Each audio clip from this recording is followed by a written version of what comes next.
Speaker.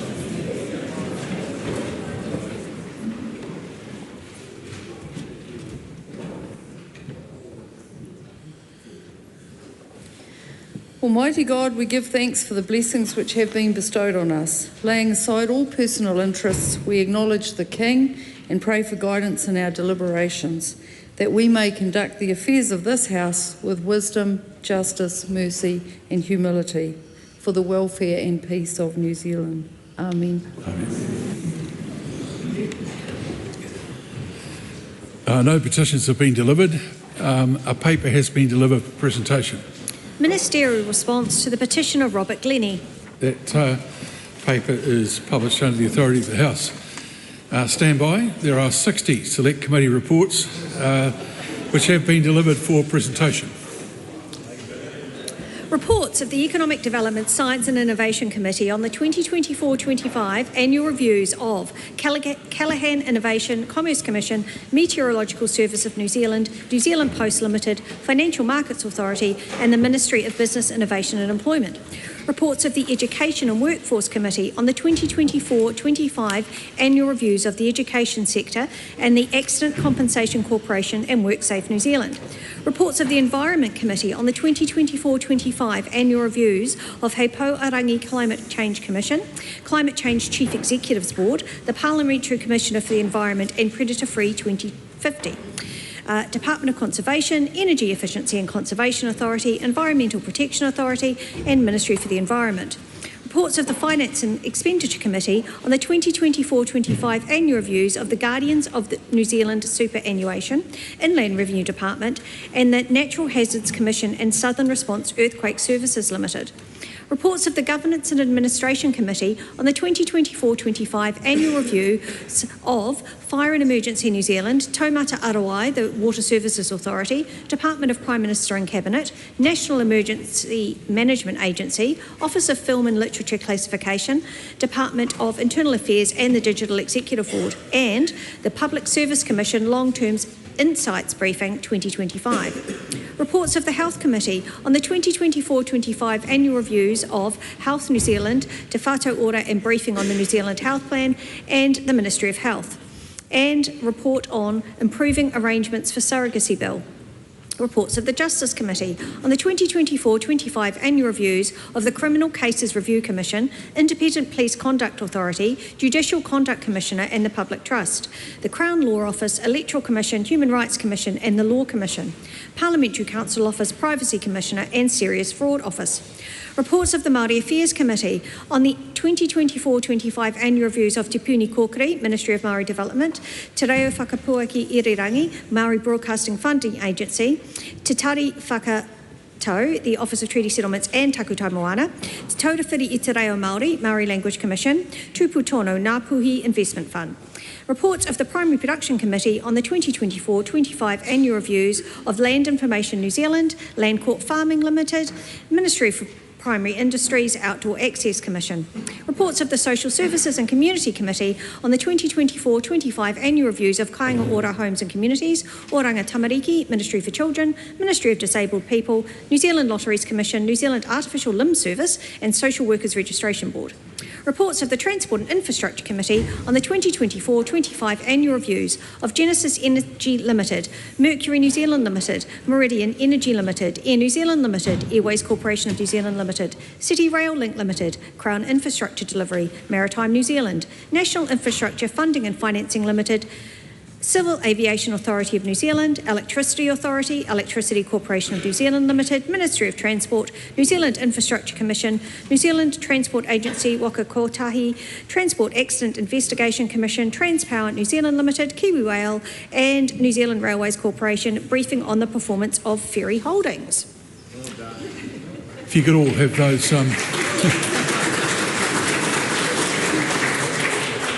You could all read those overnight. We'll have a test tomorrow.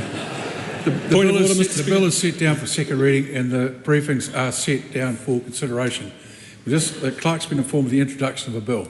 Trespass, Specified Retail Premises and Other Matters Amendment Bill, introduction.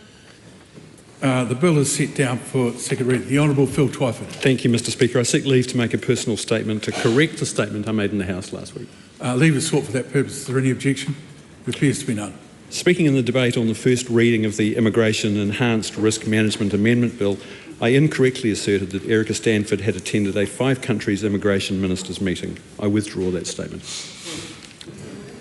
Point of order, the Honourable Penny Simmons. Thank you, Mr Speaker. I seek leave to make a personal explanation to correct an answer I gave on behalf of the Minister for Social Development and Employment during oral questions on Thursday the 26th of Leave March. is sought for that purpose. Is there any objection? There appears to be none. In answer to question 7, I said we know that around 143,000 families will receive the full $50 weekly increase. That will include 48% of children in material hardship. Based on the most recent figures published by Stats New Zealand, 48% of all children in material hardship, around 81,000, are in working households. Not all of these children will be in households eligible for the in-work tax credit, as some families in material hardship have incomes above the Working for Families threshold. Come now to oral question. The first in the name of Miles Anderson. Thank you, Mr Speaker. My question is to the Minister of Finance. What recent reports has she seen on the economy? The Honourable Nicola Willis. Mr Speaker, I've seen reports confirming that New Zealand continues to have sufficient fuel supply. The latest update shows that around 59 days of petrol, 54 days of diesel and 50 days of jet fuel are in country or within our exclusive economic zone or on the water heading here. That data is updated twice weekly. Importantly, we use maritime tracking, including the Starboard software system, to cross-check against the shipping information fuel companies share with us. This gives us a high level of confidence in the accuracy of the data we publish. The breakdown of the exclusive economic zone data in yesterday's reporting shows that 5 of the 15 ships on the water are within 1 to 2 days of our shore, or already in port unloading. On Friday, we announced a clear phased fuel response plan that will allow us to respond proportionately to any changes in supply. We are making considered, timely and evidence-based decisions to protect supply, support the economy and keep New Zealand moving. Supplementary. Has she received advice on whether a change in phase of the fuel plan is required? Mr Speaker, I've seen advice confirming that 2 technical triggers have been met. They are a change in fuel stock levels and a policy shift in Australia.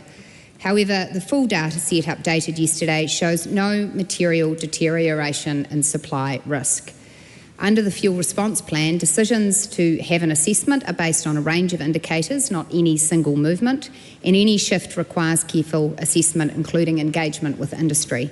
On that basis, we have decided not to convene a formal phase assessment at this time. We will continue to monitor closely and act if needed, taking a measured, evidence-based approach. Supplementary. What further actions is the government considering to bolster fuel supply? Mr Speaker, yesterday Cabinet agreed to explore additional options to guard against the risk of disrupted fuel supply and to secure additional fuel security over and above existing minimum supply obligations. These options include a specific proposal to swap the tickets or put options that we currently hold as part of our International Energy Agency obligations into usable fuel stock suitable to New Zealand's needs, potentially stored here or offshore. The options also include consideration of commercial proposals, including with existing fuel importers or others, that could support the procurement of additional fuel supply. Supplementary. What engagement has happened with business and industry on the fuel plan? Mr Speaker, we are getting strong engagement from business and industry, which is great to see. More than 500 businesses have already provided direct feedback on how fuel should be prioritised if we ever needed to move to the more restrictive Phase 3 and 4 outlined in the fuel plan.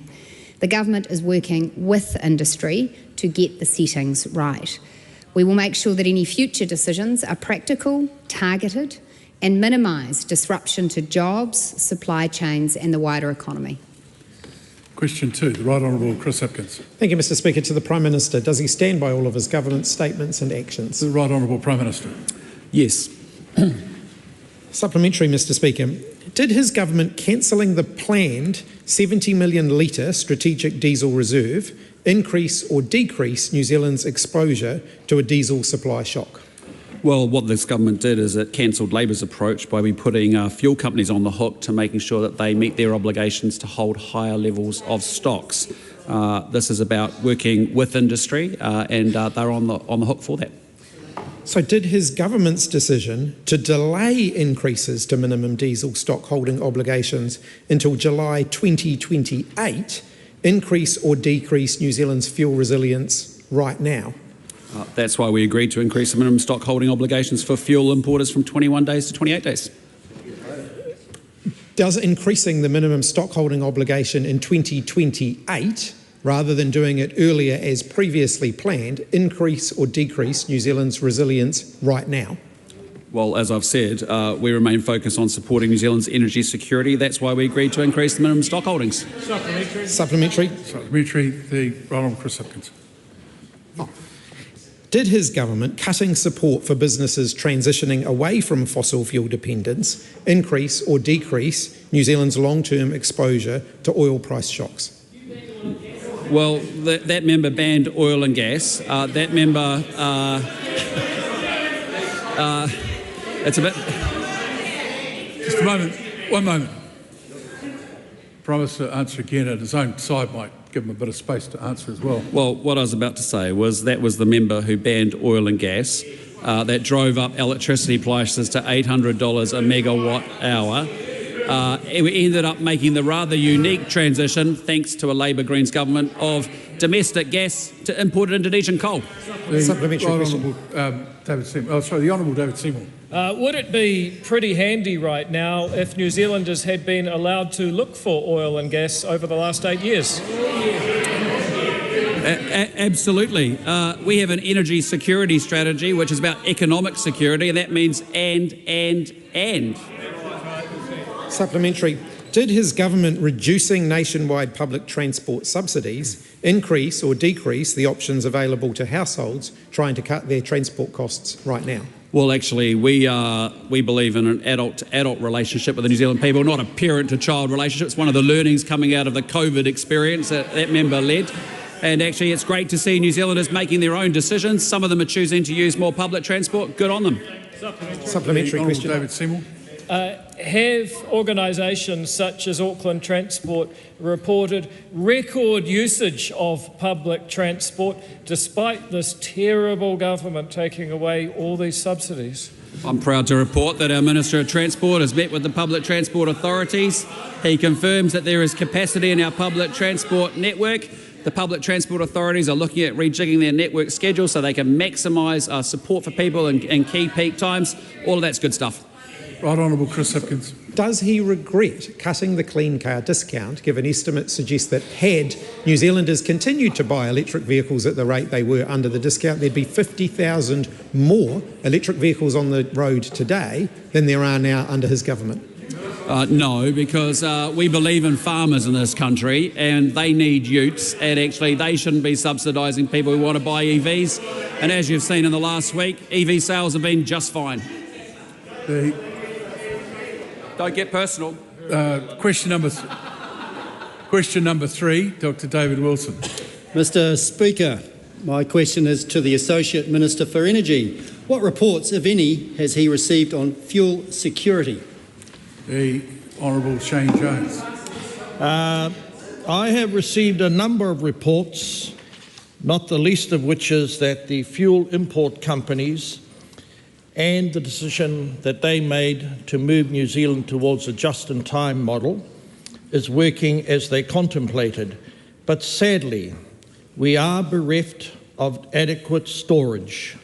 And I have received a report that I did receive a very threadbare proposal, unfunded, which sadly would have required us, Mr. Speaker, to raid the money that the Crown has put aside to meet the 50-day cushion internationally. And on that basis, there's no way the Matua could proceed with that half-baked idea. Supplementary. Why is the government pursuing additional supply options to support New Zealand's fuel security? Speaker, after the refinery was closed down with the approval of the Labor government... we established that last week. While it might have been a matter that was considered by Cabinet, consideration does not mean approval. So this is a very important issue. Just keep it straight for the public. Mr. Speaker, we are aware of how important it is to build a sovereign buffer.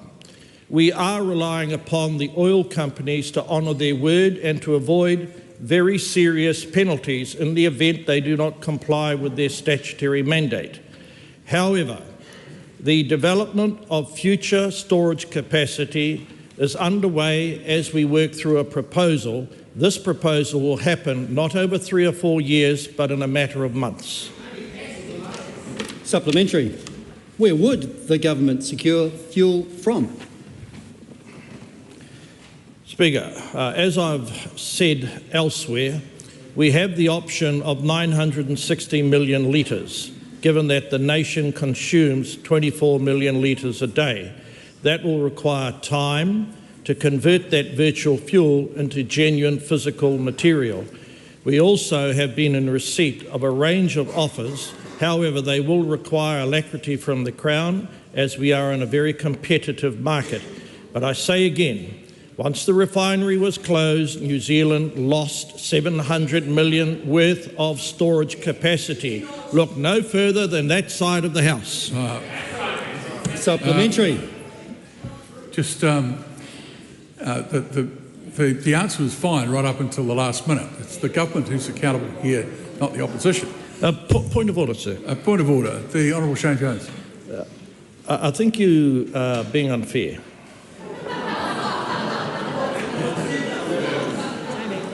It was only now. Look, I know that it may seem contradictory that I be the purveyor of truth and righteousness, but it was only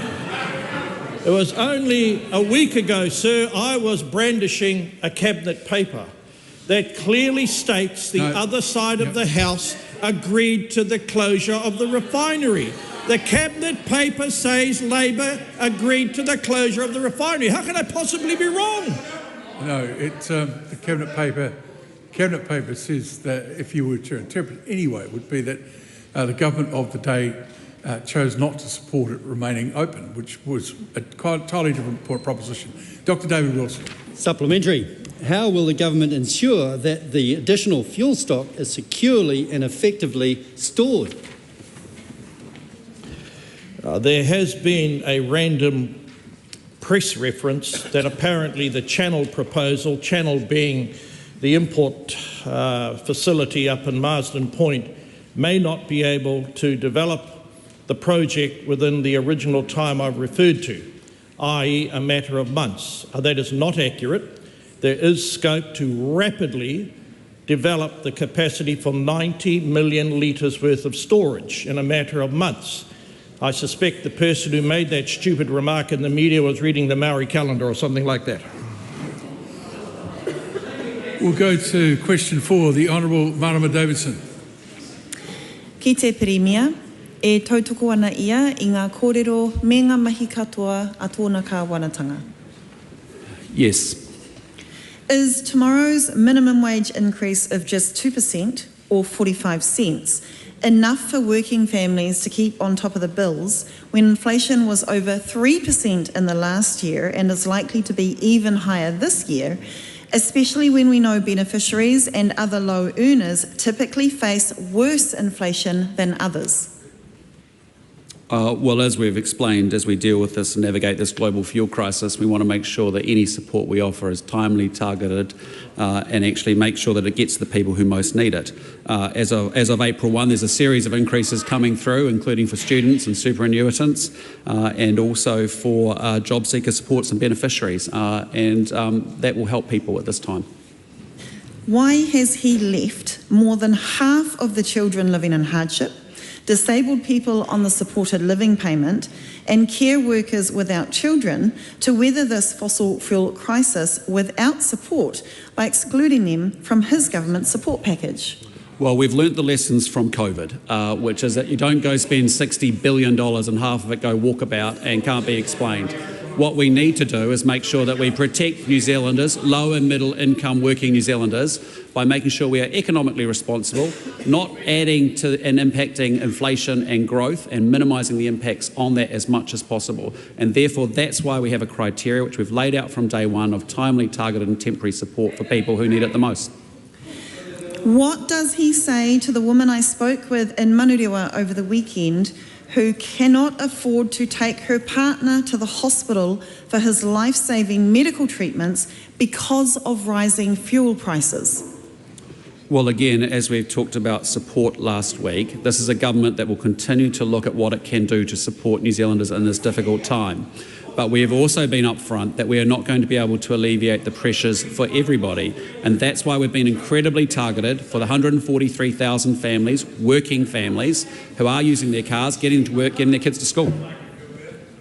Does he think it's fair that home support workers who provide an essential public service yet had their pay equity claim cancelled by his government are struggling to pay their bills because government won't fully reimburse their fuel costs?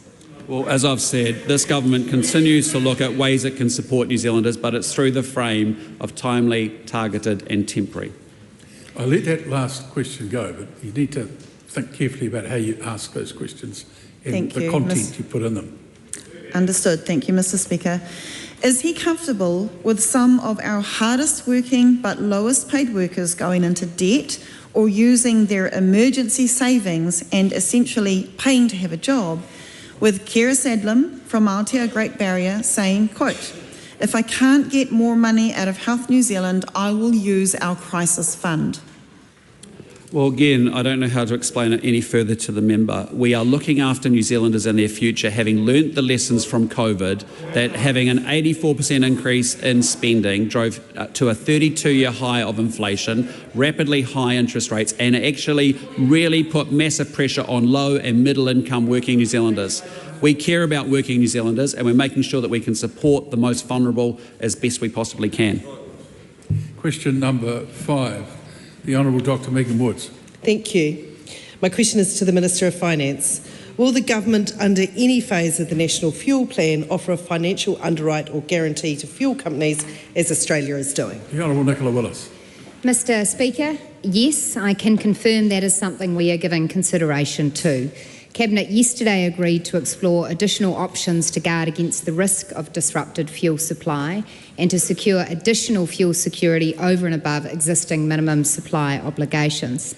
This does include consideration of commercial proposals with existing fuel importers that could support the procurement of additional fuel supply for New Zealand.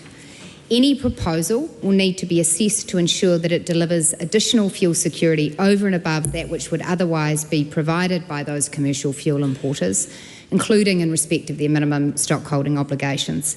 Cabinet has agreed in principle that indemnities, guarantees or loans to support commercial arrangements may be necessary in the public interest and could be included in commercial arrangements if necessary to achieve agreement, subject, of course, to any parameters and conditions needed to ensure responsible management of public finances. Thank you. Supplementary.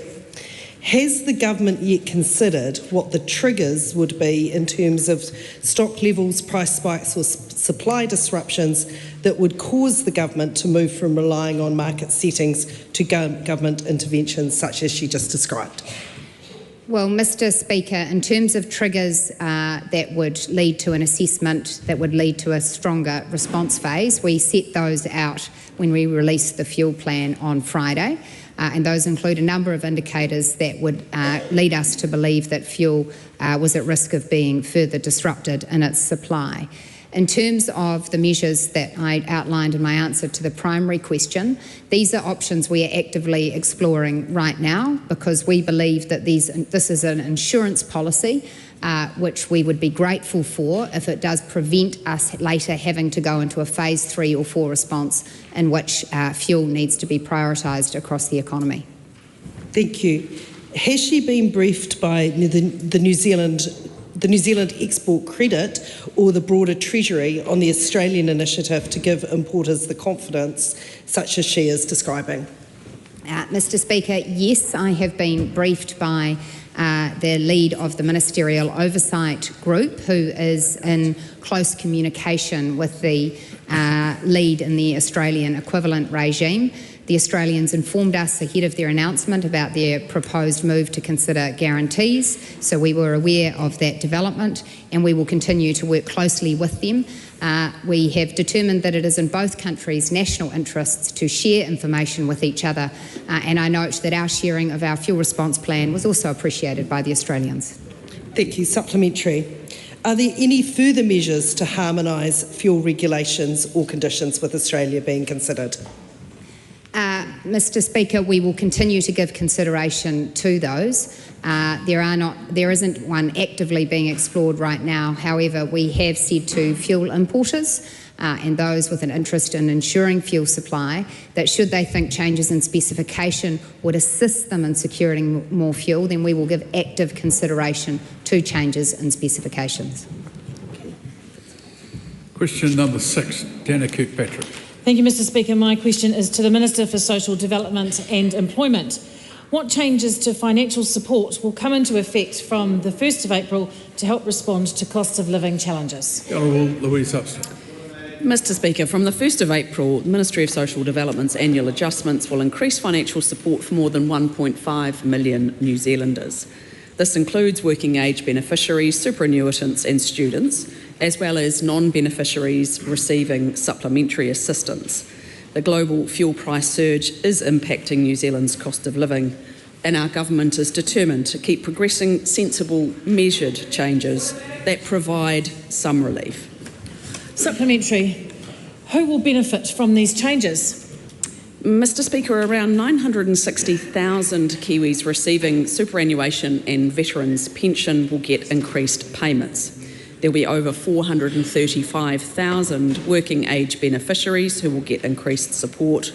Around 52,000 students receiving student allowance and loans will get a boost, and approximately 67,000 non-beneficiaries will get an increase in their supplementary assistance. Supplementary. How much more will they receive? Mr. Speaker, a superannuation for a married couple who both qualify will lift more than $50 to $1,708 a fortnight, an increase of over $180 since the 2023 election. A single person over 25 years old on job seeker support will receive an additional $22 a fortnight. A couple with children receiving job seeker support will receive an increase of more than $40 a fortnight, and a sole parent receiving sole parent support will receive an increase of more than $30 a fortnight. Mr. Speaker, it's sorry to hear that members opposite don't believe this group of New Zealanders should be an increase. Supplementary. The question could have done, the answer could have done without the last bit. Supplementary. But we will hear the next supplementary in silence. Thank you, Mr. Speaker. How does this change help New Zealanders with the cost of living? Mr. Speaker, increasing benefit rates in line with the upward movement in the Consumer Price Index means beneficiaries will continue to be able to afford the same essential goods and services such as food, clothing, accommodation, heating and transport as the cost of living rises.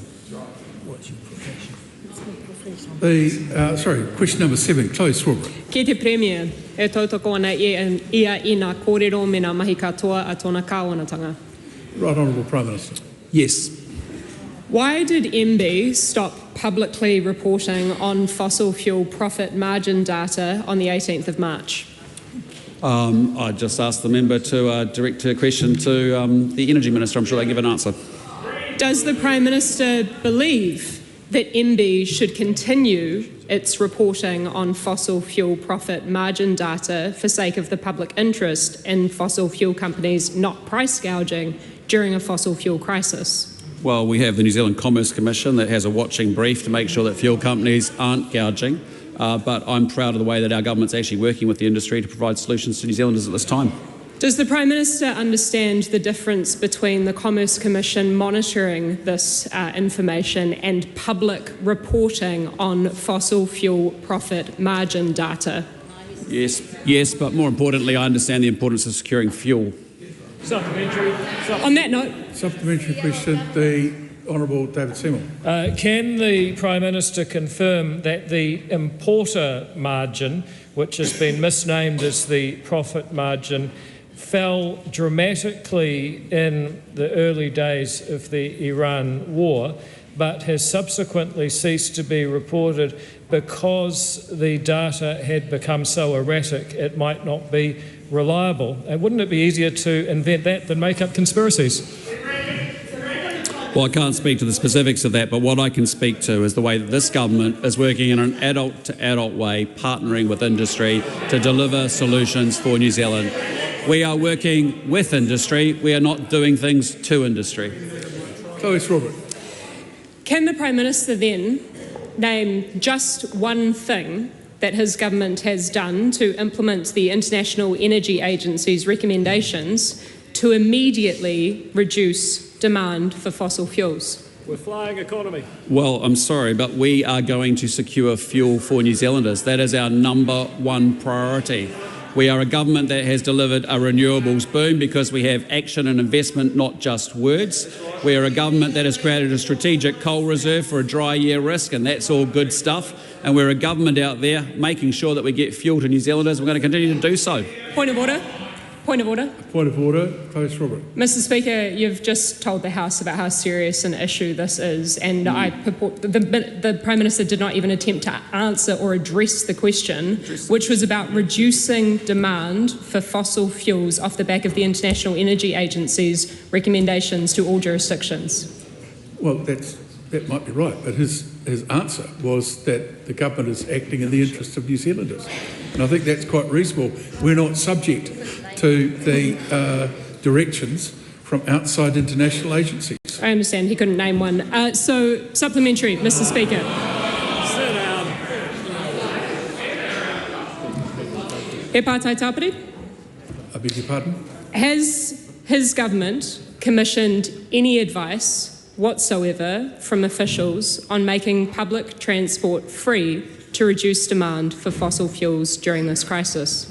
Look, as I answered before, I can assure the member that this is a Transport Minister that's talking to the public transport authorities. They've increased capacity. New Zealanders are free to use public transport if they think it helps their household budgets, and many are, and that's a good thing. If the meat cake. Question number 8, the Honourable Willow Jean Prime. Tēnā koe te māngai te whare. My question is to the Minister for Social Development and Employment and asks, how many people have children in their care, are in paid employment and who receive superannuation or a benefit will get the $50 a week fuel relief? The Honourable Louise Upston. Mr. Speaker, around 143,000 families who have children in their care and who are in paid employment will get the $50 a week increase in the in-work tax credit from the 1st of April. Inland Revenue advised that this translates into around 230,000 individual parents and caregivers. People who receive a main benefit have never been eligible for the in-work tax credit, but their payments will also go up on the 1st of April through the annual adjustment. For example, New Zealand superannuation for a married couple who both qualify will go up by more than $50 to $1,708 a fortnight. Our government is determined to keep progressing sensible, measured changes that provide some relief. Supplementary. Why didn't the government's response target solo parents who are raising children and working part-time while receiving part of a benefit? Well, Mr. Speaker, our government's been clear about the support that is available for New Zealanders. In my answer earlier today, I talked about the over 1.5 million New Zealanders who will receive support from the 1st of April and the 143,000 families that will be receiving the targeted fuel support payment. Supplementary. Why didn't the government's response target grandparents raising grandchildren who are on superannuation or a benefit and who are in part-time work? Mr. Speaker, that member will realise that there are a number of circumstances that superannuitants and beneficiaries are in, and what we have done is focused on the 1.5 million New Zealanders that will get support from the 1st of April. That increases to receive their cost of living, as well as targeted temporary timely support to ensure that what we don't do is follow the mistakes of a previous government in COVID, where it was very widespread, untargeted support that led to high inflation. What we do know, and actually let me quote the Governor of the Reserve Bank. You've done pretty well with the answer so far. We've got another supplementary on this. Sure. Why didn't the government's response target parents of disabled children who are in part-time work to make ends meet and getting state assistance? Well, Mr. Speaker, I'll repeat what I said before. 1.5 million New Zealanders will get additional support from the 1st of April, and 143,000 families will get support through the targeted, timely, time-bound support through the in-work tax credit. Supplementary. Why has the government's response been to do nothing for those most in need, pretend the April 1 changes don't happen every year, and ignore the fact that working people who still need to drive their kids to school and go to work are being left behind? Well, Mr. Speaker, I totally and absolutely reject the comment that member has made. What our government is doing is making sure that there is increases available for New Zealanders in a range of ways, whether they are superannuitants, beneficiaries, or those working families. But what we've been very clear about is that widespread, untargeted support, where the hose of money is spread around, leads to high inflation. Who does that hurt the most? According to the Governor of the Reserve Bank, we have to remember that high inflation hurts everyone, but it particularly hurts households with low incomes. Question number 9, Ryan Hamilton. Thank you, Mr. Speaker. My question is to the Minister of Infrastructure and asks, what recent announcements has he made about the Infrastructure Funding and Financing Act 2020? The Honourable Chris Bishop. Mr. Speaker, last week I announced around 1,500 new homes are set to be built as part of the Te Awa Lakes development, thanks to the government approving the use of an Infrastructure Funding and Financing Act levy. This is a 2,500 property greenfield development northwest of the great city of Hamilton. The IFF Act levy will fund up to $50 million of water and roading infrastructure, supporting 1,500 of these new properties. The first of these homes are expected to be delivered in 2029. Mr. Speaker, how does the Infrastructure Funding and Financing work?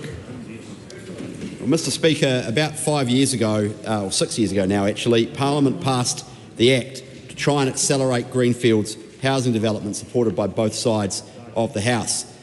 Since then, no new greenfields using the Act have been approved. This is the first one.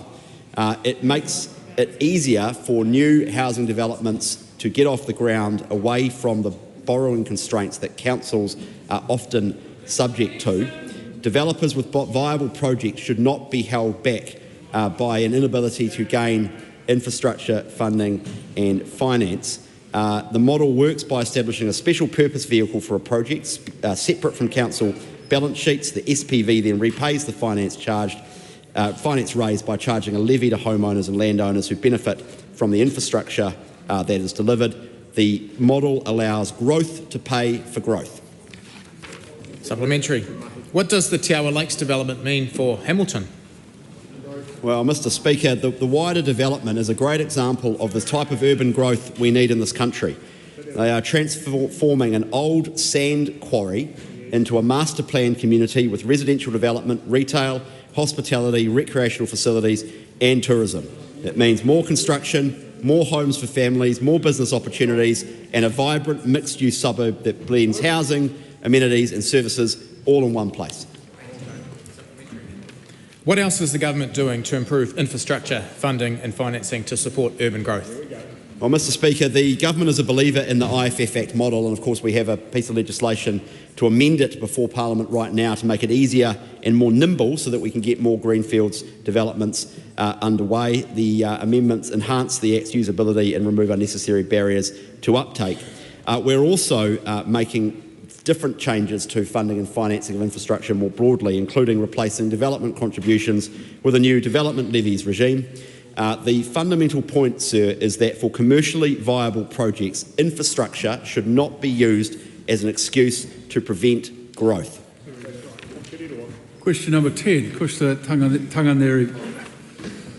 can't really manual. My apologies. Thank you, Mr. Speaker. Just for those who might have misunderstood there, the member herself is giving me instruction on how I should pronounce these things. So I hope I got a reasonable mark out of that one.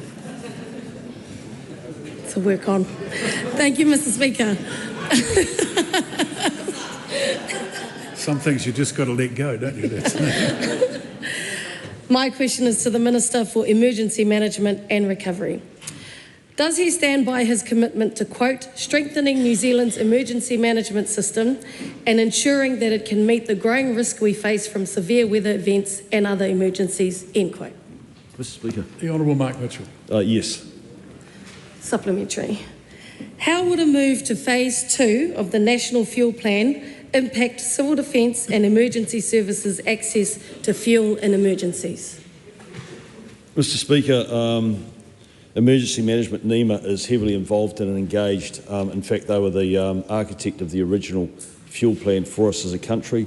That obviously has gone through some modification due to what we're dealing with now, a conflict in the Middle East and enormous pressure being put on fuel, not just for us but around the world. So Phase 2, quite simply in terms of making sure that frontline services continue to respond and support New Zealanders, that will not be impacted.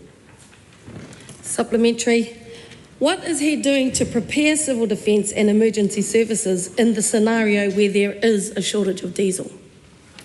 Well, they're already well prepared, but there is a lot of contingency work going across all government agencies because we have to take a responsible approach to this as a country, all of us. And so there's significant amount of work being done to make sure that fundamentally the first priority is to make sure that as a government we continue to provide all of those frontline services that Kiwis expect to get.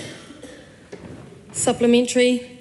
What assurances can he give New Zealanders that emergency generators, civil defence vehicles and rescue equipment will have guaranteed access to diesel if stocks decline? Well, I can assure all New Zealanders that in the last 2 years I'm extremely proud as a country as how we didn't wait for Sir Jerry Mataparai's report to come back to us after Cyclone Gabriel.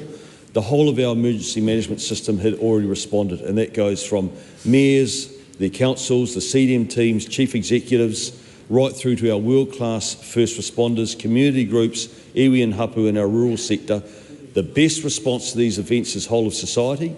We've never been in a stronger position to be able to respond to these events, and I'm confident that we'll continue to do so.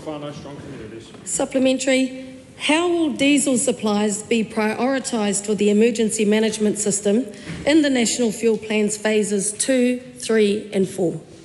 Well, the government at the moment, Mr. Speaker, is fully focused on making sure that we build in as much resilience as we can as a country.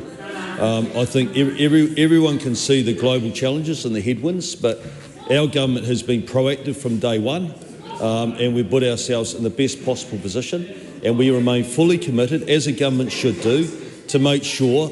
Mr. Speaker, I thought this was a really important question. And so far, all I've got is nonsensical comments from the Leader of the Opposition, and what is actually really important for people. We'll all calm down and we'll get the answer to the question. And this government is 100% committed and has got a proud track record over the last 2 years of making sure that we provide those frontline services and support for Kiwis in their time of need, and we will continue to do that. Question number 11, Catherine Wedd. Thank you, Mr. Speaker. My question is to the Minister of Immigration. What recent announcement has she made regarding strengthening New Zealand's immigration system? Mr. Speaker. The Honourable Erica Stanford. Mr. Speaker, the Government has progressed the Immigration Enhanced Risk Management Amendment Bill to improve the integrity of our immigration system and strengthen consequences for serious offending. Alongside the bill, I've tabled also a parliamentary paper with additional proposal. This bill delivers practical, targeted changes to improve compliance and enforcement, increase the maximum penalty for migrant exploitation, and ensure there are immigration consequences for criminal offending and deliberate use of the system. Supplementary. Why are these changes needed? Mr. Speaker, because the world we are responding to has changed. The geopolitical context is rapidly evolving and the immigration risks are increasing in scale and complexity. We are seeing more risk, more deliberate misuse of the system and ongoing harm from migrant exploitation.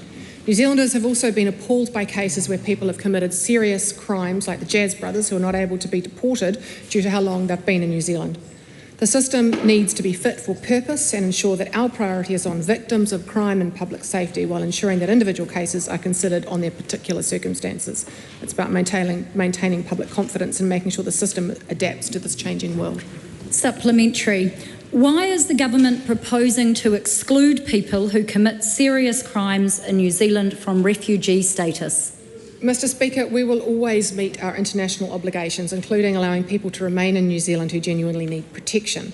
However, we will update our interpretation of the Refugee Convention so that people who commit serious crimes after arriving in New Zealand but before the decision is made on their refugee status to be excluded from refugee protection. There are currently 12 known refugee claims from people who have been convicted of serious offences in New Zealand, including for murder, accessory to murder, rape, indecent acts on a child, drug offences and dangerous driving causing death. This change will mean that Immigration New Zealand can take convictions from crimes like these into account when making a refugee determination. And it's important to maintain public confidence in our refugee and protection system. Supplementary. How do these changes strengthen deportation settings? Mr. Speaker, the bill expands deportation liability across a wider range of criminal offending over a longer period of time and strengthens our ability to deport people who commit the most serious crimes. It also closes loopholes, making it clear that providing false or misleading information as well as historic offending can trigger deportation liability, and ensuring that all victims can have a voice when a criminal appears in front of the Immigration Protection Tribunal. If you come to New Zealand and you comply with our laws and contribute, you are welcome here. But if you are convicted of criminal offending or provide false or fraudulent information, you should be expected to be required to leave. Question number 12, Limunga Lydia Sosini. Aotearoa for Mr. Speaker. To the Minister of Internal Affairs, is she confident that Fire and Emergency New Zealand has the equipment, appliances and supplies it needs to operate effectively? If so, why? The Honourable Brooke Van Velden. Mr. Speaker, as I said last month and prior to that, Fire and Emergency New Zealand has inherited decades of underinvestment in old trucks with the amalgamation of multiple services into one. They have a plan and have had a plan for a number of years to invest in new fleet and equipment. This year alone, they have a plan to invest $84.7 million in new fire trucks, property and equipment. Supplementary. What actions, if any, has she taken to ensure that Fire and Emergency New Zealand has enough fuel and diesel reserves to operate during a prolonged fuel shortage? Thank you, Mr. Speaker. Look, I'm very confident that Fire and Emergency will continue to respond to New Zealanders' concerns and therefore for their calls of help. I'm advised that Fire and Emergency is taking a coordinated set of actions to manage the current fuel prices and potential supply pressures.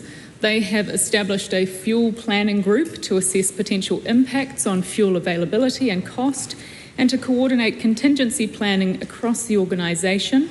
This work aligns very closely with the all-of-government National Fuel Plan, under which Fire and Emergency as an emergency service is classified as a critical customer. I'm also advised from Fire and Emergency that they're working closely with their sector partners, including New Zealand Police and St John's, to ensure planning assumptions, prioritisation settings and potential response measures are aligned across the emergency services. They are also engaging with their aviation suppliers to ensure that there's continuity of service with the in-air service of Fire and Emergency as well. Supplementary.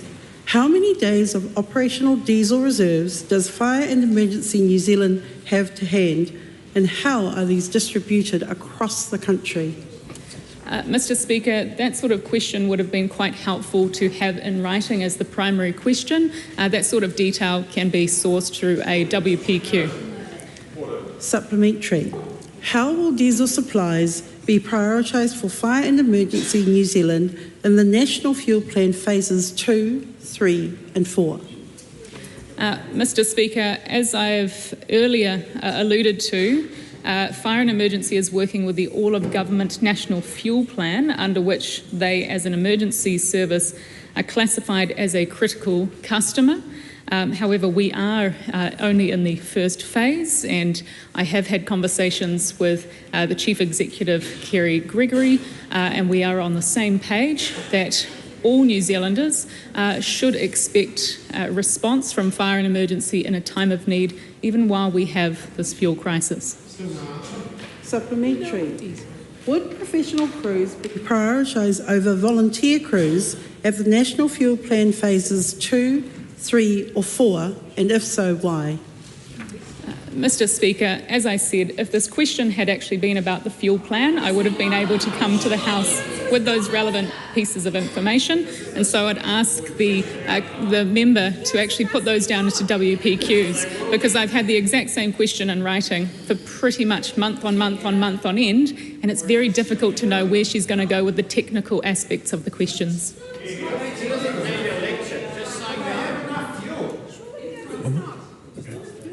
That concludes oral questions. Members who need to go off to other business, please do so quietly and without conversations on the way.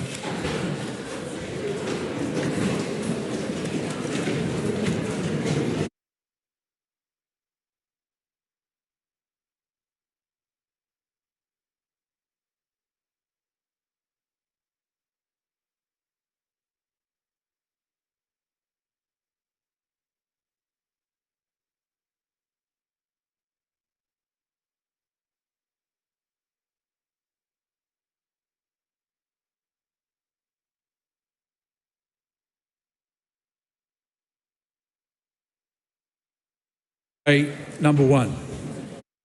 Government Notice of Motion Number 1, Sessional Order on Electronic Petitions. The Honourable Louise Upston. I move Government Notice of Motion Number 1 in my name that the sessional order relating to electronic petitions with highly discriminatory content adopted by the House on the 9th of October 2025 be amended by deleting Rule 4, expiry. The question is that the motion be agreed to. Those of that opinion will say aye. Aye. The contrary, no. The ayes have it. I call on Government Order of the Day number 2. Public Finance Amendment Bill, interrupted debate on third reading. Ryan Hamilton. Thank you, Mr Speaker. It gives me great privilege to close out this, the third and final reading, as the last speaker on the Public Finance Amendment Bill.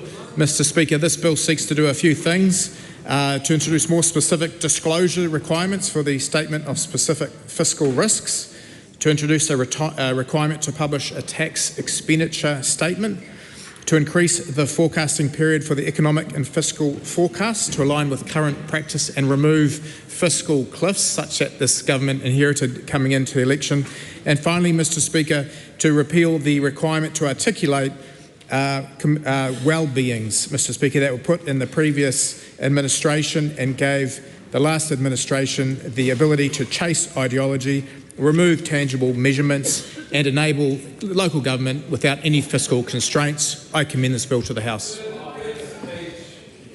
The question is that the motion be agreed to.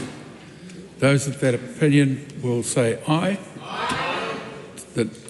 To the contrary, no. No. The ayes have it. A party vote is called for. The clerk will conduct a party vote. New Zealand National. 49 votes in favour. New Zealand Labour. 34 votes opposed. Green Party of Aotearoa, New Zealand. 15 votes opposed. ACT New Zealand. New Zealand First. Votes in favour. Te Pāti Māori. Mga pote whakahi. Takuta Ferris.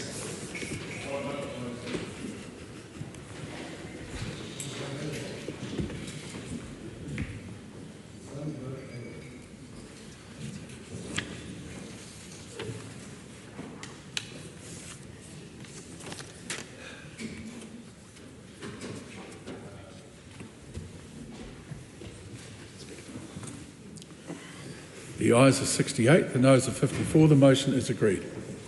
Public Finance Amendment Bill, third reading.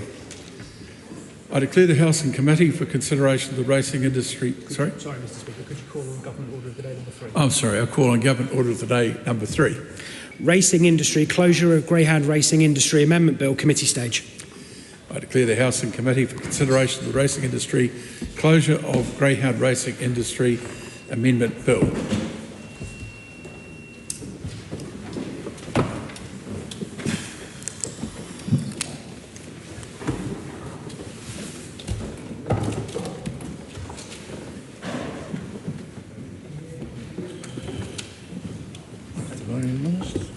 Hi, how are you?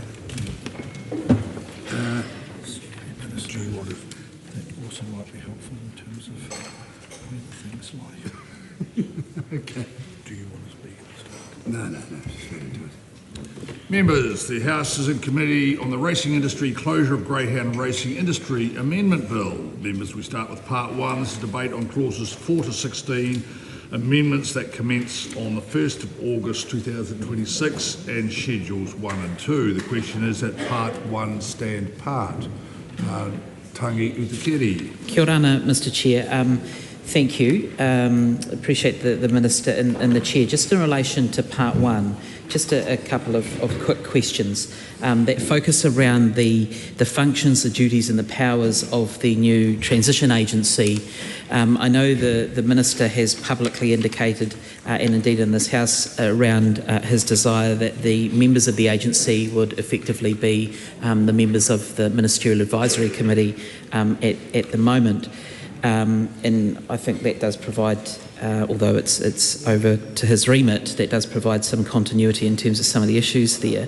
But when we look at what is a new clause 53D, and this is new subpart 6, it's new clause 10, 53D, the functions, duties and powers of the agency.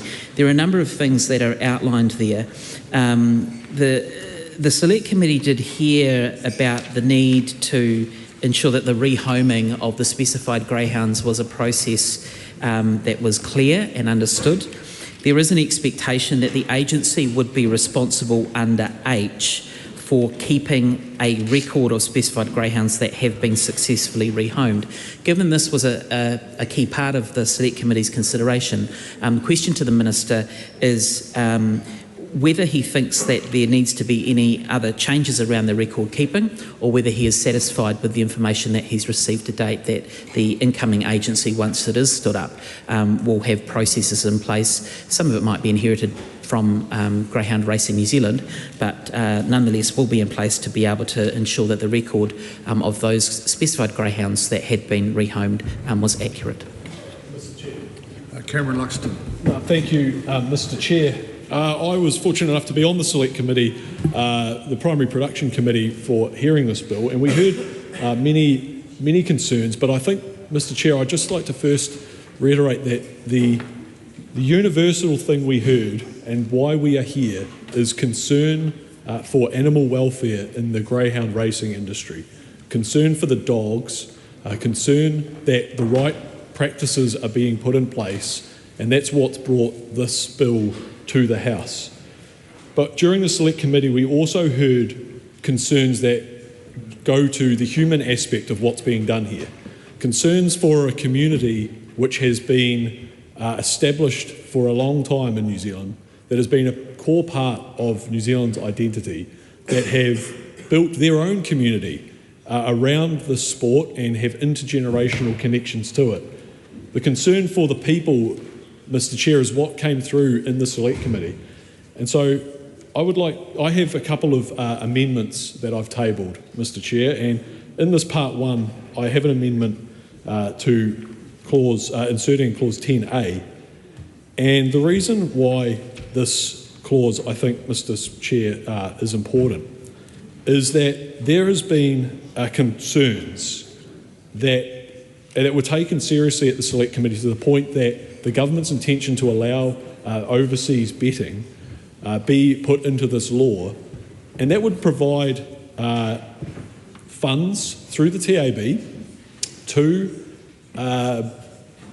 enable profits to be distributed back into New Zealand's economy, you could say, but mostly it seemed like to the equine codes is where that money might head. So, Mr. Chair, the people who came to the committee, who told us their stories of investment, of good faith, of community and of heritage in this country, they need to be made they need to have some olive leaf put to them from this House, from this government, that says we understand your concerns that you felt passed over in the development of this bill. You felt, sorry, Mr. Chair, not you, but the people who came in felt passed over in the development of this bill. They felt that their trust was perhaps not given the weight that it deserves, that their input into our community has not been properly looked at, and the efforts they have made to address the legitimate concerns that have been made in the past and in reviews be addressed. So this amendment, and the one I'm speaking to here is number 566, would make it that the revenues derived from overseas betting on greyhounds, which was changed at the Select Committee to allow it to happen, only be given for purposes specified in this amendment.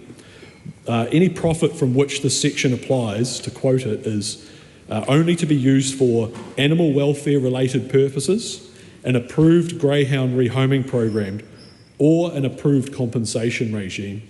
Mr. Chair, I don't want to talk too much about the third part there because I have another amendment paper, but which will touch on compensation, and I don't want to preempt this committee stage. But I think that is an important thing, that it makes it clear where those funds are going.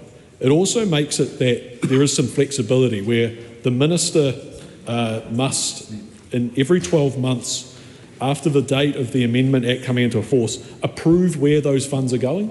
That's because we don't know just this early in this stage what sort of compensation regimes, what sort of rehoming programs will actually be used, because there is some disquiet about the potential of current rehoming facilities and agencies, or well, maybe not agencies, but organisations that have done rehoming in the past, the capacity to help these dogs as they are no longer able to race, which, you know, the greyhound racing breed is for. When that moves on, where will they go? What rehoming programs will be? It's hard to tell. So my amendment means that the Minister must be constantly vigilant over the shutdown of this industry, and that's what this first amendment. So my first contribution, Mr. Chair, and I hope for some more.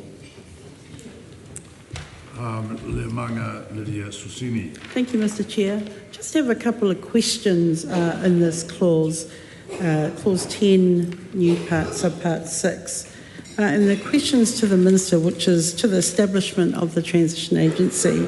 Minister, just some questions. Can you confirm that the establishing agency as a separate legal entity ensures operational independence? It would be helpful to understand what type of entity, and the operational independence is important, because as we heard, a number of submitters were very worried about the transitional arrangements that will take place under the new bill. The second question I have is, how will the agency's corporate status assist with employment continuity and asset management?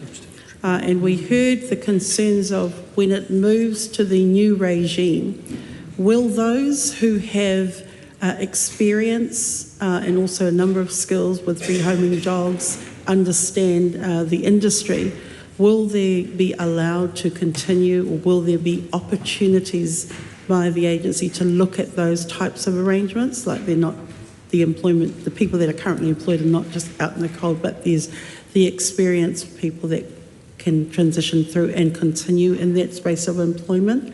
And in particular, the assets that will be managed by the agency, how will they be dispersed, or what categories? Or there's a number of questions that with those assets that are, in particular with the different programs that are decided by the agency, is how will they be dispersed?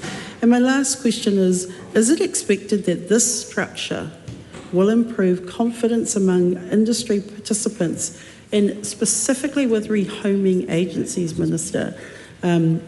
We heard a number of people who were very upset and trying to handle their emotions going from the current regime to a new regime. It's all the different questions that they had and they put to committee members. Thank you. Cameron Luxon. Chair, another question that remains on the table following the Select Committee and indeed the first and second readings, and I'm hoping the Minister might be able to shed some light on it, because it leads to a major part of the theme, well, what's happening in this bill, with an industry being completely disestablished and their assets being moved into a transition agency. And there has been the change at Select Committee, which we talked about at the second reading, to make sure from the sort of in response to the members' contribution, that those funds are now going to be the funds that were Greyhound racing at the end of the rehoming process, when that end may be, will be redistributed back to participants in the industry. But there is some changes in the process here, where we've had a ministerial advisory committee coming up with the program, coming up with the bill, the transition agency, but it worked at the beginning with a report. And in the RIS, and so this is relevant to Section 1 because it's the establishment of the transition agency.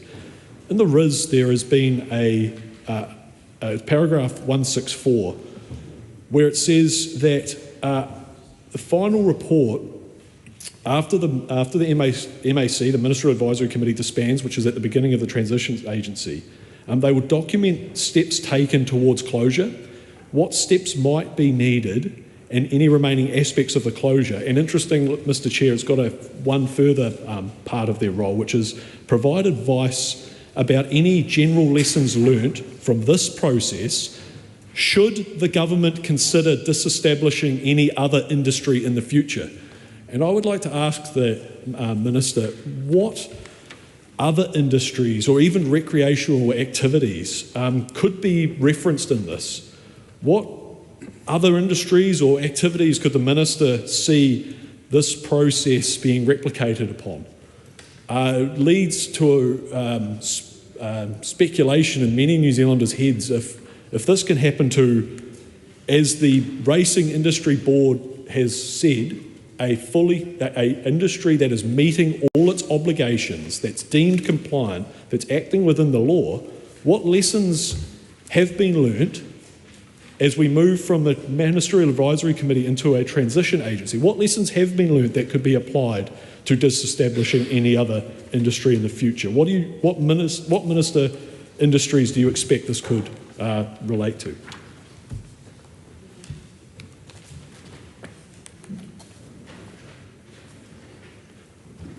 Mr Chair. Cameron Luxon. Mr Chair, I have another question that's been left on the table perhaps after our Select Committee process and second reading, and that is about the personnel that will be coming into the transition agency.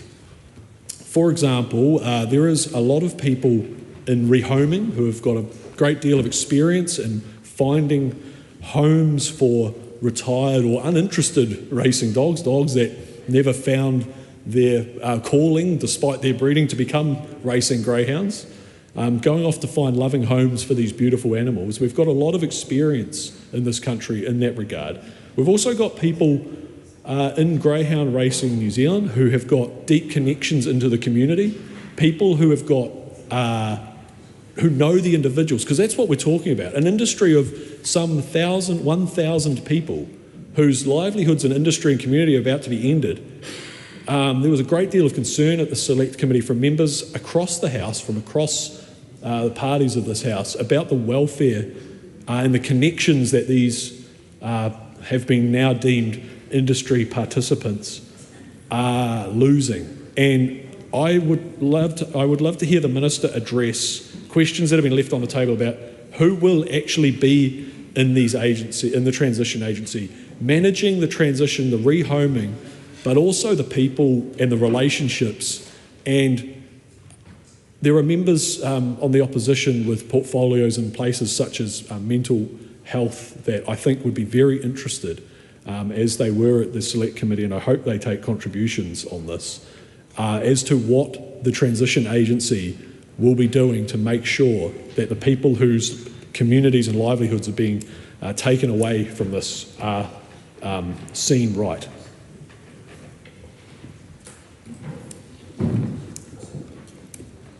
Steve Abel. I just remind members is these pregnant pauses will often just lead to a closure. Thank you, Mr. Chair. I wish to speak to some of the concerns of my colleague opposite regarding the practical impact on people in the industry. I believe the Minister has made it clear that it is his expectation, I wonder if Minister you would respond to this, that the transitional agency does take account of how it can support people currently employed by the Greyhound industry in transition away from that industry, given its closure.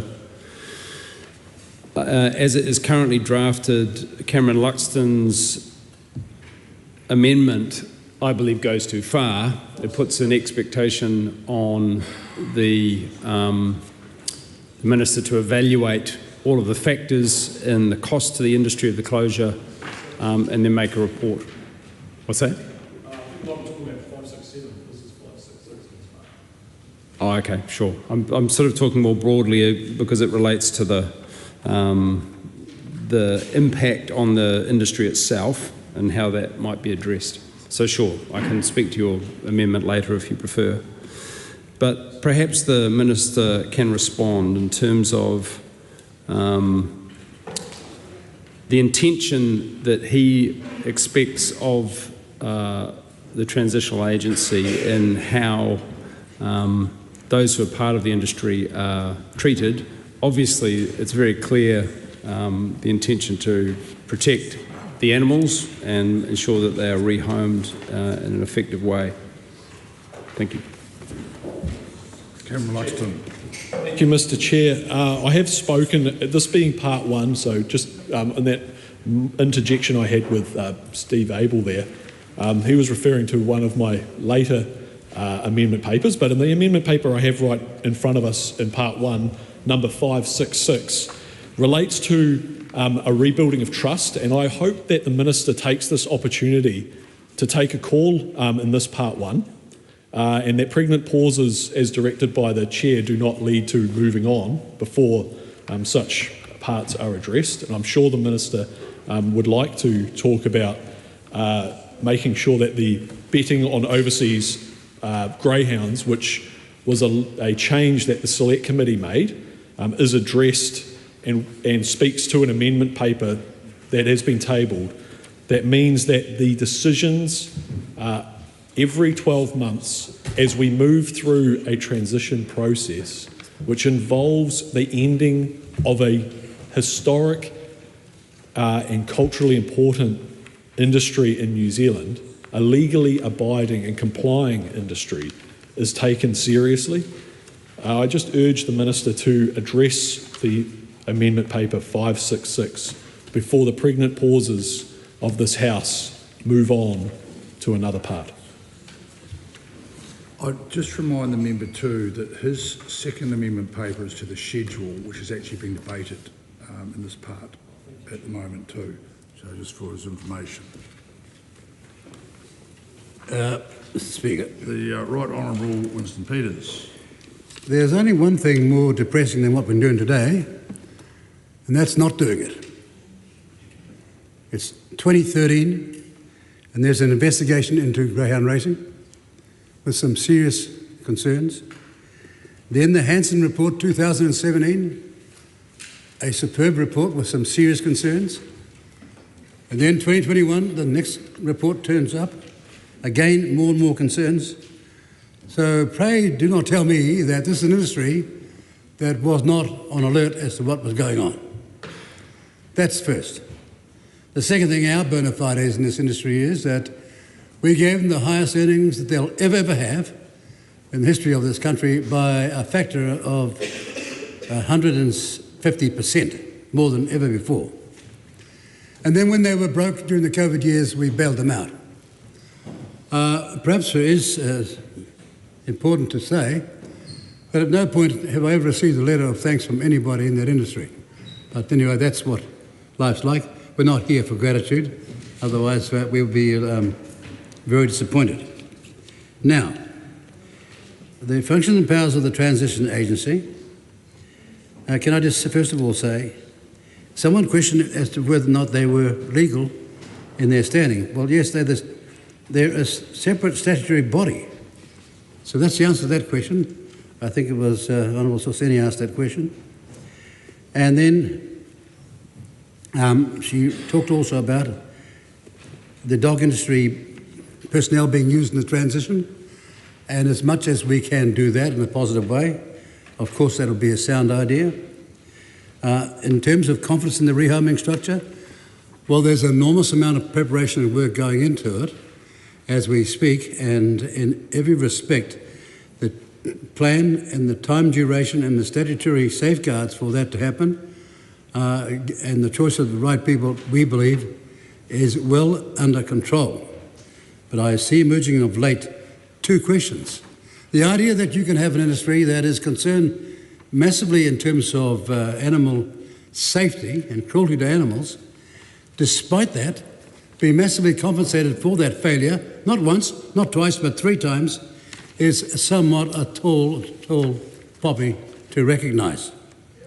The second thing is, we have made sure that there is sufficient funding, but to start setting out what your funding options are before you know who will be relevant as an applicant would be a very, very unsound governmental strategy and a terrible precedent for all other forms of compensation going into the future. And there's no party in this House that's ever got up in the past and ever advocated for that sort of circumstance, where no matter what the statutory change was, there was going to be full compensation. Dare I say it, if that was the case, there would be no change in this country. In so many other areas where the question of precedent arises. Now, do you remember, just as a backdrop to this, there are still advertisements being put in the newspaper from this industry. If they're short of money, they're not showing it. They're taking out whole pages. If they're short of money, why are they doing that? Or more importantly, they hired this QC and went to court. The case was so weak on day one, the judge said this case is going to have to be adjourned so that you can substantiate the volume and the quality of your case. Well, on the resumption, the judge thought the case was weaker than on day one. So we're not coming here without right on our side or history on our side, and we do not do it out of pleasure. But one thing we were not going to do is face up to the responsibility of doing what is right on this occasion. And this Parliament, unlike any other Parliament, has been awfully long-suffering to have gone through 3 separate inquiries. 1 was under Labor the first time, 2 was under National, 2 under National, the 1 and 2. The third time was under Labor, so it wasn't to do with party politics. There was just a general concern that something is going horribly wrong in the peak damage of dogs in too many industries. Now, the question was also asked, what possible industries in the future could be affected by this? Well, this is just a safe catch-all clause that should something in the future, roughly approximate to this, be required to happen, what lessons could we pass on to them from this experience we're going through now? Unlike, of course, the COVID inquiry, where there was a fake inquiry with fake terms of reference and fake personnel with a fake outcome. And now we're finding out all sorts of people never got heard and all sorts of people were victimised. We're not going to have that on this occasion. So, sorry. I do have to remind the Minister that the broader he goes, then the more it opens up for discussion. He said debate 1.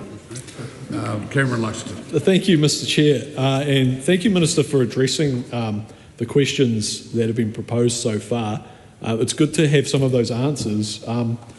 It was interesting, a couple of points that I'd love to explore further with the Minister is, and you're right, there have been, the Minister is right, there have been reviews that have found the industry wanting. In fact, has found reviews that are more than wanting with animal rights issues and abuses that need to be solved.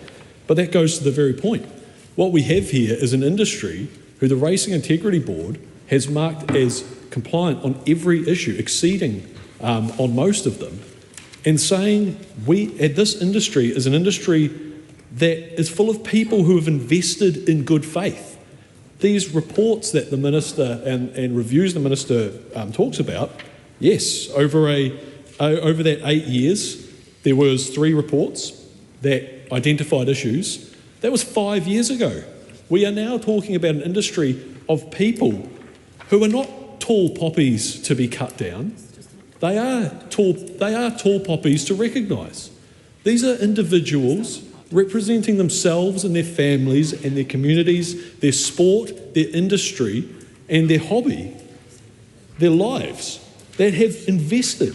One of these tall poppies is Craig Roberts, who at the committee said, over the years I have made a significant financial investment in this industry, including approximately $150,000 in kennel and facility improvements. This was not speculative spending. This was a long-term investment made in good faith in a legally operating, highly regulated industry. He goes on to talk about the people he employs and how long and important they've been doing this work. Katie, who's a trainer, owner and handler in Canterbury, says this is one of the tall poppies, says this ban directly affects me by losing my livelihood. I will have no income. The ban announced in December 24 has meant I've had to put my future plans on hold. Buying my first home, starting a family and having a holiday. Due to the lack of certainty this bill presents post-July 2026, this ban is directly affecting my well-being negatively. I will lose my Greyhound community, I will lose my identity and my sense of belonging.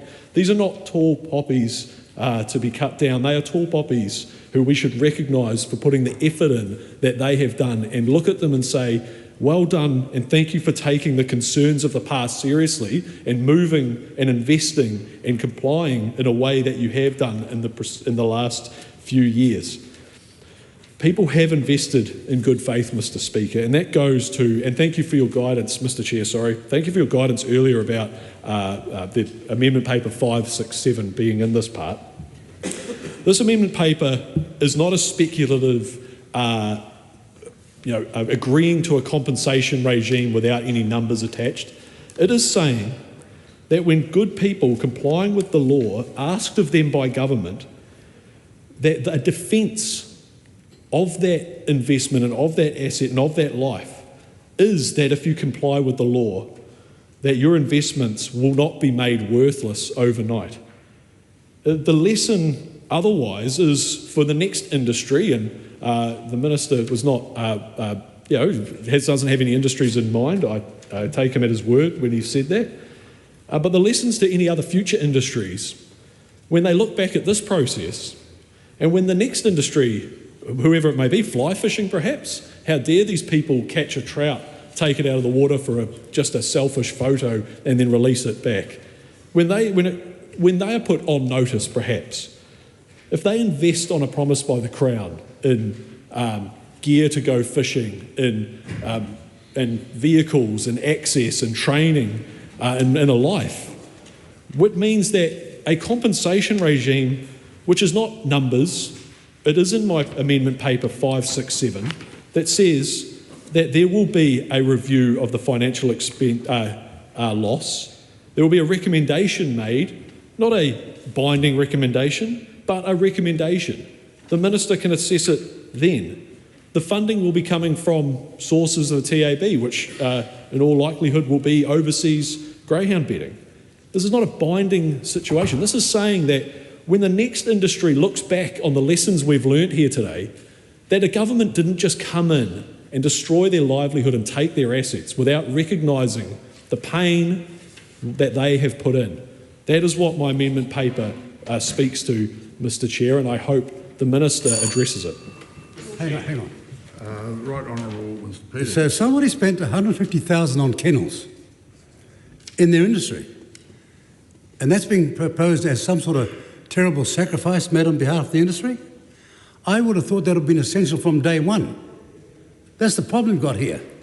They had warnings in 2017, 2013, 2017 and 2021, and the member says they complied with the law provided for them by the government, asked of them by the government.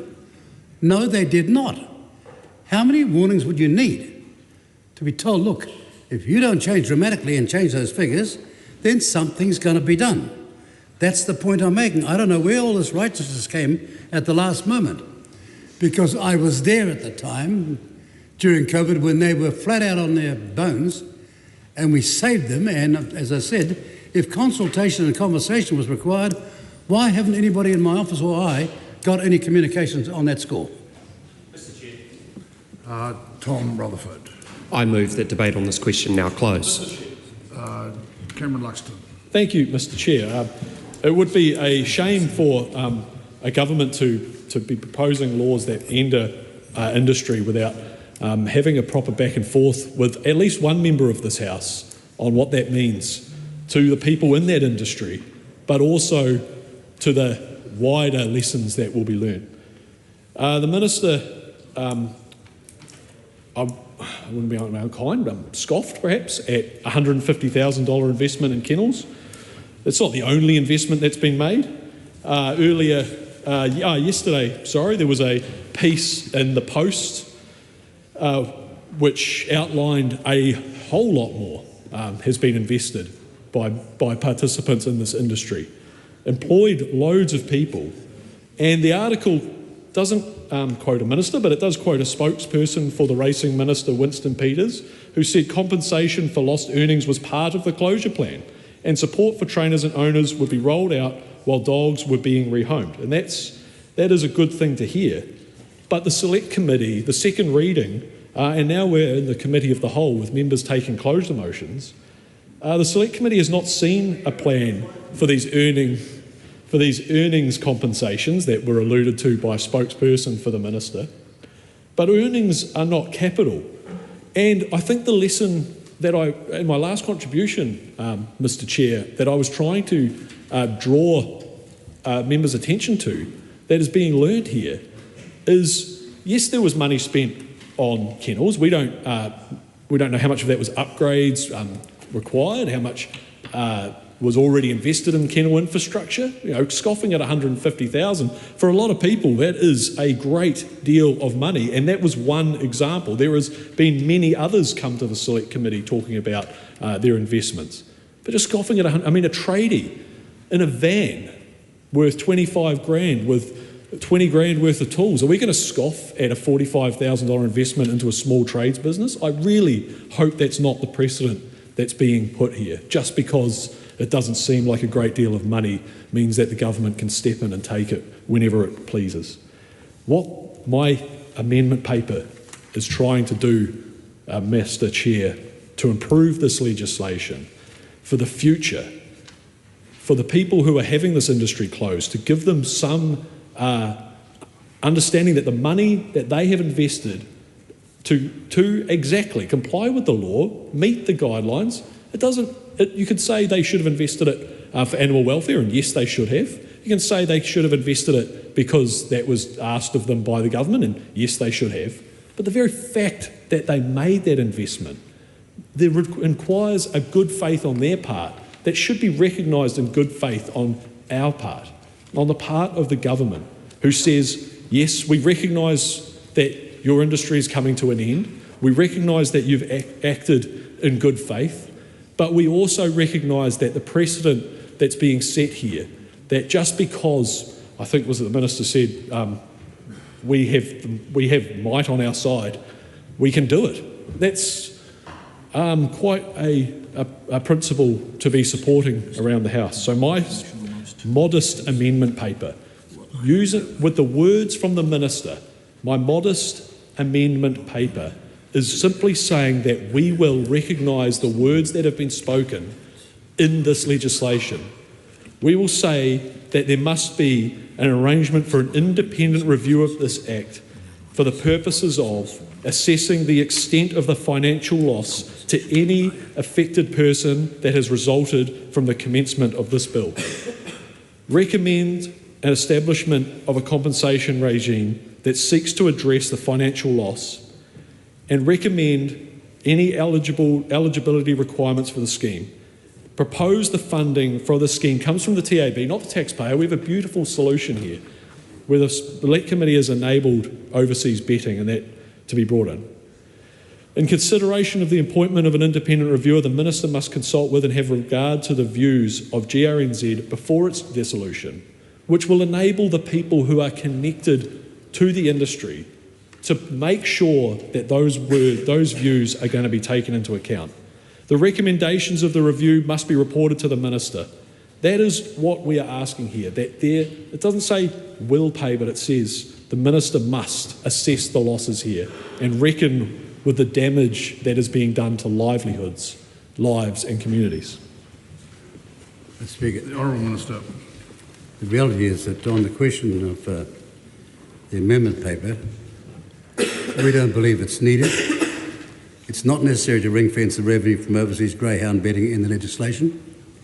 The bill already requires TAB New Zealand to provide an amount of funding approved by the Minister for Racing to enable the transition agency to perform its functions efficiently and effectively. Therefore, there's no need to further specify the source of TAB's NZ funding. Given all funding will come from within TAB New Zealand's overall bucket, ring-fencing a single stream in legislation would only add unnecessary rigidity without improving outcomes. The transition is estimated to cost $60 million over 3 years. Of that, approximately $44 million is expected to come from TAB NZ's overseas greyhound racing revenue, $15 million from Greyhound Racing New Zealand and club assets, and any shortfall of around $1 million from the wider TAB NZ distributions, most likely from the equine codes. But here's the point.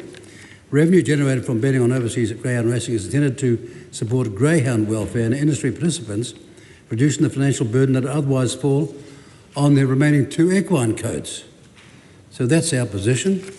And just one thing, on 150,000 on kennels, again, that's astonishing when it's being put up as some sort of sacrifice, when all the information you're getting from the public and Parliament is that your industry is in danger because it is not reacting to the inquiries that have come its way, independently sought and commissioned in the first place.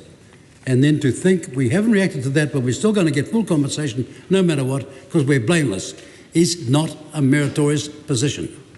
Vanessa Winnick. I move that debate on this question now close. Steve Abel. Thank you, Mr. Chair. Speaking to his amendments, presumably. Pardon me? Speaking to his amendments, presumably. Yes, I am. I'm speaking to that amendment specifically from Mr. Luxon.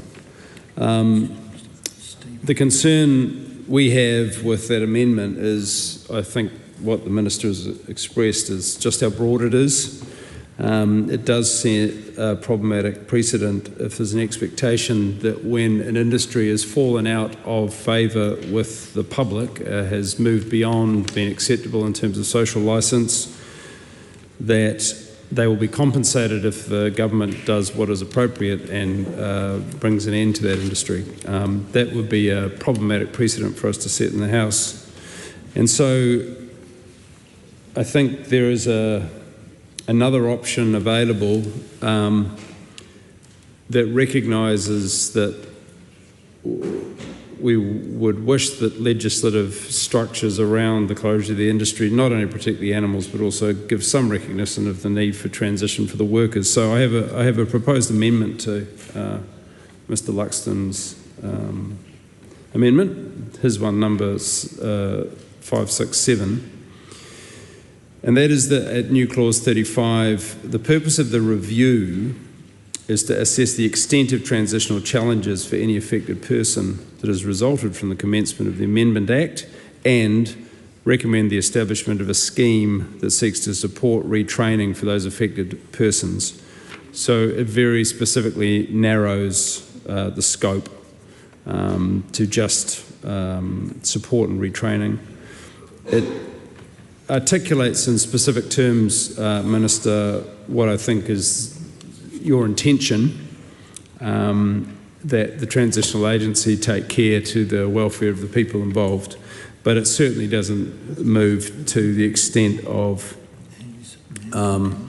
compensating the industry for the closure, which we agree would be an inappropriate precedent. Thank you. Cameron Luxon. Thank you, Mr. Chair. And I suspect that my time addressing these issues on behalf of those affected is coming to an end. Well, it's probably a time you'd be actually looking for some clarification. And I was about to ask the Minister issues now. In response to his ring-fencing the funding comment to my amendment paper 566, thank him for his answer, but say that that response does not address any of the questions I've raised on 567, which is the compensation scheme. But I was hoping the Minister would answer a simple question. How much does he think, how much cost, monetary cost, does he think is about to be imposed on the participants of the industry? How much does the Minister believe would be in a compensation regime were one hypothetically be agreed to by this House tonight? How much money, has the Minister had any advice on how much money there would be being asked? How much an independent reviewer might come up with and say this is lost earnings? How much would an independent reviewer say this is lost capital investment, which has been made valueless after the closing of this industry?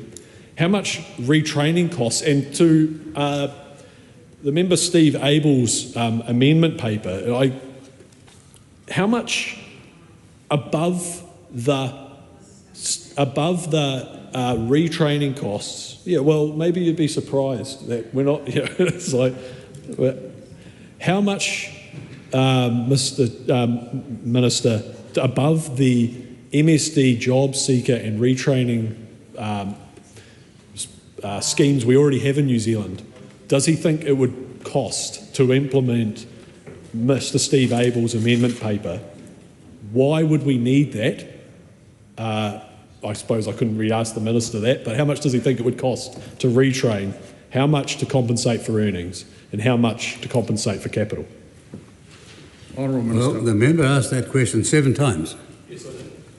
It didn't improve, because the reality is anyone that had been involved with any experience in this business would know that to summate that without the information. Well, that's why I asked you to get the information.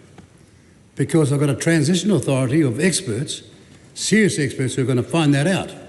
But to take a stab in the dark when you could be out by 10 million or more would be irresponsible in the extreme. The fact of the matter is, when it comes to 56.7, the paper is not needed. The government's intention has always been to support industry members as they transition away from greyhound racing. We specifically said that. The bill allows for support, and the transition agency has flexibility to provide for additional compensation, such as for lost income, should this be seen as necessary. These are blanket statements of commitment by the agency into the future and written into our law.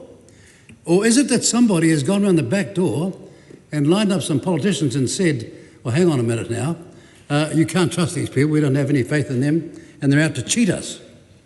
Well, if that's the case, why didn't they front with us and tell us that to our face? That would have been good. The Ministerial Advisory Committee set out key elements of its plan to transition away from greyhound racing at the Select Committee, which includes taking over ownership of dogs by contracting to cover food and care costs until they are successfully rehomed, working with partners like On Track to provide mental health and well-being services for those whose daily lives are closely tied to the industry, partnering to provide retraining support for those currently in the industry. Now, some members of the industry have continued to invest in recent years, even with the knowledge that the future of the industry was at risk.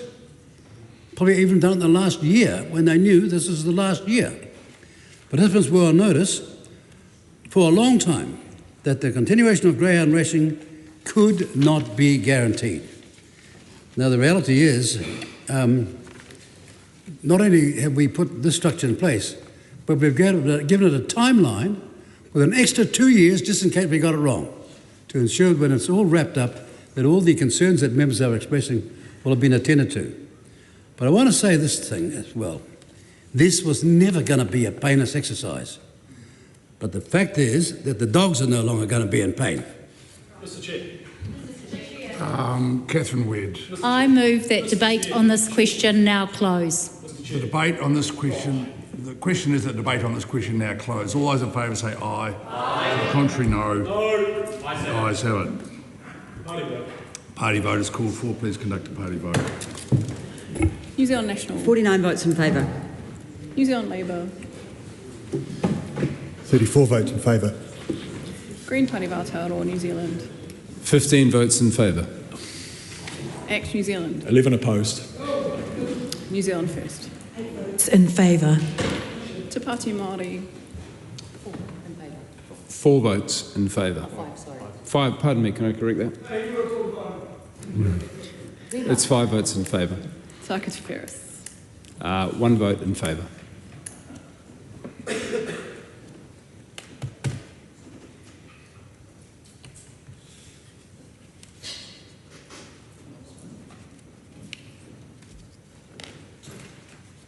The ayes are 112, the noes are 11. The question is agreed. The question is that Cameron Luxton's amendment to Part 1 set out on AP number 566 be agreed to. All those in favour say aye. Aye. Contrary, no. No. The noes have it. Party vote is called for. Please conduct a party vote. New Zealand National. 49 votes opposed. New Zealand Labour. 34 votes opposed. Green Party of Aotearoa, New Zealand. 15 votes opposed. Act New Zealand. 11 in favour. New Zealand First. 8 votes opposed. Te Pāti Māori. 5 votes opposed. Tākata Whereas. 1 vote opposed.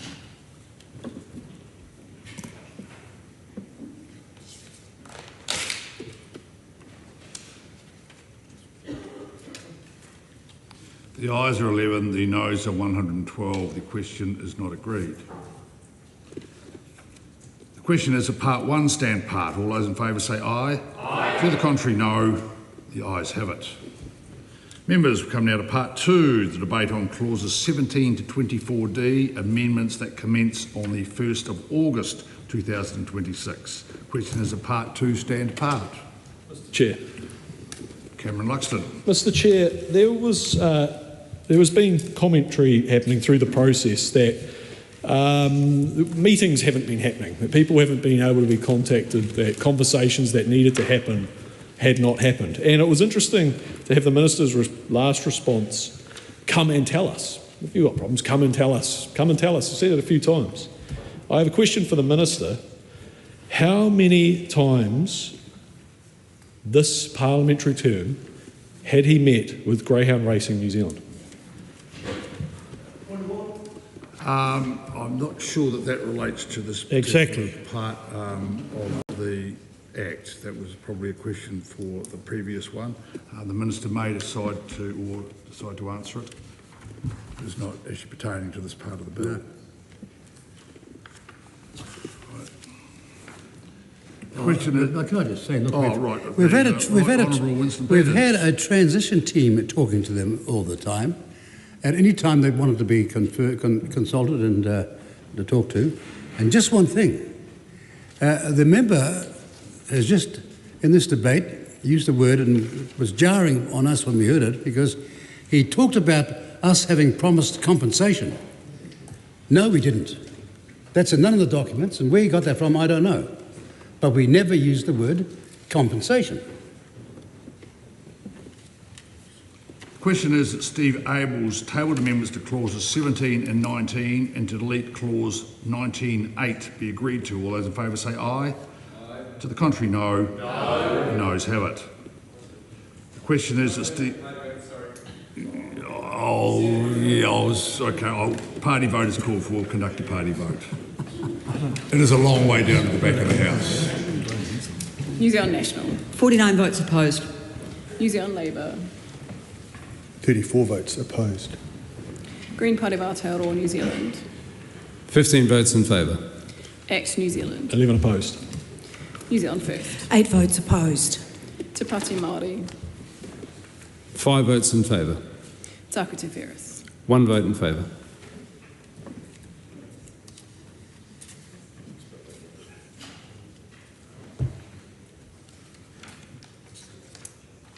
The ayes are 21, the noes are 102. The question is not agreed. The question is that Steve Abel's tabled amendment to clause 19.8, replacing the definition of overseas greyhound race, be agreed to. All those in favour say aye. Aye. To the contrary, no. No. The noes have it. Please conduct a party vote.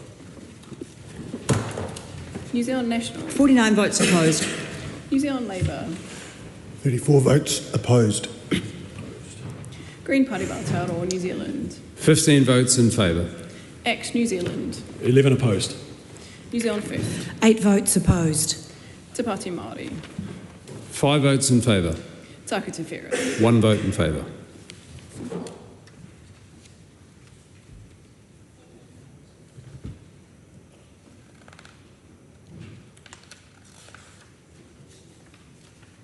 The ayes are 21, the noes are 102. The question is not agreed. The question is that part 2 stand part. All those in favour say aye. Aye. To the contrary, no. The ayes have it. Come to part 3, the debate on clauses 25 to 34, amendments that commence by order in council, and schedule 3. The question is that part 3 stand part. The question is that part 3 stand part. All those in favour say aye. Aye. To the contrary, no. The ayes have it.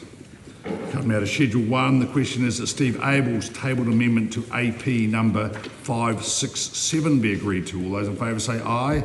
Aye. To the contrary, no. No. The noes have it. Party vote is called for. Please conduct a party vote. New Zealand National. 49 votes opposed.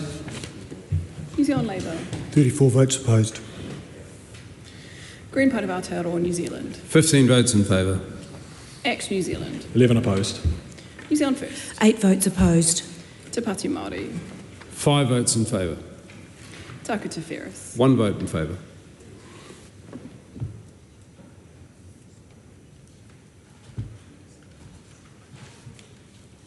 The ayes are 21, the noes are 102. The question is not agreed. The question is that Cameron Luxton's amendment to Schedule 1 set out on AP number 567 be agreed to.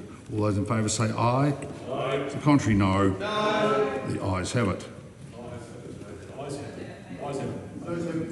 A party vote is called for. Please conduct a party vote. New Zealand National. 49 votes opposed. New Zealand Labour. 34 votes opposed. Green Party of Aotearoa, New Zealand. 15 votes opposed. Act New Zealand. 11 in favour. New Zealand First. 8 votes opposed. Te Pāti Māori. 5 votes opposed. Taku Te Whereas. 1 vote opposed.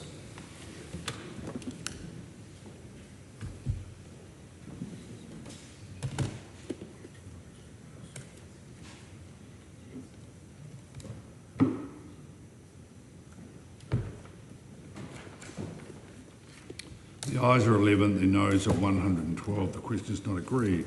The question is that Schedule 1 stand part. All those in favour say aye. Aye. To the contrary, no. The ayes have it. The question is that Schedule 2 stand part. All those in favour say aye. Aye. To the contrary, no. The ayes have it. The question is that Schedule 3 stand part. All those in favour say aye. Aye. To the contrary, no. The ayes have it.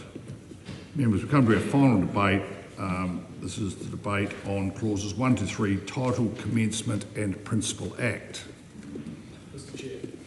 Cameron Luxon. Mr. Chair, it would be remiss of me not to take this opportunity to put to the Minister the views of so many people that came trying to seek a voice and an ear to this Parliament.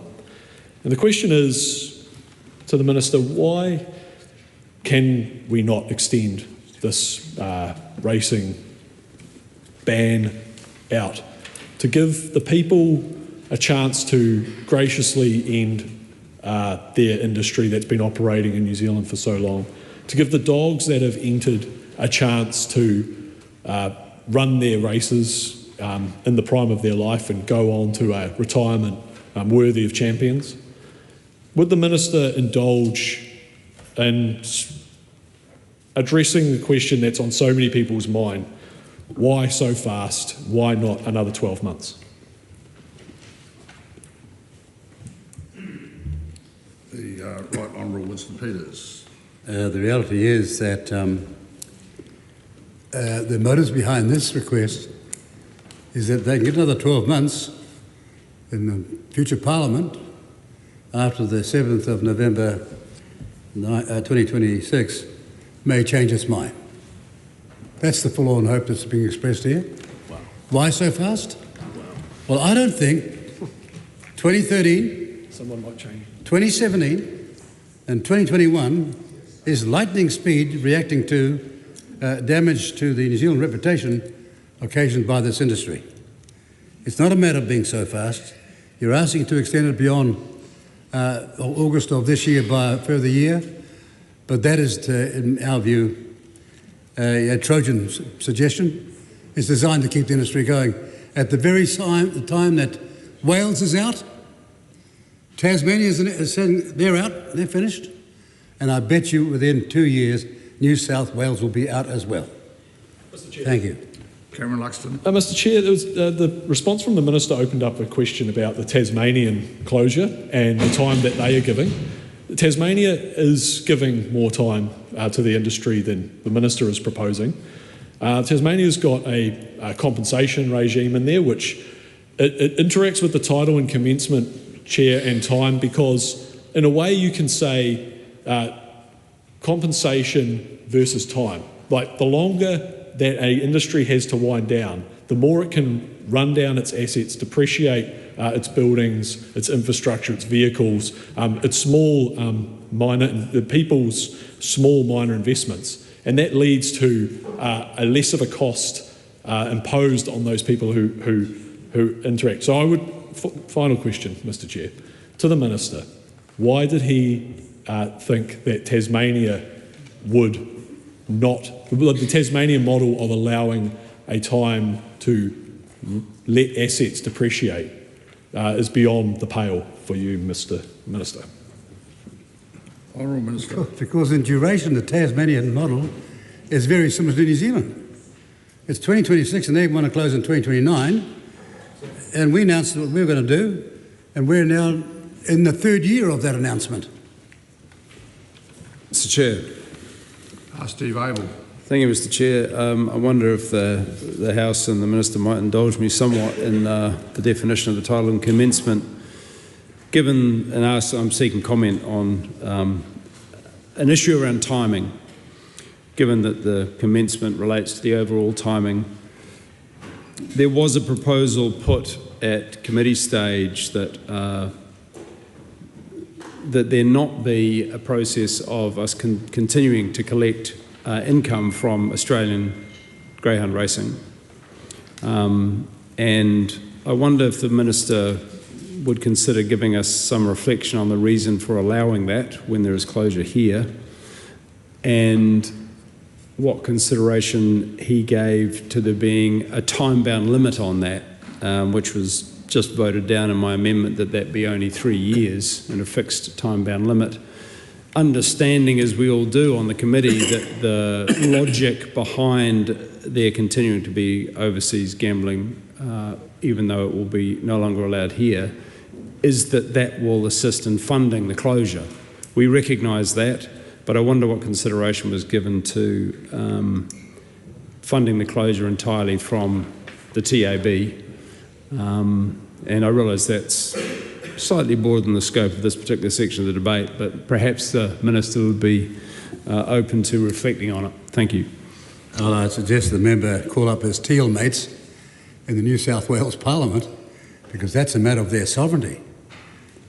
Having dog racing in New South Wales is the choice of the people of New South Wales via their elected representatives. And we're not challenging that. But that member is saying, well, symbolically, because we don't like it here, we should not be allowing any betting on there, when in fact it enables us to better look after people going out of the industry here. That's the compromise we've made. I can see the member's point, but I also see the other side of it. The Australians will not be very happy if you start telling them what to do. They'll think that you're behaving in a rather dingoistic way, and that's what I would suggest someone will get up in Parliament and say. All we're doing is saying to you that rather than challenging the other industries that we're trying to rebuild, we've got a chance of using the resources of the TAB, betting in New South Wales while it lasts, to help our people here get through this transition. The question is that Clause 1 stand part. All those in favour say aye. Aye. The contrary, no. The ayes have it. The question is that Clause 2 stand part. All those in favour say aye. Aye. The contrary, no. The ayes have it. The question is that Clause 3 stand part. All those in favour say aye. Aye. The contrary, no. The ayes have it. I'll report this bill without amendment. Thank you. No, thanks very much. Thank you.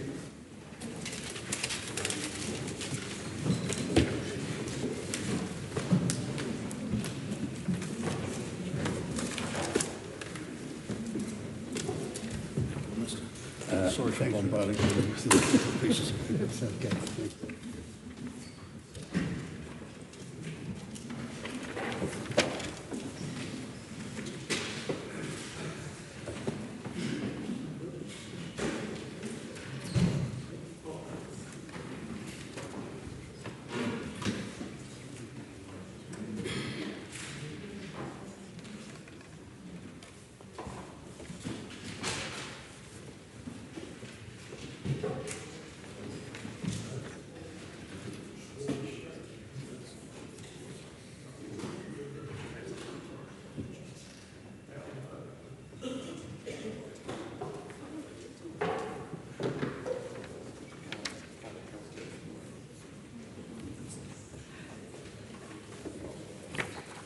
Members, the House is resumed. Madam Speaker, the committee has considered the racing industry closure of Greyhound Racing Industry Amendment Bill and reports it without amendment. Madam Speaker, I move the report be adopted. The question is that the report be adopted. Those of that opinion, please say aye. Aye. To the contrary, no. The ayes have it. The bill is set down for third reading next sitting day. Call on Government Order of the Day number 4. Fisheries Amendment Bill, first reading. Thank you, Madam Speaker. The Honourable Shane Jones. Tēnā tātou katoa. I present a legislative statement on the Fisheries Amendment Bill. That legislative statement is published under the authority of the House and can be found on the Parliament website. Thank you, Madam Speaker. I move that the Fisheries Amendment Bill now be read a first time. I nominate the Primary Production Committee to consider the Fisheries Amendment Bill. At the appropriate time, I intend to move that the bill be reported to the House by August the 6th, 2026. This is an overdue but joyous day when those New Zealanders who enjoy either their economic livelihood, their recreational aspirations, or their customary legacy through the fishing resource, because this bill represents a substantial set of improvements, Madam Speaker, to an area that is sadly a highly contested space riddled with misinformation. The New Zealand economy is based on our primary sector insofar as we generate economic wealth through our export revenue. Over 9,000 jobs are tied up with the fishing industry, a host of other employment opportunities from those who enjoy the sports fishery those who are amateur fishermen, fisherwomen. So it does capture a great deal of attention amongst our fellow Kiwis. Over $2 billion worth of exports.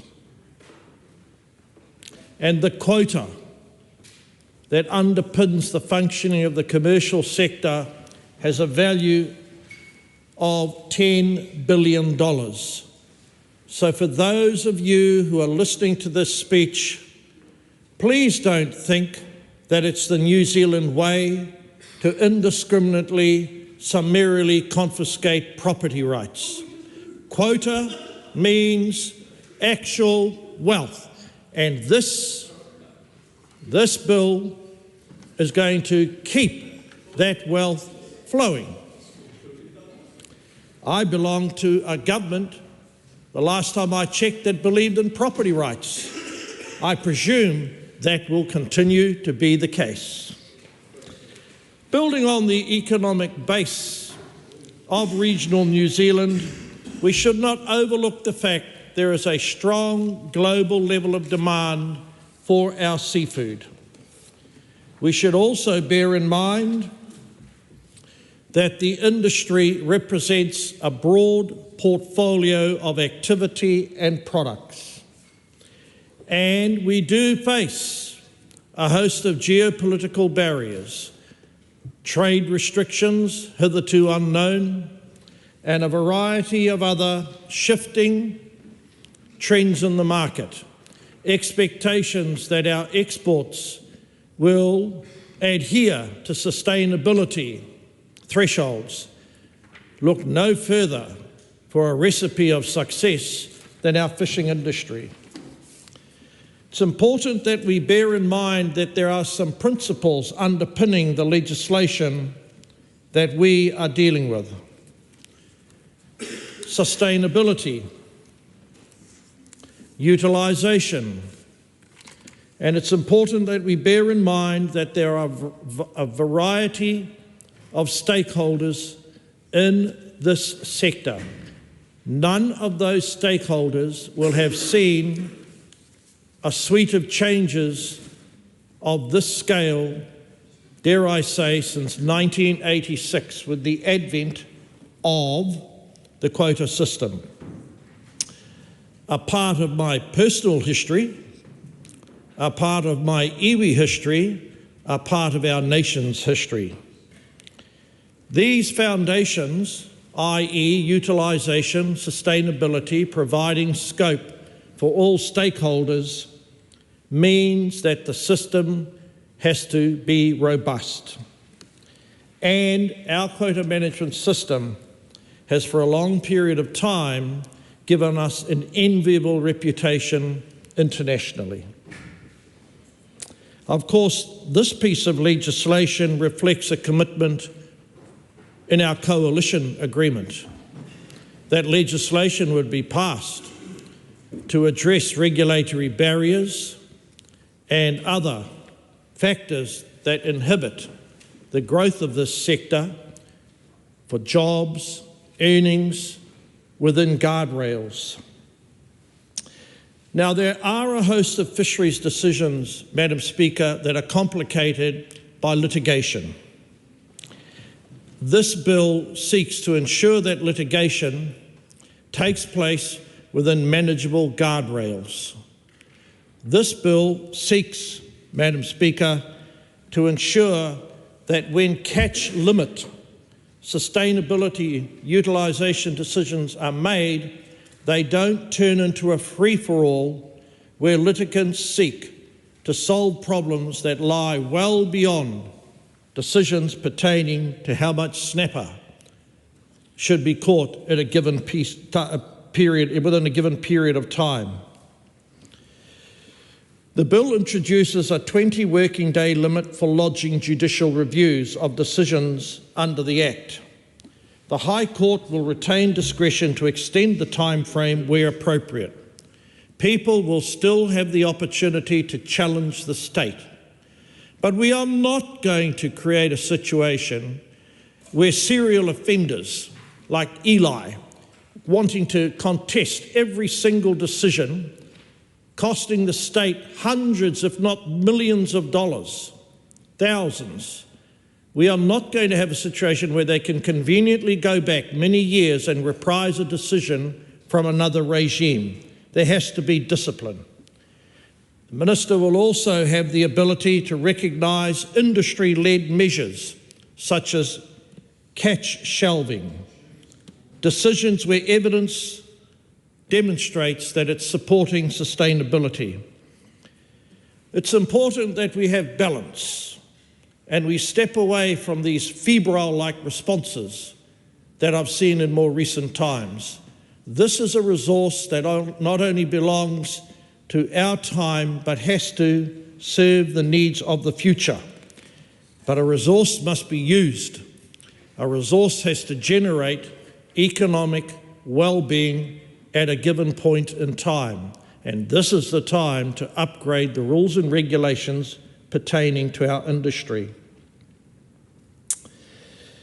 The provisions in this bill also enable the Minister to set alternative deemed value rates for inshore stocks when caught by southern deepwater vessels operating in areas where previously inshore fish were not caught with great abundance. Let me turn briefly to the matter of cameras. This bill provides for the ongoing operation of cameras. This bill protects the camera footage from peeping Toms hoping to distort, taint, stigmatise men and women deriving their livelihood on boats at sea.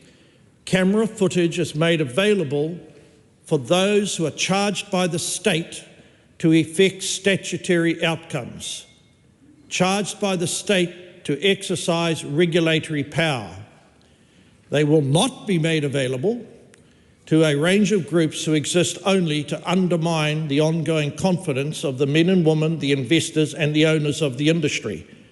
Now, in the event that the information, Madam Speaker, is made available, it must be treated with care and used in a very circumspect-like way.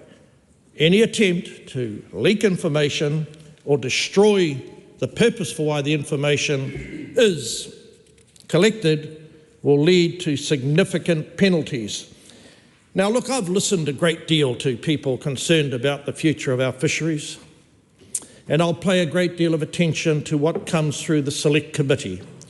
I commend the work of the members on the Select Committee, but let me remind everyone in this House, this is a coalition agreement, and this agreement can be entered into and upheld by quality responses, quality stewardship of us as politicians as we seek to uphold property rights, not destroy the Fisheries Treaty of Waitangi settlement, and maintain balance between the competing stakeholders. I commend the bill. Tangi Utikiri. Kia ora ana, Madam Chair. I rise on behalf of the Labour Party to take our first call on the Fisheries Amendment Bill. I don't disagree with the Minister around the value of exports that this provides for New Zealand. We have a very clean and clear track record as a country located in the South Pacific Ocean. The envy of many others, and we certainly acknowledge that. However, the Labour Party will not be supporting this bill this afternoon, and that's because it actually is a retrograde step backwards in terms of the role that New Zealand has all around the world when it comes to fishing. The Minister talks about utilisation of resource, he talks about sustainability, but he talks in the sense, or the camber, that they're two separate things. They can actually go hand in hand. You can utilise resources here in Aotearoa, New Zealand, and still do so in a sustainable way that protects the environment, that allows for that opportunity for exports to continue, and make sure actually that we continue to have that positive track record. Many of us, I'm sure, have been receiving a lot of emails in this House from members out in the community who are extremely concerned about this government legislation. And when we look back at just one aspect that was cited in this particular bill, and it's around the size of the catch, and for commercial fisher people, providers, to have to not necessarily throw back or able to retain and sell undersized fish. At the time when this was raised, the Minister who's just resumed his seat described this, I think just last week, as noisy voices. Noisy voices. And then soon after there was a complete U-turn from the Minister to say, oh, actually, no, we've listened to the masses, and he's been told, we don't quite know yet whether it was by Winston Peters or Christopher Luxon. Both of them seem to be taking credit for that change. But nonetheless, this is another example of a government that is simply out of touch with what New Zealanders are thinking and what New Zealanders need. We are well known all around the world, Madam Speaker, for the way in which we go about our place in the South Pacific Seas. And having a government that wants to initiate and head down a path of change in this space that is going to be detrimental for the environment, it's going to be detrimental for our image, and it's going to be detrimental in terms of ongoing sustainability as well.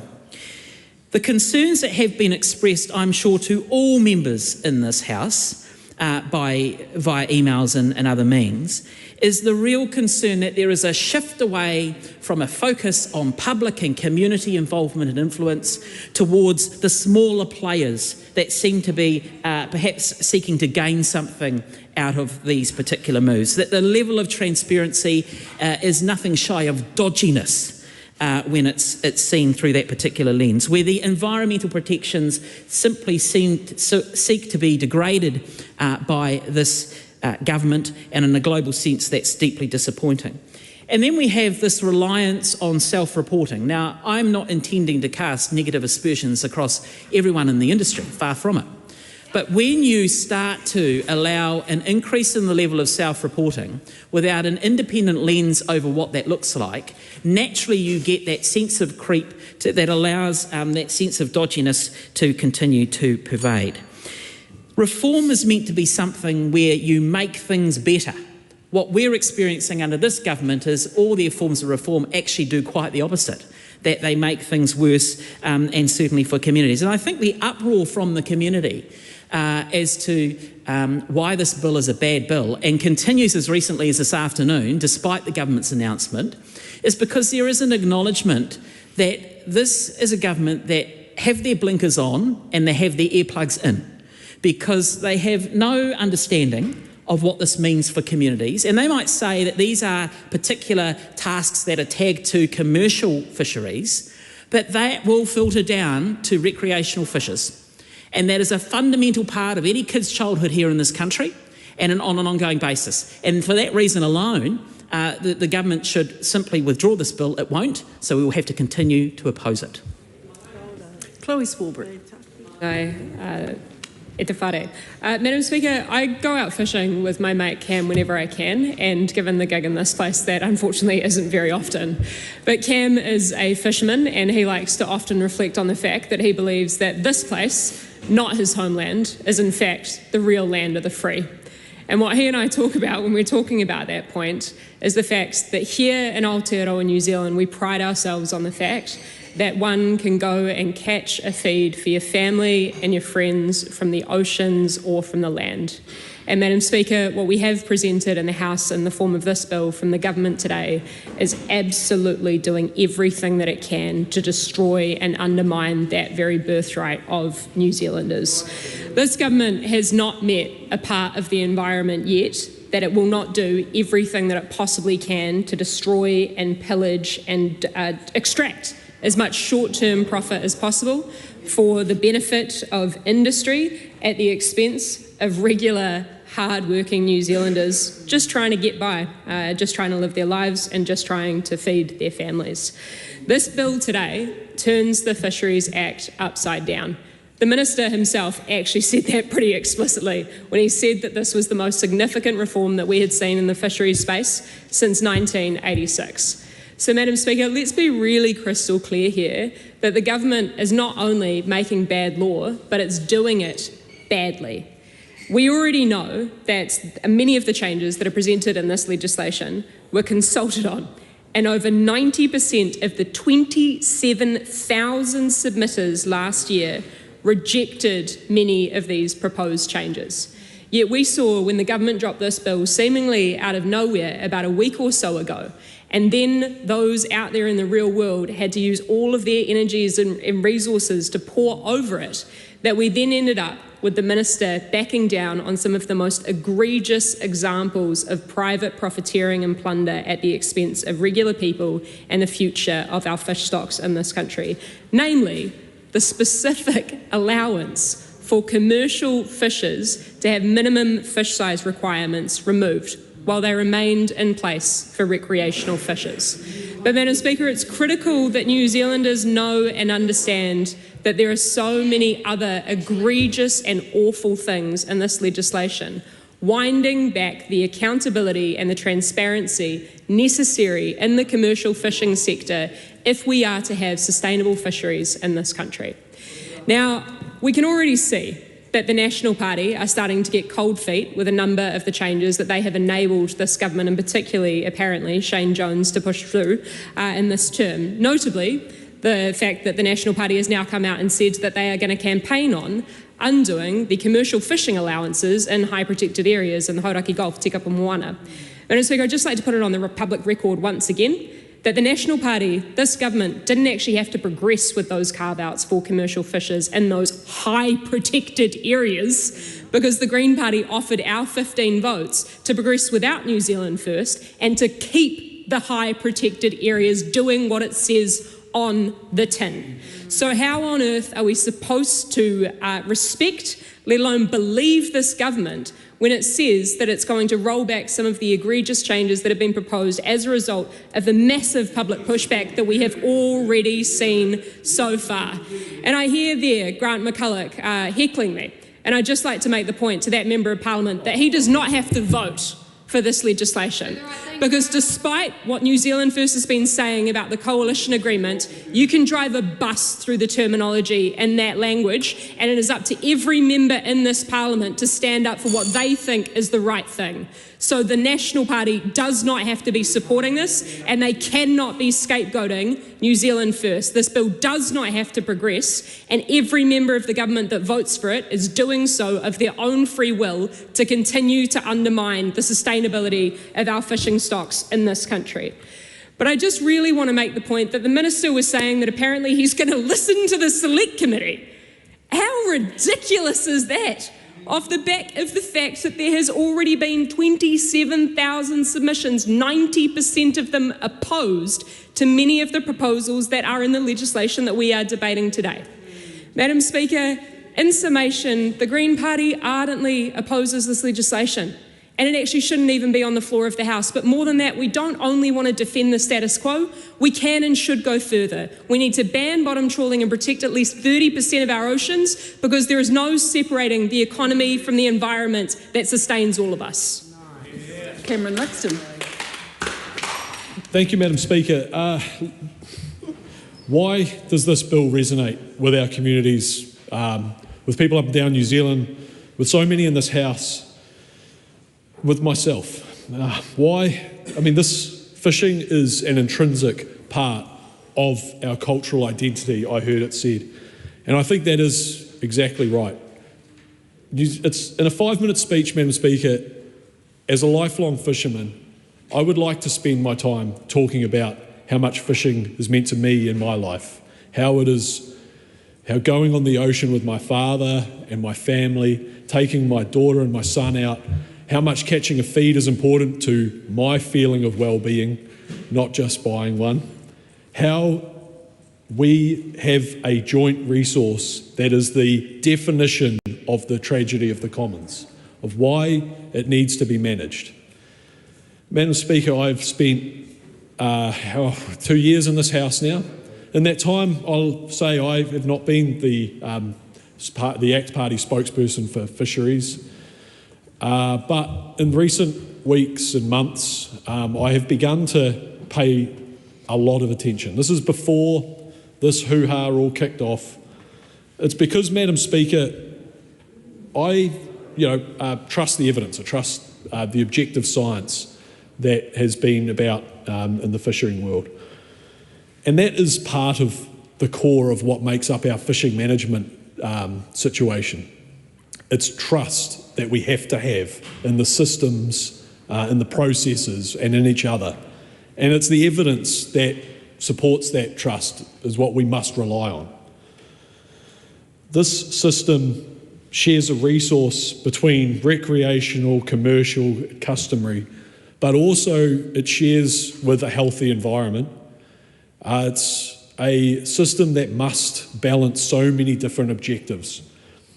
And in my engagement in this sector, I have begun to worry that there is a severe lack of trust, that the trust that underpins what is this system is being hurt.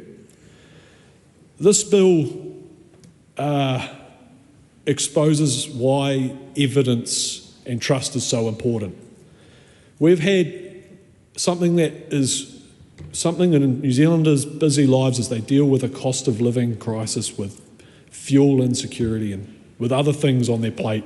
You can see why minimum fish sizes and fish dumping are the topic that have caught the imagination. It's easy to grasp for Kiwis who are shocked at the price of fuel while trying to get to work and pay the bills and get their kids to where they need to go. We can hear fish sizes and get a grasp of that. But there's a lot of other things in this bill, Madam Speaker, that need to be worked through at Select Committee.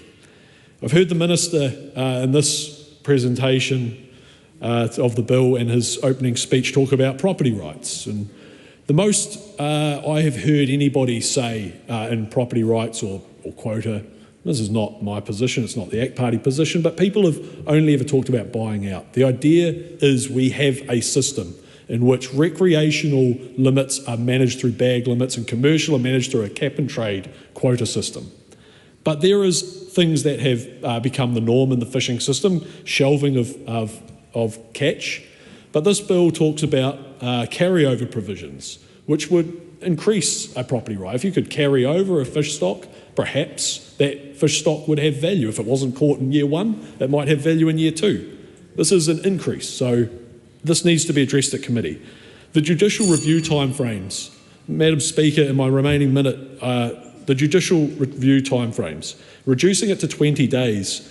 I went through the Judicial Review Procedures Act and I couldn't find any limit on any other legislation or overriding legislation on judicial reviews. New Zealanders need to have trust that when their Parliament passes a law and the executive executes that law, that they have an oversight. It's something that needs to be looked at committee. Management plans, restrictions on environmental protection being taken into account, allocation increases. It is a complicated bill.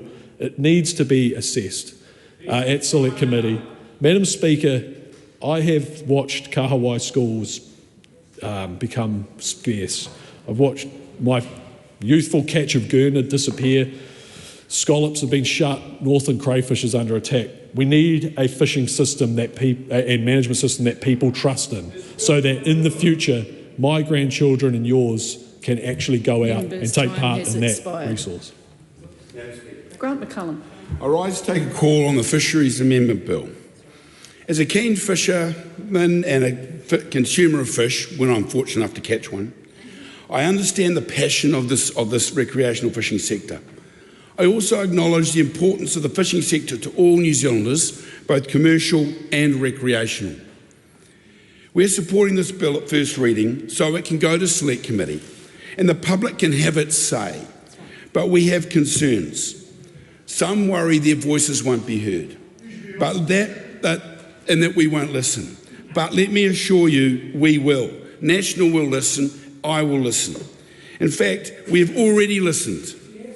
Late last year, proposals were put forward to make changes to the regulations that would have meant 19 species of reef fish will be able to be harvested and sold by commercial fisheries.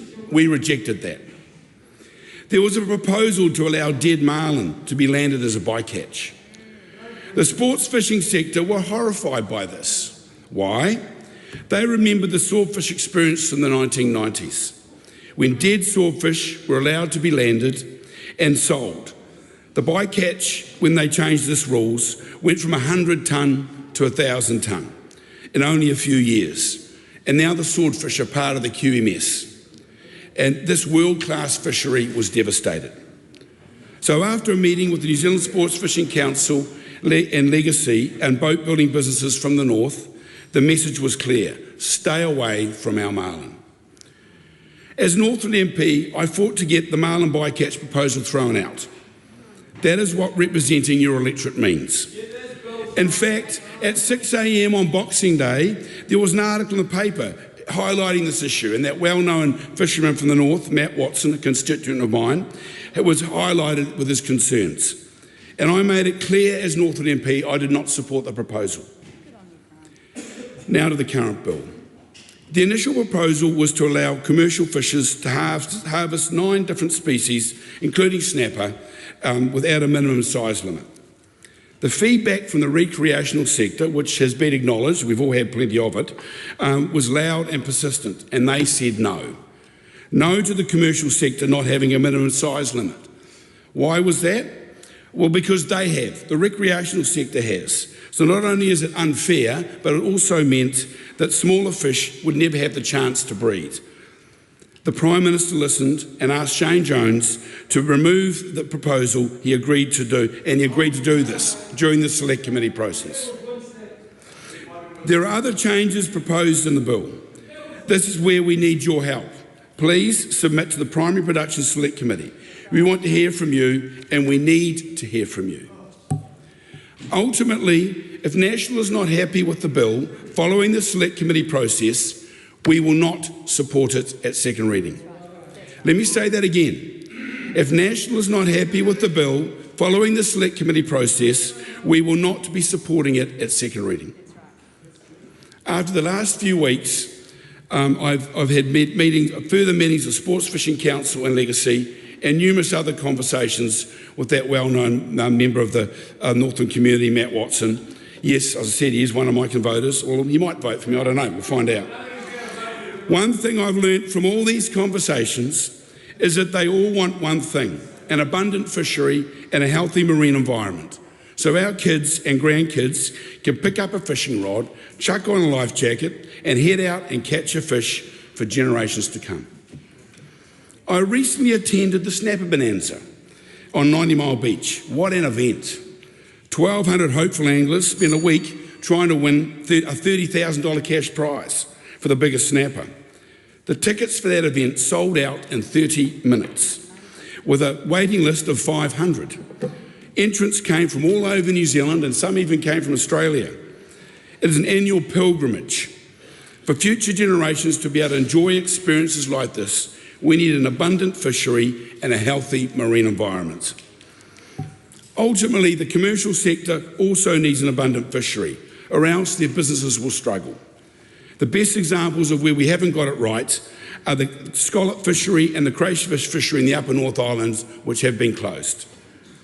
The time has come for all interested parties, recreational fishers, environmental groups, commercial operators, iwi and customary interests, marine scientists, regional communities to develop a pathway to a healthy marine environment, and so we can all have an abundant fishery. Thank you. Rārui Waititi. Tēnā koe, Madam Speaker. I rise for the Pāti Māori today to take a call on this particular bill. And I'll open with Tangaroi te titi, Tangaroi te tata. Tangaroa supreme below, Tangaroa supreme above. I come from a community that relies heavily on the moana. Born and bred on the moana. My grandfather was a commercial crayfisherman back in the 70s. My father also fought one of the biggest fishing cases back in 1986 when he went to court to stop bottom trawling, Danish sailing, recreational netting, in Whangapraoa, Cape Runaway, and was successful in his bid to stop that. Why I'm mentioning that is that he also was responsible for footing probably the biggest mātaitai in the North Island, which is Te Kopa o Rongokanapa, which also takes in the hapu of Kauai Tanguhia. Why I mention that is that we find that the mātaitai is one of the easiest ways to manage fisheries, which brings me back to this bill. This bill shows me that it has not consulted. It has not consulted commercial fishermen, because the commercial fishermen I have spoken to do not support it.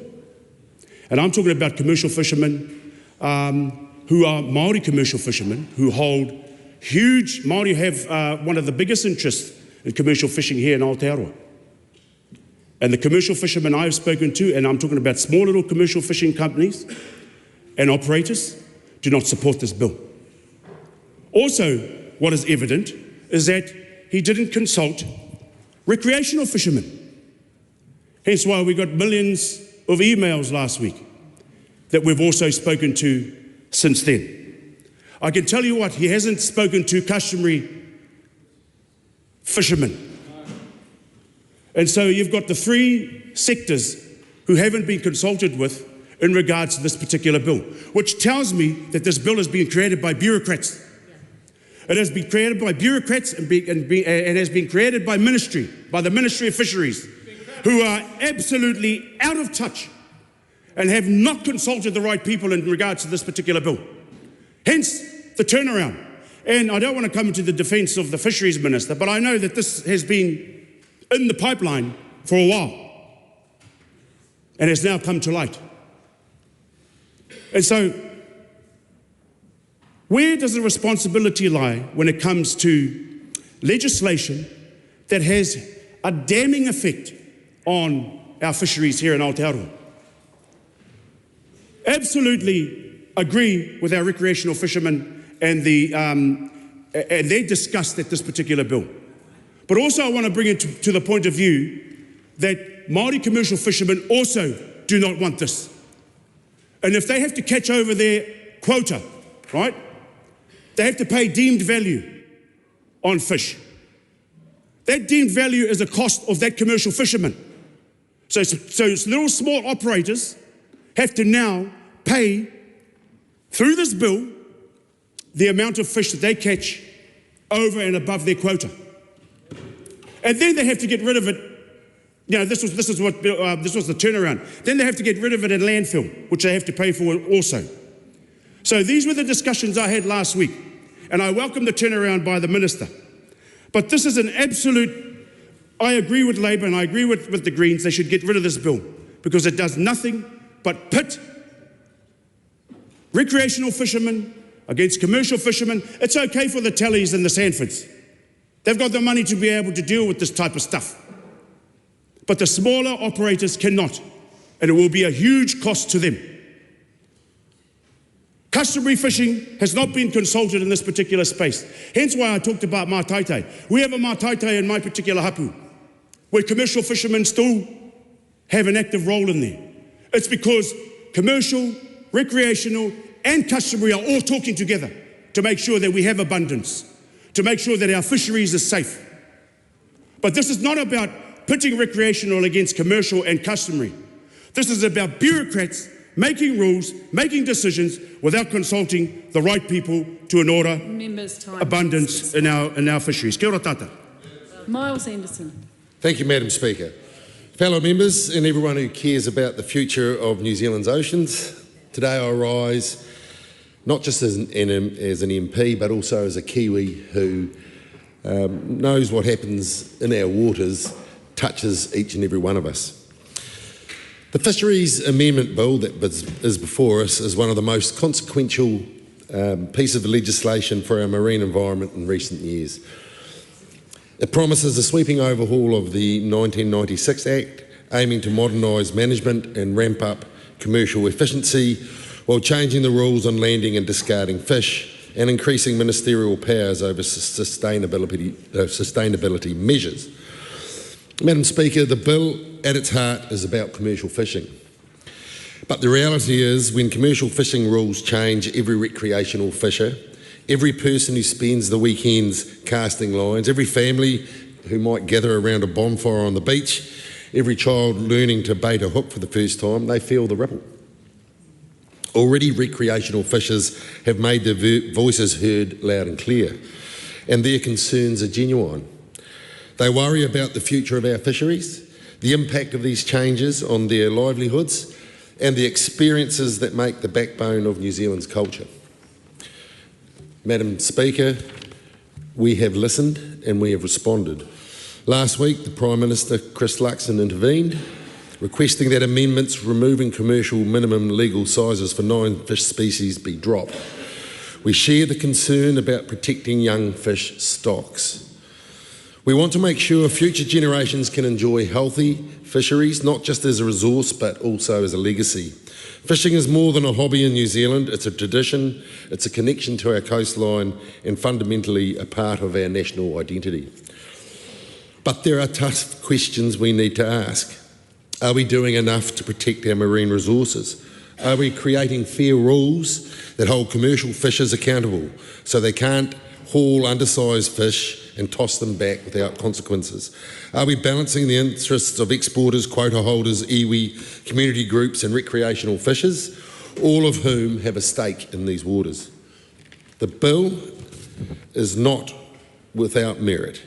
Its main goal is to boost the value of seafood exports and to keep our fisheries sustainable. It aims to make management more responsive, certain and efficient. So National does support smarter use of data, technology and onboard cameras to improve oversight, and we back better catch limit setting and flexibility for quota holders facing extreme weather. These are step forwards, but they don't solve every problem.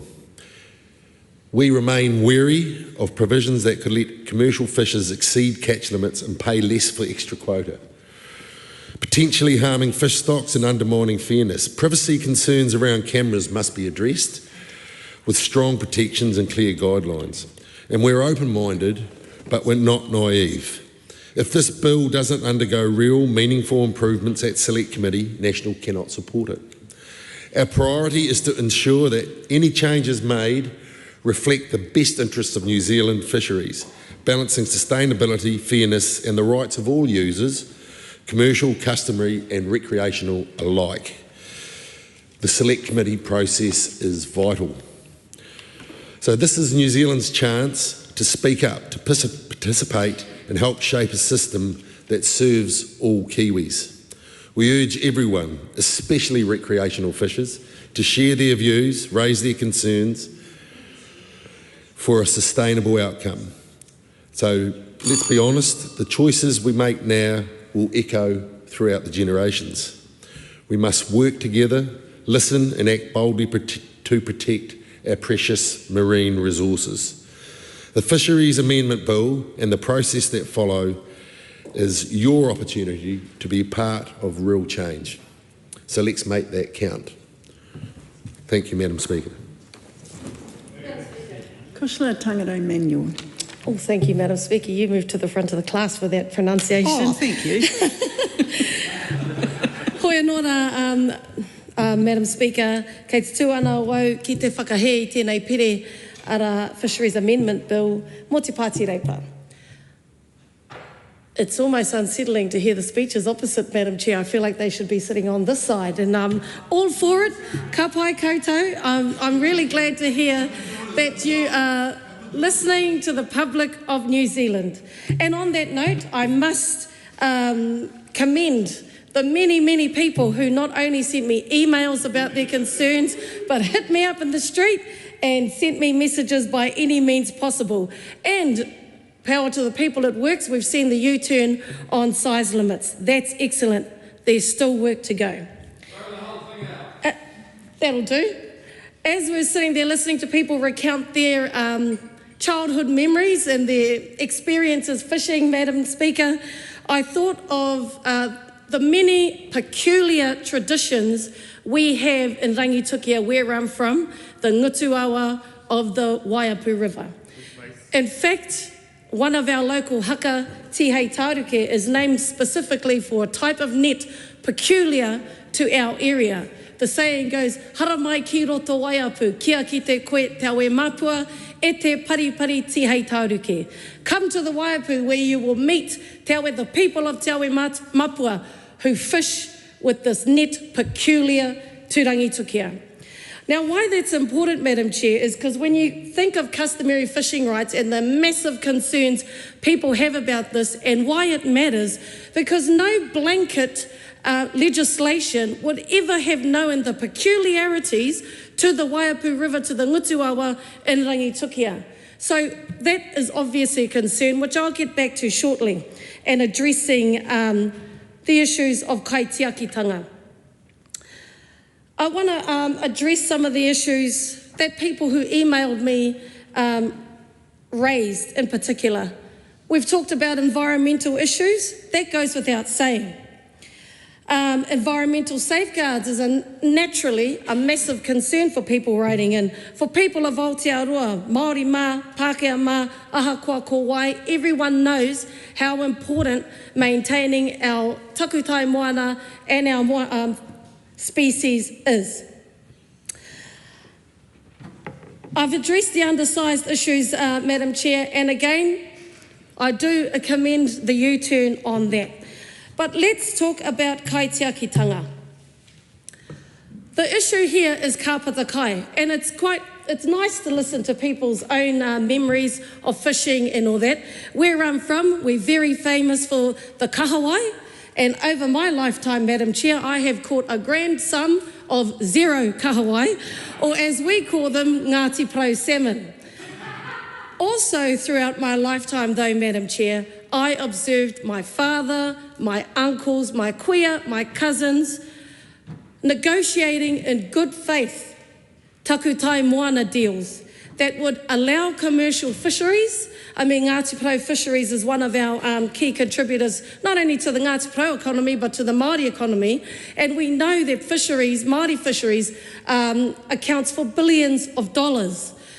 But what we saw was them negotiating in good faith deals which would serve the public's concerns and accessibility, while absolutely maintaining kaitiakitanga and our responsibility as kaitiaki of our waterways and of our species, or our kāpata kai.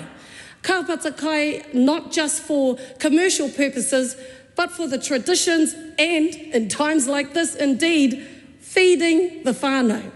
And that is something that's been made loud and clear, not just from recreational fishers, but from people across Aotearoa. And amendments proposed in this bill threaten that. They threaten kaitiakitanga. They threaten the value of consulting with kaitiaki, and therefore the sustainability of our kāpata kai, and potentially the sustainability of our commercial interests. So, Madam Chair, Madam Speaker, it's been a real honour to not only reflect on our unique, peculiar Ngāti Pro and Waiapu concerns about this bill, but to be able to stand up and give voice to the many people who reached out to me as their MP for Ikaroa Rāwhiti from Te Mātakitaki a Kupe, Tainoatu, ki Pōtaka. Thank you, Madam Chair. Speaker. Suze Redmayne. Thank you, Madam Speaker. Feedback on the proposed Fisheries Amendment Bill. Heartfelt commentary from my constituents across the mighty Rangitukia, keen recreational fishers just like me, has come in thick and fast. People like, and I want to thank every single one of them. It's been amazing to hear from everybody that's reached out, and I'm very grateful. John Riding said that he was horrified at the imminent push to loosen up fisheries for the commercial fishing industry. Please ensure that sense prevails, he said.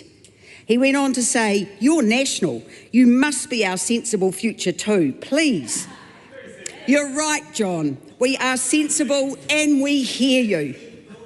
Dave Johnson said, "Our fisheries are not a private asset. They belong to all New Zealanders and are an important part of who we are." Well, National agrees, Dave.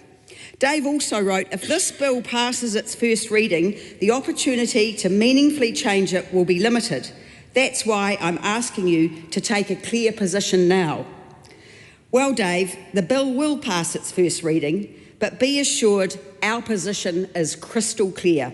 We will take out the sections of the bill that remove the minimum size limits. And as my colleague and expert fisherman Grant McCallum said earlier, if National is not happy with any changes made or not made at Select Committee, we will not support this bill to second reading. Rob Thomas wrote, "Having a rule that suits commercial interests and penalises New Zealanders for doing the same thing is morally and ethically wrong." He said, "Twice a year I get to spend a week with my family and enjoy spending time fishing. An activity we should all look forward to, not have commercial interests decimate the future breeding stock of the New Zealand Ocean." Paul Bickman said, "Our fisheries are a tonga belonging to all New Zealanders." He also said, "When public opinion is so clearly unified, it raises serious questions about whose interests are being prioritised. It's serious." Well, I can assure you, Rob and Paul, we are prioritising the interests of recreational fishers like you and thousands of other New Zealanders, because National shares your concerns about the impact on juvenile fish stocks. And like you, we want to do everything to make sure we can ensure our kids and grandchildren have abundant fisheries for decades to come. Madam Speaker, Benjamin Tuck wrote, "From what I've seen, this bill deserves far more scrutiny than it's getting. It shifts power away from the public and towards a small group of quota holders, removes environmental safeguards and reduces transparency at a time when we should be strengthening it." I can assure you, Benjamin, this bill will get the scrutiny it needs and deserves at Select Committee. To date, public scrutiny has been pretty deafening. Every New Zealander has an affiliation with recreational fishing in some shape or form. We can all tell stories from our childhood, or we know neighbours or friends or people down the road who go fishing. And as my colleague Cameron Luxon paid testament to before, it's a vital part of being a Kiwi. I encourage every recreational fisher to be part of the process, part of democracy at work. Madam Speaker, National backs recreational fishers, and I'm proud to say I'm one of them. Thank you to everyone who's got in touch with me about this bill. Your voices really did and will make a difference, and that's awesome. Honourable Giantonetti. Thank you, Madam Speaker. Madam Speaker, we're lucky to live in a country such as this, surrounded by the beautiful moana, where it is integral to who we are and our culture and what we do on a daily basis. And I have to say, Madam Speaker, I'm very lucky to live in such a beautiful part of the country in Tauranga, where you only have to travel probably a minute down the road and you've got sea and you've got that beautiful view. And it has become integral right from the very first settlers to this country. Fishing has become integral to a way of life. Tangata whenua fished from day one when they came to this country, and like many others in this house today, I can also claim to be a recreational fisher. We love getting out on our boat. We're not very good at it. I have to say we're great conservationists because we don't catch very much. We probably need some lessons from my colleague over there, Cameron Luxon. I know he is very successful. We are not. At catching fish, yes. One thing though, Madam Speaker, that I have seen and heard in this debate this afternoon is how we've got members from from governing parties on the other side of the House who are saying, well, it's not going to go through into second reading and pass second reading this bill if we don't get the changes that we want to see. I question why we're having to do this now. Why wasn't this work done before this bill was brought to the House? It seems a very mucky way of doing this, and we've seen the shambolic way that this bill has been shepherded in the short time that it's been released so far, where we've already seen changes that have been made to it, which is a very embarrassing situation when a bill just gets tabled and then already we're starting to see a back down, and that was on the size limit clause. I don't understand when you've got government parties there who say they're not going to vote for it any further, why they haven't worked to get that sorted at this stage.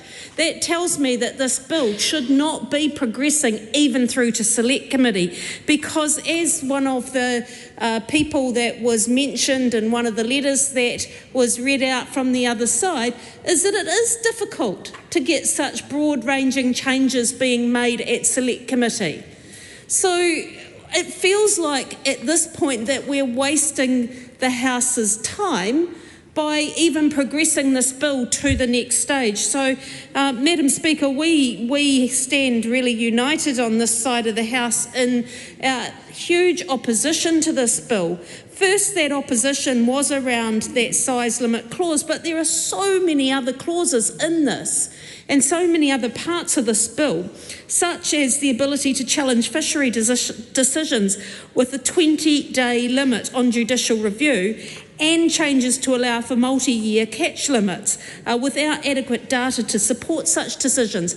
They're just stupidity in the bill. They're not going to offer that sustainability going forward. They're going to have a huge impact on, and a negative impact on, our country going forward.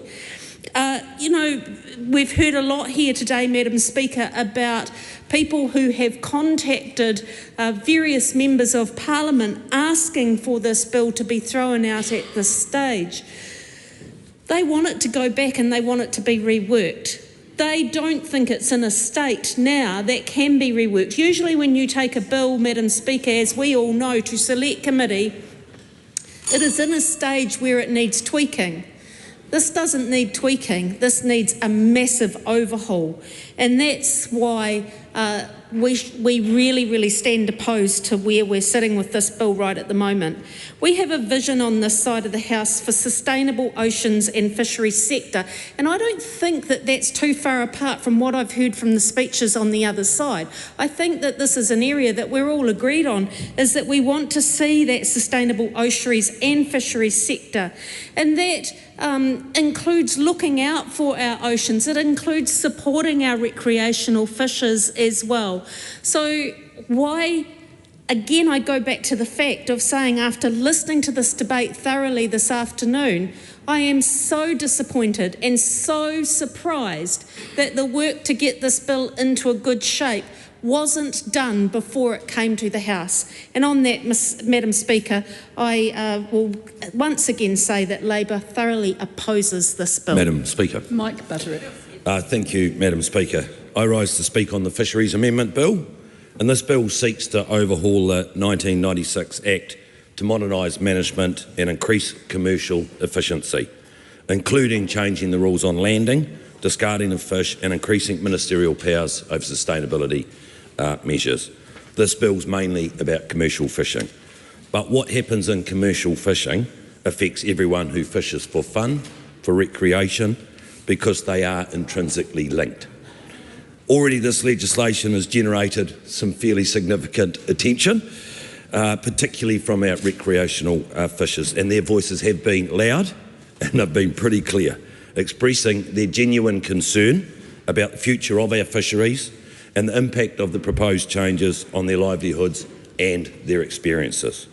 And we heard those concerns and we responded. Last week, Prime Minister, the Right Honourable Chris Luxon, stepped in to ask that amendments removing commercial minimum legal size for 9 fish species be dropped. And we share the concerns about protecting young fish stocks, and we too want to make sure that future generations can enjoy healthy fisheries as well. Fishing holds a special place in the heart of New Zealanders, as we've heard. We know that for countless Kiwis, fishing is more than just a pastime. It's a way of life, woven into the fabric of individuals, families and local communities, from the far north to the very deep south. And it's the thrill of casting a line, of sharing stories, not all accurate, in terms of size and the number of fish caught, laughs on the beach, jumping on a boat with a life jacket on, of course, Cameron Brewer. And I must confess, I'm not a great seafarer. I'm not particularly lucky catching a big fish. I know the back end of a chop from one end to the other, but not fish. But there's a very proud tradition of passing down the passion, the knowledge and the skills in regards to fishing from one generation to the next. Fishing puts food on the table, it sustains livelihoods, and it fosters a deep and enduring connection to our very unique coastal waters. Whether for sustenance, sport, or simply the joy of being out on the water, fishing does unite us and it enriches us as a national identity.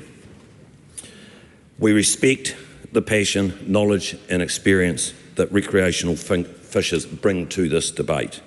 And the Select Committee process is a vital opportunity for everybody to have their say. And I urge all of those with concerns, whether big or small, to engage in the process. It's your chance, their chance, to raise any and all issues they may have with the bill. We want to hear from them, and their input is essential to ensuring that the legislation reflects the needs and aspirations of the people it impacts the most. Importantly, we must also ensure that commercial fishers are not able to continually haul undersized fish and throw them back without recourse or penalty. And there must be accountability, Madam Speaker. We need to get this right. If this bill is to succeed, it must create fair, enforceable rules for all involved, protecting both our recreational and commercial interests, while safeguarding our marine resources. So let me be clear, National is committed to constructive change. We believe that if the bill, however, does not undergo real, meaningful improvements during the Select Committee stage, we will not be able to support it beyond that point. Our priority is to ensure that any amendments made are in the best interests of New Zealand's fisheries, balancing sustainability, fairness and the rights of all users, which is commercial, customary and recreational alike. And we must work together to protect our marine resources for future generations. This bill and the process that follows is the public's opportunity to be part of making real change that's sustainable. And I encourage everybody to speak up, participate and help us shape a fisheries management system that serves all of us. Thank you, Madam Speaker. The question is that the motion be agreed to. Those of that opinion, please say aye. To the contrary, no. No. The noes have it. A party vote's called for, Madam Clerk. New Zealand National. 49 votes in favour. New Zealand Labour. 34 votes opposed. Green Party of Aotearoa, New Zealand. 15 votes opposed. ACT New Zealand. 11 votes in favour. New Zealand First. 8 votes in favour. Te Pāti Māori. E rima ngā poti whakahe. Takota Ferris. Ko tahi te poti whakahe.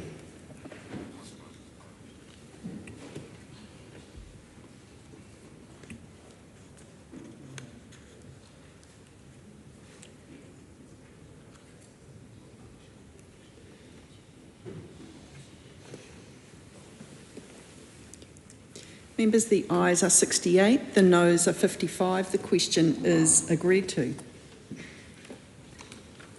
Fisheries Amendment Bill, first reading. The question is that the Fisheries Amendment Bill be considered by the Primary Production Committee. Those of that opinion, please say aye. Aye. To the contrary, no. The ayes have it. The Minister needs to move the report back date. New Zealand First.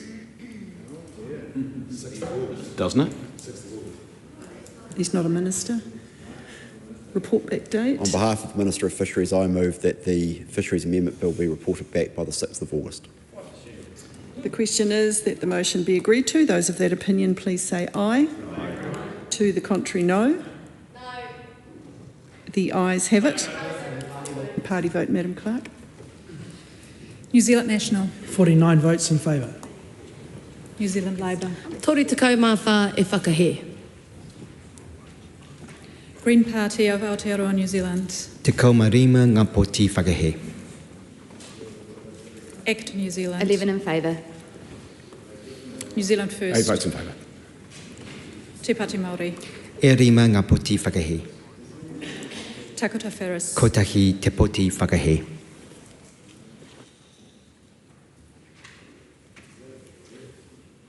The ayes are 68, the noes are 55. The question is agreed to.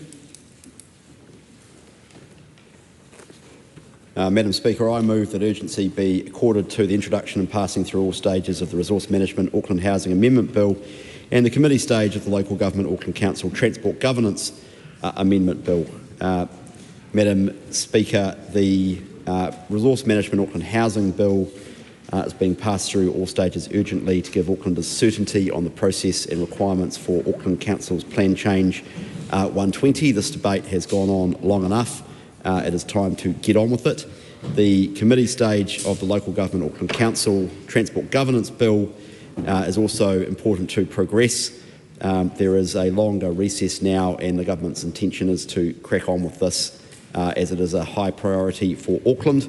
There are 59 items of government business on today's order paper, 60 if you include this bill, or this urgent bill, and the government intends to make progress. The question is that the motion be agreed to. Those of that opinion, please say aye. Aye. To the contrary, no. No. The noes have it. A party vote's called for, Madam Clerk. New Zealand National. 49 votes in favour. New Zealand Labour. 34 votes opposed. Green Party of Aotearoa, New Zealand. Te kaumarima ngā poti whakahe. ACT New Zealand. 11 in favour. New Zealand 8 votes in First. favour. Te Pāti Māori. E rima ngā poti whakahe. Takota Ferris. Kotahi te poti whakahe.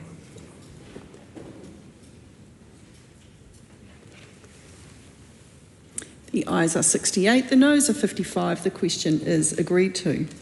I understand it's the intention of the government to introduce a bill. Resource Management Auckland Housing Amendment Bill introduction. That bill is set down for first reading immediately.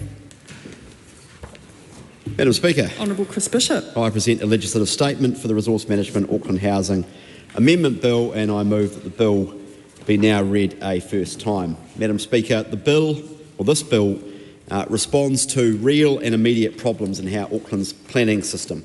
Let me start, Madam Speaker, with a simple proposition, which is that Auckland needs more houses. Housing affordability remains one of the most serious challenges facing the city and indeed this country. And as I've often talked about, it is also a major economic challenge. High housing costs makes it harder for Auckland to play its role as New Zealand's economic engine, and the impacts are felt across the country in productivity, in wages and in living standards. This is a significant economic reform, and it is an important economic reform for Auckland in particular. And at the core of this issue is supply. And the good news is that for about 20 years in this Parliament, we had a long-winded, esoteric and frankly facile debate about what the causes of housing unaffordability were. And we've had endless debates about capital gains and endless debates about immigration and endless debates around first home grants and all these other stuff that frankly are at the margins of actually what is required to enable competitive land markets and affordable housing. And eventually people figured out that this is a supply issue. And eventually, people figured out that it is the urban containment policies in our cities that have stopped or stymied housing growth from letting our cities grow. And the good news is, notwithstanding the remarks from the List MP based in the Wairarapa, notwithstanding those remarks, there is now actually a consensus across the sensible parties in the Parliament that this is a supply issue and that urban planning rules need to reflect that. So we've made really good progress. And I don't want to litigate the long history with the National Policy Statement on Urban Development and then the medium density residential standards. But it is true that successive governments have taken steps to enable more housing. What happened after the MDRS came in is that Auckland said, hang on a minute, this is too one-size-fits-all for Auckland, and we require the ability, post the cyclone events of Gabrielle in 2023, to downzone areas in Auckland. Auckland faces a combination of growth pressures, infrastructure constraints and natural hazards that are not evenly shared across the country. So the government agreed to a bespoke approach for Auckland, reflecting how important Auckland is for the country. In doing so, we required the new Auckland plan to particularly upzone around the City Rail link stations. $5.5, $6 billion investment into the future of Auckland. It is critical that Auckland gains the benefits from this once-in-a-generation transformational opportunity for Auckland. Now, that was not in the Plan Change 120 that was being, or Plan Change 78, I should say, that was being advanced. Parliament legislated last year to enable broad upzoning in 5 City Rail link stations in particular, and that is preserved through this legislation. What we did last year was require the new plan to provide at least the equivalent capacity of the previous plan change, and that equivalence requirement turned into a capacity figure of just over 2 million homes. There's been a lot of information thrown around 2 million. What planning aims to do is enable theoretical development capacity on the basis that when there are abundant development opportunities, not all of them will be taken up, clearly, but the surplus of development opportunities leads to competition around those development opportunities, which leads to affordability over time. So this idea that there was going to be 2 million homes in Auckland plonked down into the middle of wherever is not accurate and was never accurate. However, it's a lightning rod, and I want to make it clear that the idea that the government will facilitate 2 million homes to be built in Auckland, all that those homes would ever be built, is not accurate and was never accurate. The other thing that has become really clear is that flexibility matters. Aucklanders care, as indeed everyone does, around where housing growth takes place. And that's what we are now fixated on, making sure that housing growth in Auckland takes place in the areas that make the most sense. For example, I am yet to find someone who thinks that we shouldn't grow around City Rail link stations. There are a few people out there probably, but most people think, well, okay, we're spending $6 billion, there's going to be rapid transit trains running to and from and through the network over the next few years. Once it eventually opens in the second half of the year, no date yet, wait and see. Once it opens, people should live around there. And people who can live in 200, 300, 400, 500, 600 metre, 700 metres and walk to the train station, that's good. That makes sense. I'm yet to find someone who doesn't think that we should grow more in the Auckland CBD, and it's not included in this bill, but I've started an investigation into unlocking some of the planning restrictions in the Auckland CBD, because the Auckland CBD is the economic powerhouse of Auckland, and indeed it's important nationally for the rest of the country. So I'm yet to find people who don't think the CBD should grow. I'm yet to find someone who doesn't think we should grow by busways and by rapid bus stops. I'm yet to find people who don't think we should grow in metropolitan centres that are the villages, well, they're not villages, they're actually quite built-up areas that dot around Auckland and the wider Auckland urban area. That's what this bill allows for, and that's what the Auckland plan that will flow from this bill allows for. And it allows flexibility around exactly where the density takes place, and it settles the issue of who is in charge of this. Because once this bill passes, it will be over to Auckland Council and the local boards and the local communities of Auckland to shape where that density takes place. And it's completely legitimate that interested communities say, well, hang on a minute, you've upzoned this street, you're allowed to build terraced houses here or apartments here, or you're allowed to build XYZ here. Hang on a minute, there's all these constraints here, you haven't taken account of all this, you haven't taken account of all these things. Well, I'm sorry, if your proposition is that central government should dictate on a street-by-street level what happens in Auckland, good luck explaining good luck explaining to your constituents in Wellington Central, because if that is your position, I think you may find that Wellington Central constituents don't like the idea that, well, no, I just put that proposition and she told me I was wrong. So we are not going to do that. Auckland Council and its communities will be involved in that process, and there's an independent hearings panel that people will be able to submit to.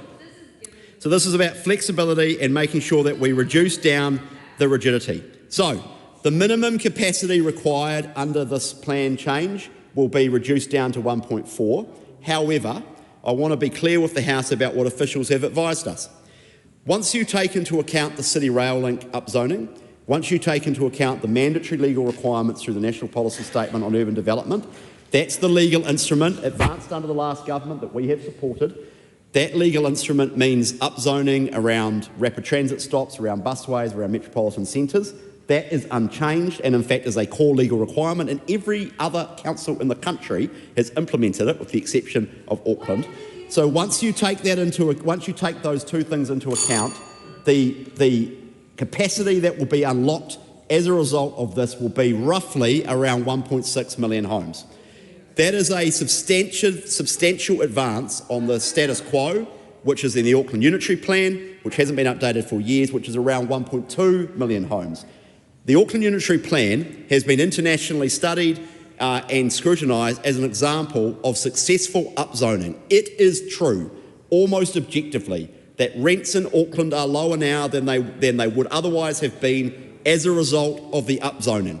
Auckland rents are lower than they otherwise would be. It has had a well. I see the List MP based in Northcote is shaking his head. I suggest you go and talk to your colleagues who understand this point. I support you. I suggest you go and read the extensive academic evidence around the Auckland Unitary Plan, and if you don't like it, go and talk to Phil Twyford, who put in place the National Policy Statement on Urban Development, which was an advance on the Auckland Unitary Plan in the first place. So if the member opposite wants to shake his head and deny economic reality and the broad thrust of successive governments' housing policies for the last 10 years, well, he's welcome to it, but it doesn't speak very well about a future Labor-led government. So 1.6 million homes is about where we'll land. 1.2 million homes is the current capacity. This will be a substantial advance on that. And here's the critical point, Madam Speaker. It centres the growth in the right areas. And the advice that I've received is that the theoretical capacity that is unlocked is more likely to translate into actual houses being built because it centres the growth around the infrastructure in the right places. So this is a sensible plan. It will, I hope, lead to a durable consensus in Auckland around where growth happens. Auckland must grow. This bill allows for it. Included in the Minister's speech was a legislative statement, which is published under the authority of the House and can be found on the Parliament website. The question is that the motion be agreed to. Honourable Rachel. Thank you, Madam Speaker. And while the Minister is in that House, I want to be very clear that Labor absolutely supports more houses in Auckland, and that is, of course we do.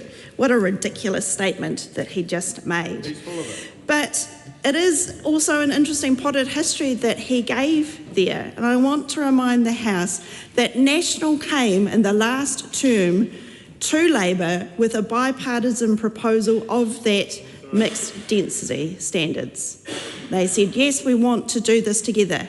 And then there was a sniff of unhappiness from some of its Auckland-based MPs, and they reneged on that bipartisanship after it had been passed into law.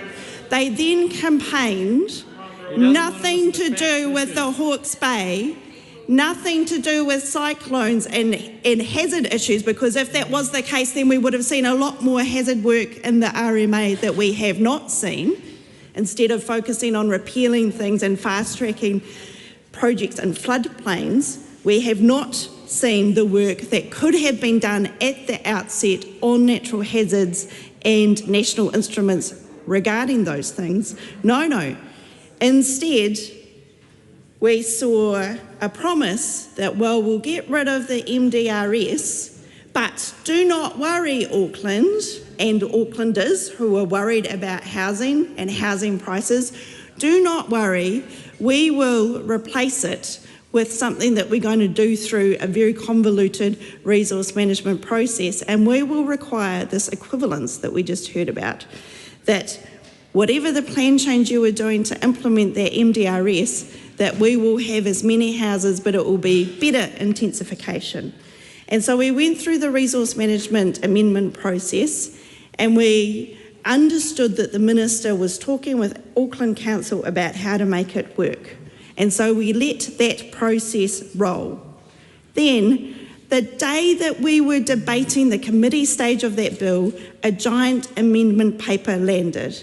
The Minister had signalled that there would be some changes around this Auckland urban development, but included in that were other changes that related to burning more coal and polluting more rivers. So we voted against it.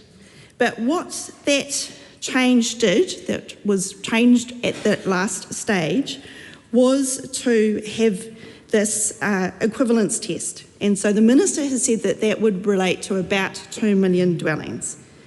So it went through a process without a select committee, and then over summer, it seems that maybe some of those same MPs who didn't like the MDRS have been chatting away to the Prime Minister and others who finally noticed what this meant.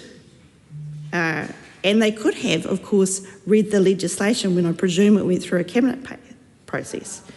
We've also seen the Minister just now say, well, the unitary plan would produce 1.2 million homes, or capacity. And I agree with what the Minister was saying about capacity. And what the bill in front of us does is it says 32% or less than Plan Change 78. So we've heard today that that is 1.4 million capacity. So only 200,000 different from the status quo, and we are going looping around in these very expensive plan change processes because this government can not make up its mind. However, just a couple of minutes ago, the regulatory impact statement landed on the table. This bill's been in urgency, so we went up and we got it as soon as the Minister started speaking. And the number in the regulatory impact statement, is it 1.4 million capacity houses, Madam Speaker? No. I think you'll see the headline number there is 1.6 million.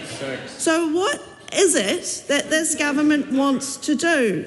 And why is it that you just go to a cabinet meeting and ministers pluck, not the Speaker, why is it that ministers go to cabinet meetings and pluck numbers out of the air and then change legislation that they've already changed in a very poor process, that we now are going to stand here and do all stages urgency because they cannot make up their minds and have proper, robust discussions at the outset and stand by their decisions. Chloe Swarbrick. Nā koe tēnā koutou e te whare. Madam Speaker, it's like we've entered the twilight zone. We just had a Minister of the government saying that what this bill does is unlock housing growth. But I just want to read from the first page, the first paragraph of the bill that Minister just introduced, which says, and I quote, "In effect, this reduces the requirement from approximately 2 million dwellings to approximately 1.4 million dwellings." That's a quote from the legislation that the Minister introduced, as he was talking about how this bill unlocks more housing growth and more houses being built.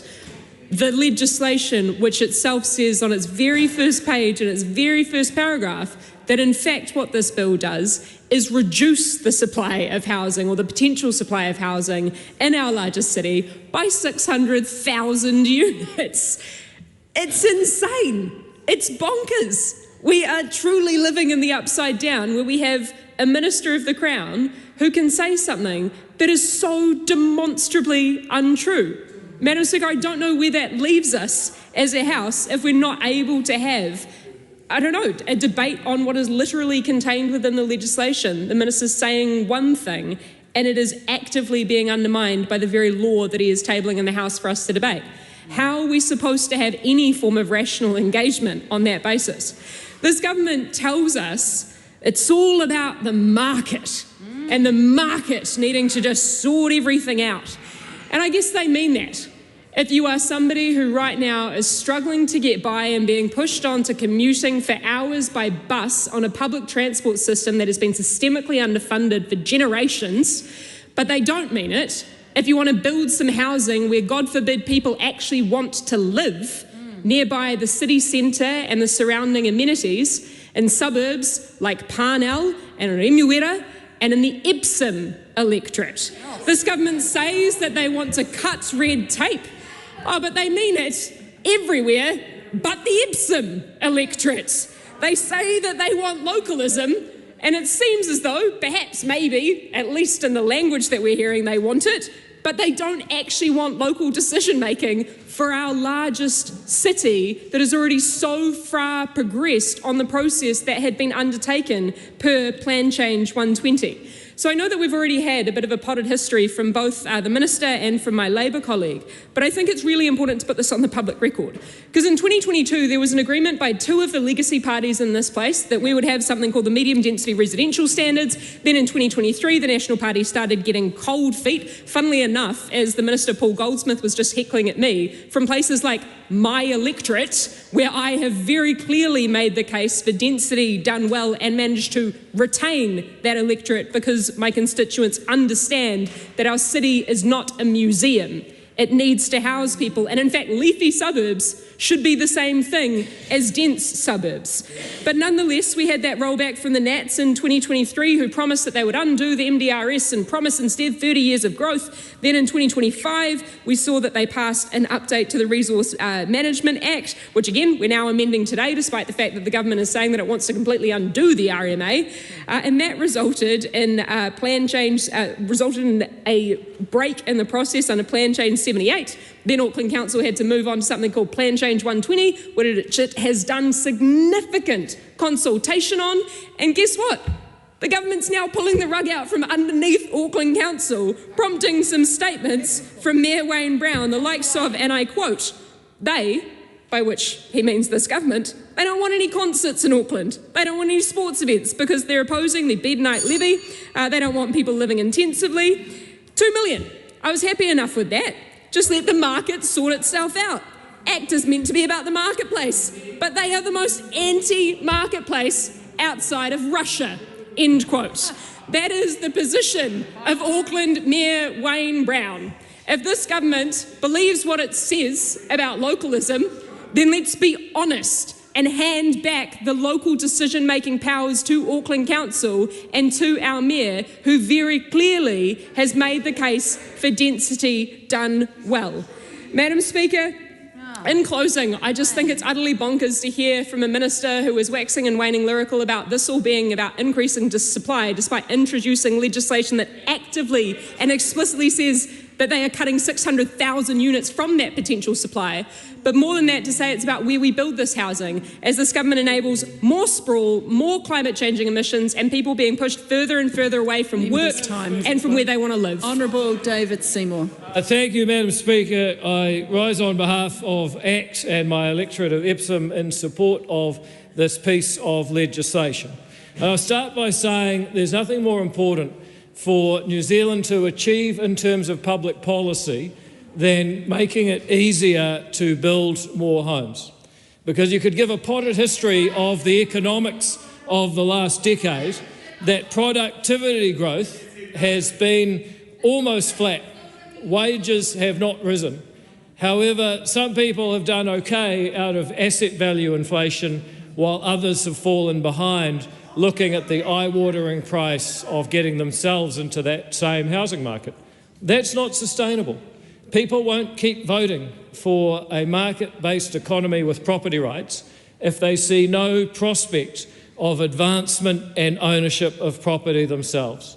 So it matters that we get infrastructure funding and financing right.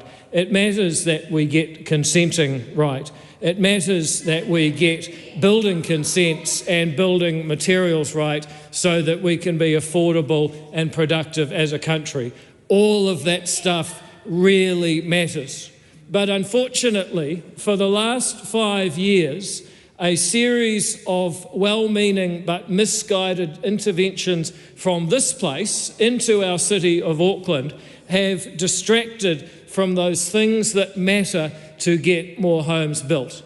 Instead, there has been this absurd battle over what the heights should be of different areas of the city according to the zoning map.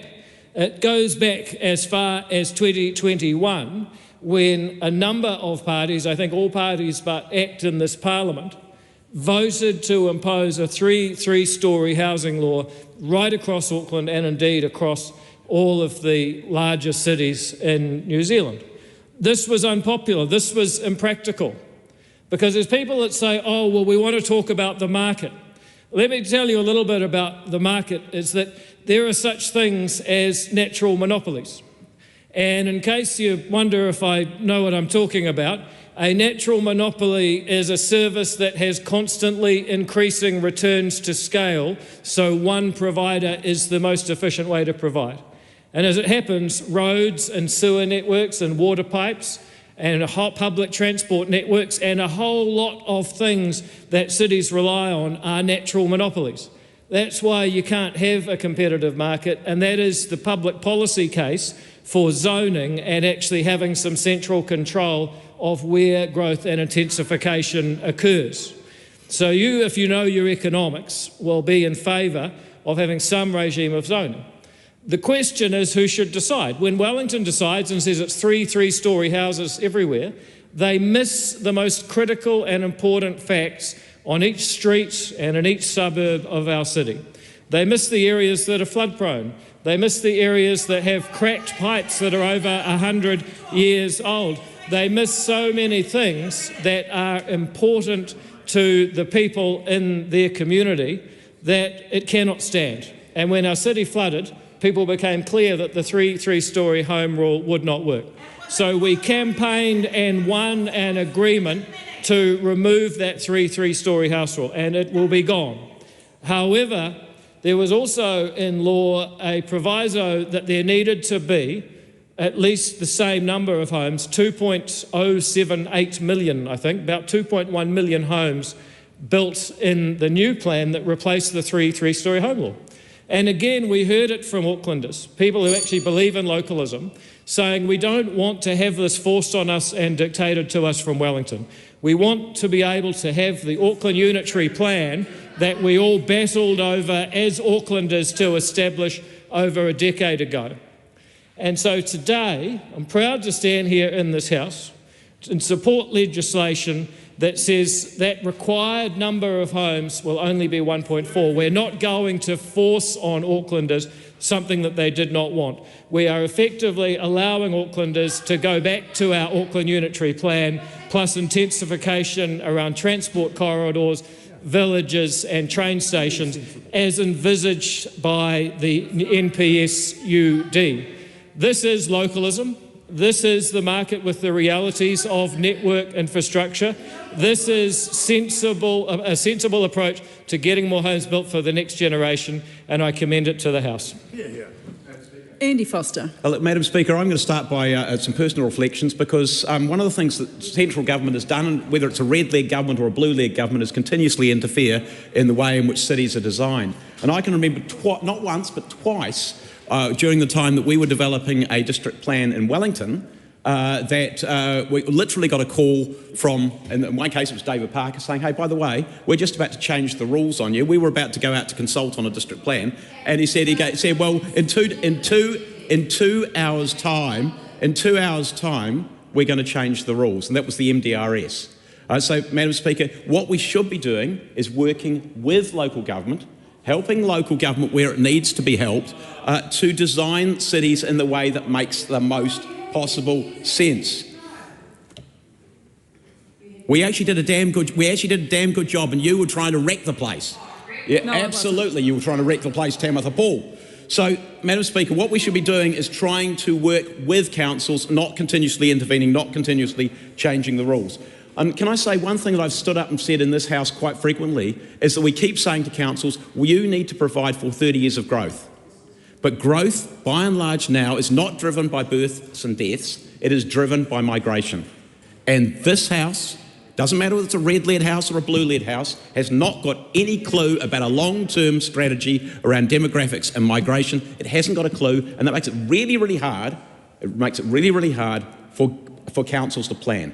So we are asking them to do the impossible because we have not stepped up as government, doesn't matter whether it's a red-led government or a blue-led government, and we need to change that.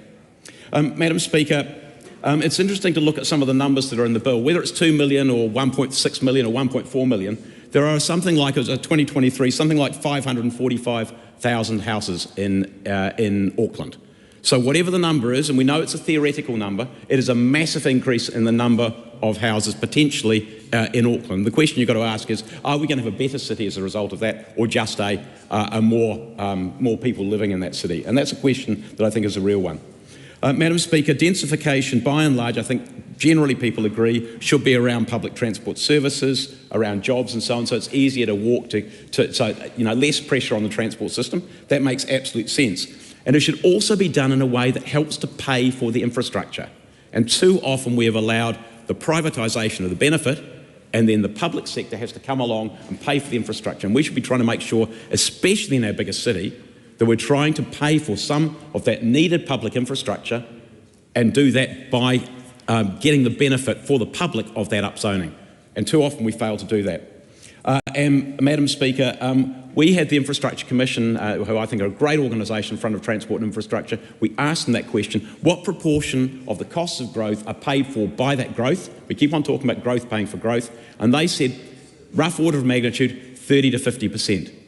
That means that 50 to 70% is paid for by existing ratepayers, existing taxpayers, existing consumers. Growth is not paying for growth. So we've got to really step up in that place as well, Madam Speaker. And look, the other point I wanted to make just in finishing is around MDRS, and that's come up several times. And the problem with MDRS, and I'll take the Wellington example, is that it essentially said 3 by 3, and it doesn't matter whether you're on the outskirts of Upper Hutt or whether you're downtown Wellington. It made no difference. And that was the fundamental problem with it, because it basically treated all of those areas the same. It was a completely non-targeted approach. Yes, sure, it increased capacity, but it did it in a very non-targeted way. And so, Madam Speaker, I think what we should be doing is to be working alongside councils, helping those councils, not telling them what to do, but helping those councils to design the best possible cities that they can, and to be able to afford the infrastructure they need to be able to afford by capturing some of the value of that growth to pay for that infrastructure. So, Madam Speaker, I look forward to the discussion that is going to go on now, and I commend this bill to the House. Cameron Brewer. Oh, Madam Speaker, it's great to stand in the House to talk on this Auckland Housing Amendment Bill. This bill, of course, locks in the government's decision this week to reduce the minimum housing capacity required by Plan Change 120 from 2 million to 1.4 million. This comes from the earlier 2 million number and is up from the 2016 unitary plan capacity targets. It's a very good place to land, Madam Speaker. Aucklanders, as we well know, Aucklanders wanted out of the MDRS, the medium density residential standards. They were, just to recap, 3 by 3s, 3 townhouses, 3 stories high on most sites without a resource consent. This government said, yes, you can opt out, but show us where the density should go. And we've listened to Aucklanders, and we've dropped that capacity requirement from, again, 2 million to 1.4, with intensification, of course, going to be happening in the CBD, along the City Rail link stations and key transport nodes. Madam Speaker, former Auckland City Mayor and long-time councillor Christine Fletcher summed it up, and she's no easy critic. She's no easy critic. Thank goodness, she said today on Facebook, thank goodness common sense has prevailed, said Chris Fletcher. Council, a week or two, agreed to some of the guiding principles, and soon updated planning provisions and maps will be made available, and the public will get to have its say, and the independent hearings panel will get to do its work. This is now very much in Auckland's court, and I wish them all the very best, and I commend the bill. Shannon Halbert. Madam Speaker, what a shambles this is. here we are, and the government is using urgency today to bypass the very democratic process it claims to champion, ramming through a bill that rewrites Tāmaki Makaurau Auckland's housing future. Let me repaint this picture for everyone in the House, Madam Speaker. Nicola Willis, Megan Woods stand up on a podium back in 2022 and say, we are going to solve the housing crisis together. We are going to work in a bipartisan way. And lo and behold, in 2023, National backtracked on a problem that Auckland and New Zealand is experiencing, and that is a housing crisis. And here we are again today, Madam Speaker, and this national government have pandered to the ACT Party to reduce the number of houses that will be built in Tāmaki Makaurau, Auckland, to address the housing crisis, to make it more affordable for young Aucklanders to get in the property market and buy their own first home.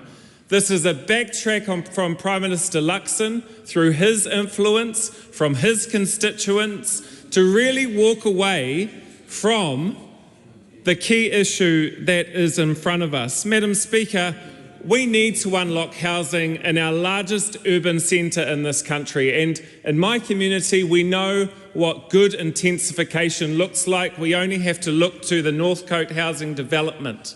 Under both governments, both a National and a Labour government, that is what good practice looks like. It has the right houses, it has the right mix of houses, it has the recreational centres to build strong communities, it has the water infrastructure required. And when I talk to communities in my area on the North Shore, yes, they are concerned by intensification, but largely their concern comes from lack of infrastructure, or in particular, ageing infrastructure.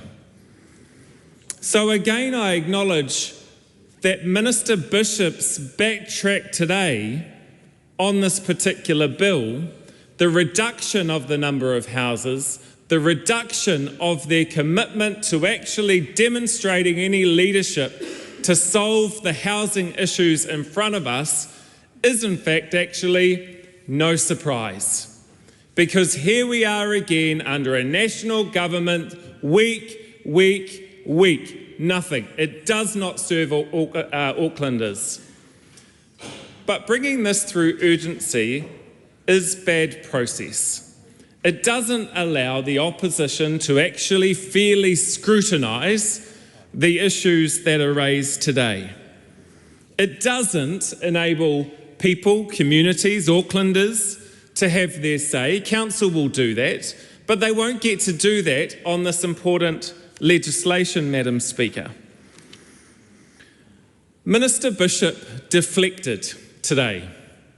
He talked about the rents in Auckland and said that they were coming down, and his deflection shifted from this bill onto me in the House sitting here to say, go and ask my colleagues. I said to him, I'm not asking my colleagues, I'm asking my constituents in Northcote what they think, because they don't think their rent has come down. They haven't seen any decreases there, and so I don't know what he's talking about. But clearly it is a deflection, a distraction from what is in front of us today. My concerns, Madam Speaker, is that while the government talks up localism, giving control back to Auckland Council, there's no evidence in here that they're doing that. The decision-making and control stays squarely here in Wellington with the government. That's where Auckland Council has to come back and get agreement and sign-off from. That is not devolution of power, of decision-making. That is not putting it in the hands of Aucklanders to make the best decisions for our communities. And I encourage government members to stand up and tell me where we are putting that decision-making back in the hands of Aucklanders. But it's because we know that politics won on the day at the cost of unlocking housing in Tāmaki Makaurau, Auckland. And in fairness, it should be fairly spread across the city. not excusing Members' time. places like Epsom. Rima Nutley.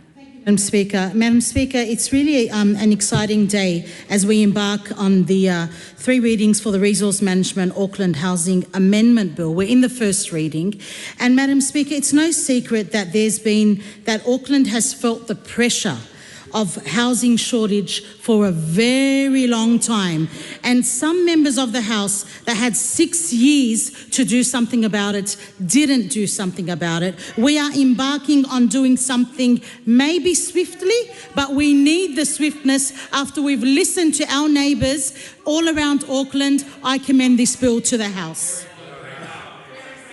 Helen White. Thank you.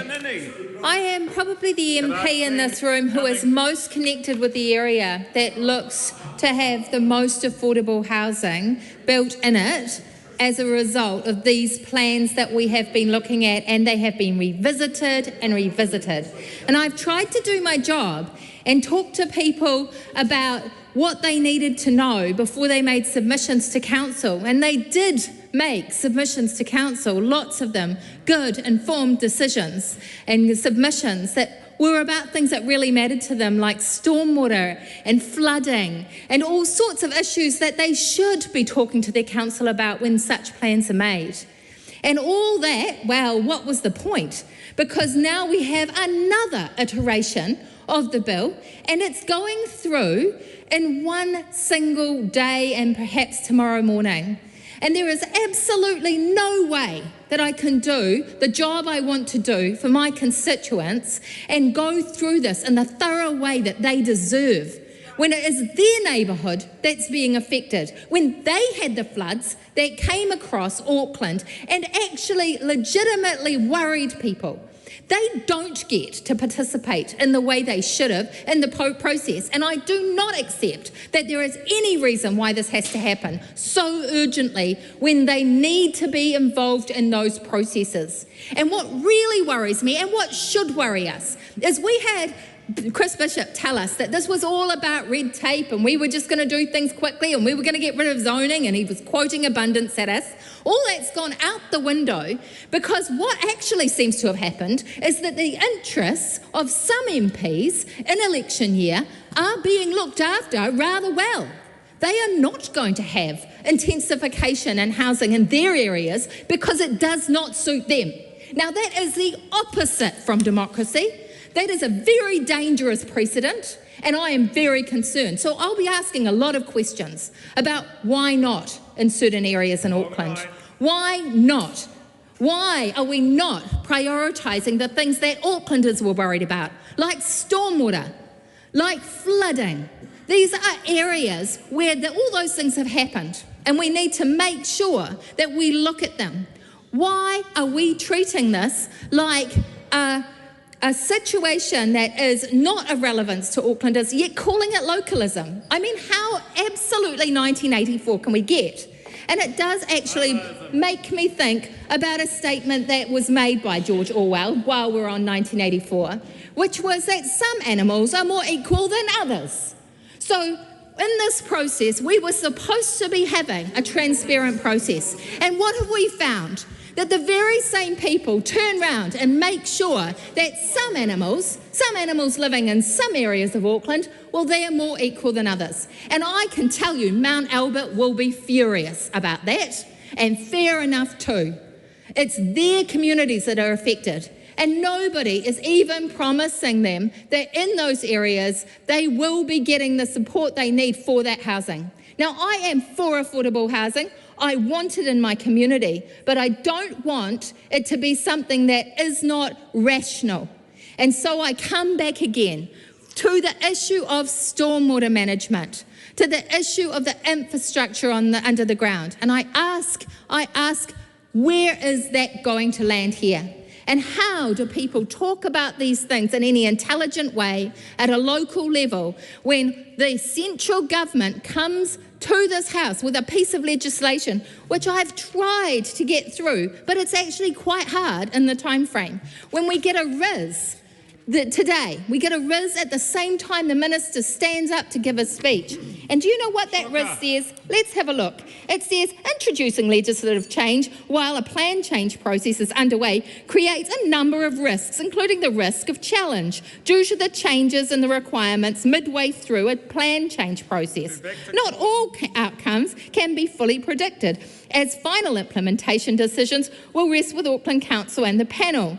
The proposals in this RIS have been developed at pace. This time frame necessarily limits the identification of options, levels of analysis, and the collation and review of evidence. There has been very little engagement with stakeholders on these proposals by officials. There's been very little. It's probably an understatement. There is actually language that says there's been almost no engagement with stakeholders. My electorate deserves better than this. If there are going to be major changes, they need to be involved.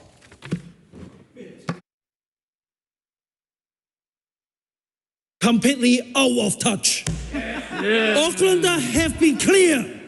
They support growth, but as long as it happens in the right place and is backed by the right infrastructure. People in Mount Roskill have been telling me that they are not satisfied with the current Auckland Council draft plan. I've been working closely with the Balmoral Resident Association, and the residents are particularly concerned that enabling large-scale development, often without confirmed infrastructure capacity, could lead to isolated, out-of-scale development. And this is the local voice, and we have listened. This is why we decided to make a change in this bill to reduce the minimum housing capacity under Plan Change 120 from 2 million homes to 1.4 million. This is a more realistic approach, focusing growth in the city centre, around town centre, and along major transport routes. This is better rather than just forcing intensification into every suburb, including my area within Mount Roskill electorate. And once these changes take effect, it is now up to the Auckland Council to deliver their plan and to consult with Aucklanders, including those in Mount Roskill, where their growth should happen and where it shouldn't. I commend this bill to the House. The question is that the motion be agreed to. Those of that opinion, please say aye. Aye. To the contrary, no. No. The ayes have it. The party votes called for, Mr Clark. New Zealand National. 49 votes in favour. New Zealand Labour. Toru tekau mawha e whakahe ana. Green Party of Aotearoa, New Zealand. Te ko marima na poti whakahe. Act New Zealand. 11 in favour. New Zealand First. 8 votes in favour. Te Pāti Māori. Eri manga poti whakahe. Takuta Ferris. Kotahi te poti whakahe. Votes are taken in silence.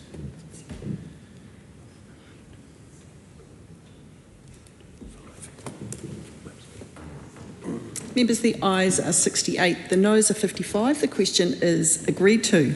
Resource Management Auckland Housing Amendment Bill, first reading. This bill is set down for second reading immediately.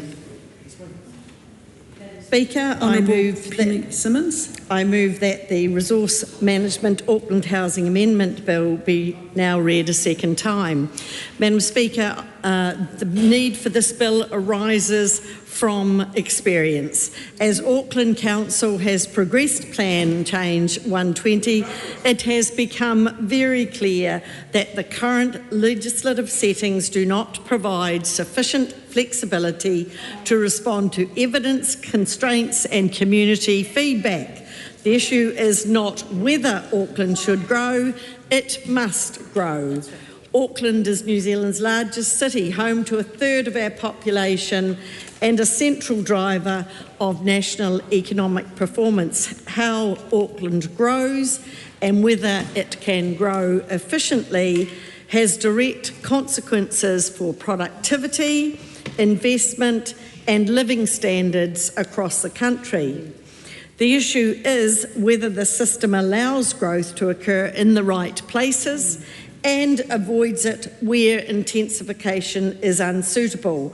Without legislative change, The Council and Hearings Panel are constrained in how they proceed and respond to submissions, particularly where addressing issues in one location requires capacity to be offset elsewhere. This is not a good recipe for planning.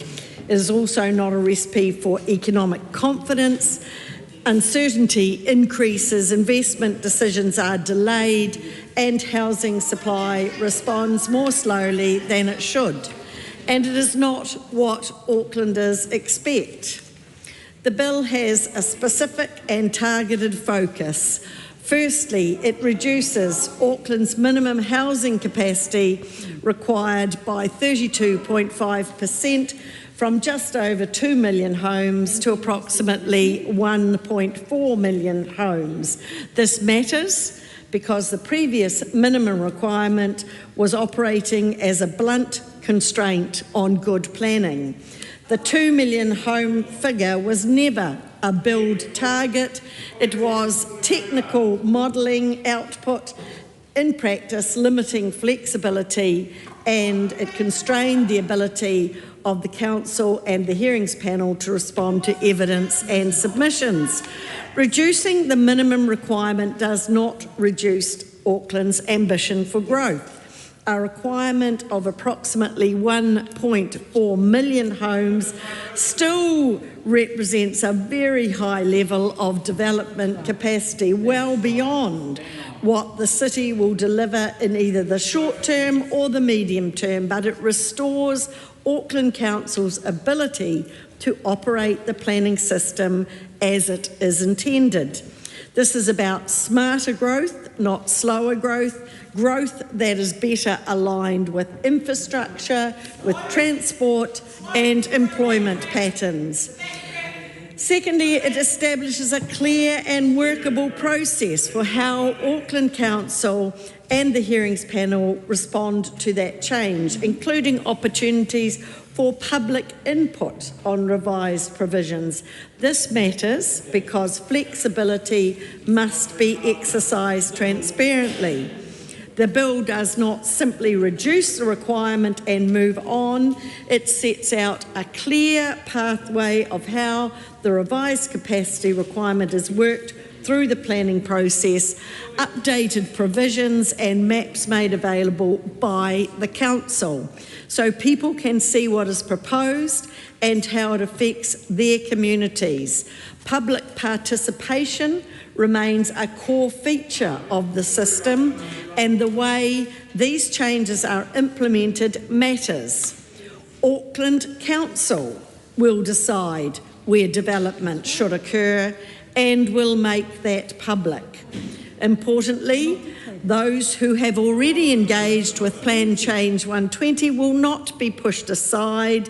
Existing submissions will remain valid, and submitters will be able to update or add to them if they wish.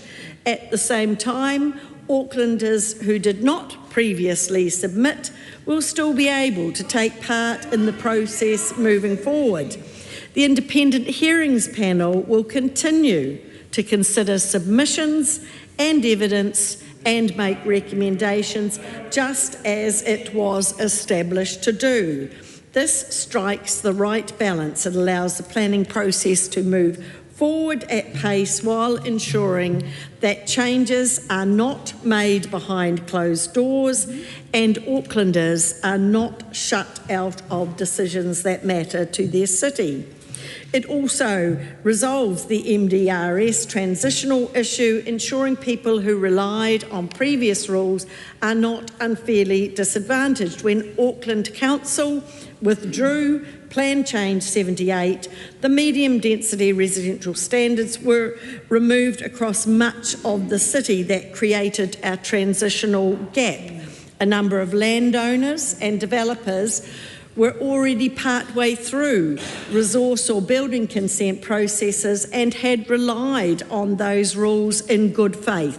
Without intervention, They were left in limbo. This bill provides certainty. It ensures that people who acted in accordance with the rules at the time are not penalised by a change in planning settings beyond their control. That's a matter for fairness, and it matters for confidence in the planning system. The government's response has been deliberate and restrained. This is proportionate. The bill does not reopen debates about Auckland's overall growth strategy. It does not substitute central government judgment for local planning expertise. It does not rewrite the Auckland Unitary Plan from Wellington. Instead, it resets the minimum requirement and allows the existing planning process to do its job properly. This is still Auckland's plan. Crucially, the bill does not step away from Auckland's intensification direction. Auckland Council must still give effect to the intensification policies in the National Policy Statement on Urban Development. It must still enable greater density around metropolitan centres and rapid transit stations. It must still increase intensification around key stations to maximise the benefits of the City Rail link. In practice, these requirements may result in more capacity than the minimum capacity for 1.4 million homes required by the bill. CRL represents one of the largest public investments in this country, and ensuring Auckland's planning system supports growth around that investment is essential to realising its full economic return in productivity, accessibility and reduced congestion. The economic evidence supporting intensification in these locations is strong. Well-located density supports productivity, improves access to jobs and services, reduces transport costs and makes better use of existing infrastructure. Major public investments like the CRL only deliver their full value when the planning system allows people to live and work around them. This bill does not step away from that. It intervenes only where the existing settings are clearly constraining the ability of the planning process to function as intended. It does not attempt to resolve every issue facing Auckland's planning systems. This bill reflects what Aucklanders have told us. Ministers and members have received a significant volume of correspondence from Aucklanders about Plan Change 120 and its impacts. People want more homes, but they also want a planning system that recognises constraints, local context and infrastructure realities. Greater flexibility allows those conversations to occur within the planning process rather than be shut out by rigid rules. This bill listens and it responds. Mr. Speaker, this House should support a targeted and balanced bill that enables growth while respecting local conditions. I commend the bill to the House. Thank you, Minister. The question is that the motion be agreed to. Members, it is time for me to leave the chair for the dinner break. The House is suspended until 7:30.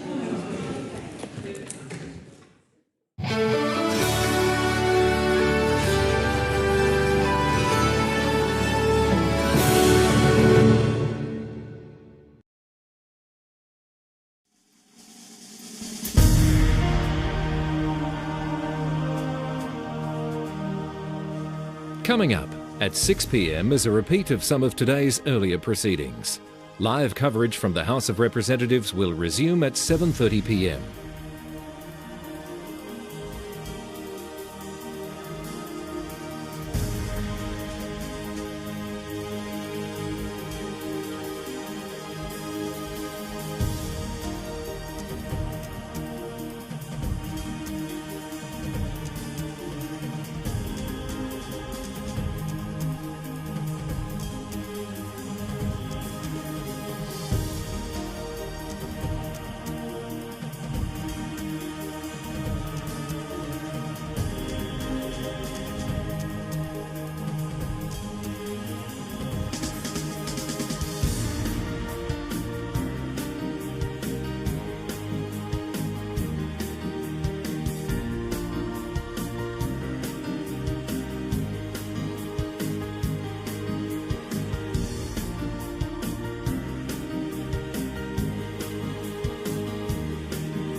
Live coverage from the House of Representatives will resume at 7:30 p.m. Until then, some of today's earlier proceedings will be repeated.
Mr. Speaker.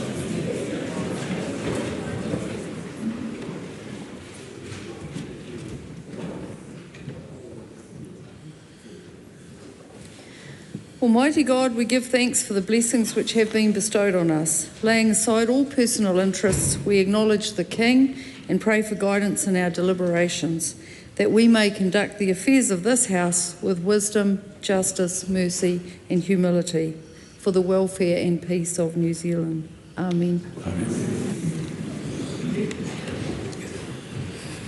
No petitions have been delivered. A paper has been delivered for presentation. Ministerial response to the petition of Robert Glennie. That paper is published under the authority of the House. Stand by. There are 60 select committee reports which have been delivered for presentation. Reports of the Economic Development, Science and Innovation Committee on the 2024-25 annual reviews of Callaghan Innovation, Commerce Commission, Meteorological Service of New Zealand, New Zealand Post Limited, Financial Markets Authority and the Ministry of Business, Innovation and Employment. Reports of the Education and Workforce Committee on the 2024-25 annual reviews of the education sector and the Accident Compensation Corporation and WorkSafe New Zealand. Reports of the Environment Committee on the 2024-25 annual reviews of He Pouarangi Climate Change Commission, Climate Change Chief Executives Board, the Parliamentary Commissioner for the Environment and Predator-Free 2050. Department of Conservation, Energy Efficiency and Conservation Authority, Environmental Protection Authority and Ministry for the Environment. Reports of the Finance and Expenditure Committee on the 2024-25 annual reviews of the Guardians of the New Zealand Superannuation, Inland Revenue Department and the Natural Hazards Commission and Southern Response Earthquake Services Limited. Reports of the Governance and Administration Committee on the 2024-25 annual review of Fire and Emergency New Zealand, Taumata Arawai, the Water Services Authority, Department of Prime Minister and Cabinet, National Emergency Management Agency, Office of Film and Literature Classification, Department of Internal Affairs and the Digital Executive Board, and the Public Service Commission Long-Term Insights Briefing 2025. Reports of the Health Committee on the 2024-25 annual reviews of Health New Zealand, Te Whātau Ora and Briefing on the New Zealand Health Plan and the Ministry of Health. And report on improving arrangements for surrogacy bill.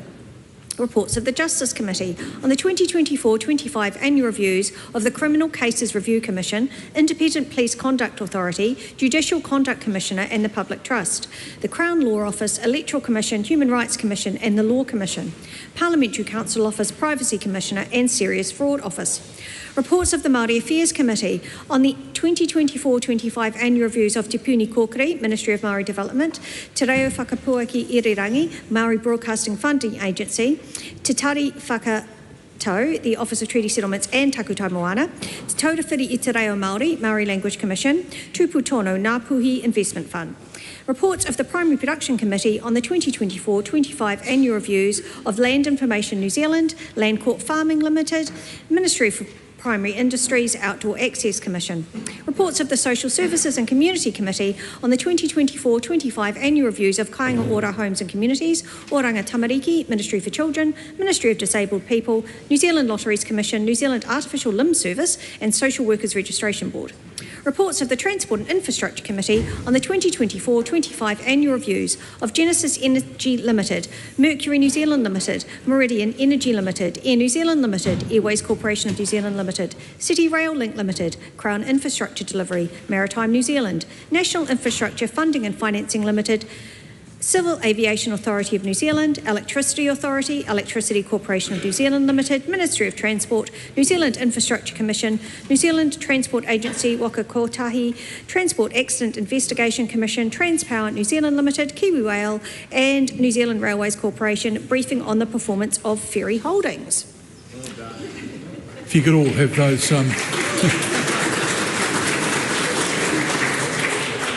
You could all read those overnight. We'll have a test tomorrow. The bill is set down for second reading and the briefings are set down for consideration. The clerk's been informed of the introduction of a bill. Trespass, Specified Retail Premises and Other Matters Amendment Bill, introduction. The bill is set down for second reading. The Honourable Phil Twyford. Thank you, Mr Speaker. I seek leave to make a personal statement to correct a statement I made in the House last week. Leave is sought for that purpose. Is there any objection? There appears to be none. Speaking in the debate on the first reading of the Immigration Enhanced Risk Management Amendment Bill, I incorrectly asserted that Erica Stanford had attended a 5 countries immigration ministers meeting. I withdraw that statement. Point of order, the Honourable Penny Simmons. Thank you, Mr Speaker. I seek leave to make a personal explanation to correct an answer I gave on behalf of the Minister for Social Development and Employment during oral questions on Thursday the 26th of March. Leave is sought for that purpose. Is there any objection? There appears to be none. In answer to question 7, I said we know that around 143,000 families will receive the full $50 weekly increase. That will include 48% of children in material hardship. Based on the most recent figures published by Stats New Zealand, 48% of all children in material hardship, around 81,000, are in working households. Not all of these children will be in households eligible for the in-work tax credit, as some families in material hardship have incomes above the Working for Families threshold. Come now to oral questions. The first in the name of Miles Anderson. Thank you, Mr Speaker. My question is to the Minister of Finance. What recent reports has she seen on the economy? The Honourable Nicola Willis. Mr Speaker, I've seen reports confirming that New Zealand continues to have sufficient fuel supply. The latest update shows that around 59 days of petrol, 54 days of diesel and 50 days of jet fuel are in country or within our exclusive economic zone or on the water heading here. That data is updated twice weekly. Importantly, we use maritime tracking, including the Starboard software system, to cross-check against the shipping information fuel companies share with us. This gives us a high level of confidence in the accuracy of the data we publish. The breakdown of the exclusive economic zone data in yesterday's reporting shows that 5 of the 15 ships on the water are within 1 to 2 days of our shore, or already in port unloading. On Friday, we announced a clear phased fuel response plan that will allow us to respond proportionately to any changes in supply. We are making considered, timely and evidence-based decisions to protect supply, support the economy and keep New Zealand moving. Supplementary. Has she received advice on whether a change in phase of the fuel plan is required? Mr Speaker, I've seen advice confirming that 2 technical triggers have been met. They are a change in fuel stock levels and a policy shift in Australia. However, the full data set updated yesterday shows no material deterioration in supply risk. Under the fuel response plan, decisions to have an assessment are based on a range of indicators, not any single movement, and any shift requires careful assessment, including engagement with industry. On that basis, we have decided not to convene a formal phase assessment at this time. We will continue to monitor closely and act if needed, taking a measured, evidence-based approach. Supplementary. What further actions is the government considering to bolster fuel supply? Mr Speaker, yesterday Cabinet agreed to explore additional options to guard against the risk of disrupted fuel supply and to secure additional fuel security over and above existing minimum supply obligations. These options include a specific proposal to swap the tickets or put options that we currently hold as part of our International Energy Agency obligations into usable fuel stock suitable to New Zealand's needs, potentially stored here or offshore. The options also include consideration of commercial proposals, including with existing fuel importers or others that could support the procurement of additional fuel supply. Supplementary. What engagement has happened with business and industry on the fuel plan? Mr Speaker, we are getting strong engagement from business and industry, which is great to see. More than 500 businesses have already provided direct feedback on how fuel should be prioritised if we ever needed to move to the more restrictive Phase 3 and 4 outlined in the fuel plan. The government is working with industry to get the settings right. We will make sure that any future decisions are practical, targeted, and minimise disruption to jobs, supply chains and the wider economy. Question 2, the Right Honourable Chris Hipkins. Thank you, Mr Speaker. To the Prime Minister, does he stand by all of his government statements and actions? To the Right Honourable Prime Minister. Yes. Supplementary, Mr Speaker. Did his government cancelling the planned 70 million litre strategic diesel reserve increase or decrease New Zealand's exposure to a diesel supply shock? Well, what this government did is it cancelled Labour's approach by putting fuel companies on the hook to making sure that they meet their obligations to hold higher levels of stocks. This is about working with industry and they're on the hook for that. So did his government's decision to delay increases to minimum diesel stock holding obligations until July 2028 increase or decrease New Zealand's fuel resilience right now? That's why we agreed to increase the minimum stock holding obligations for fuel importers from 21 days to 28 days. Does increasing the minimum stock holding obligation in 2028, rather than doing it earlier as previously planned, increase or decrease New Zealand's resilience right now? Well, as I've said, we remain focused on supporting New Zealand's energy security. That's why we agreed to increase the minimum stock holdings. Supplementary. Supplementary, the Right Honourable Chris Hipkins. Did his government cutting support for businesses transitioning away from fossil fuel dependence increase or decrease New Zealand's long-term exposure to oil price shocks? Well, that member banned oil and gas. That member... it's a bit... Just a moment. One moment.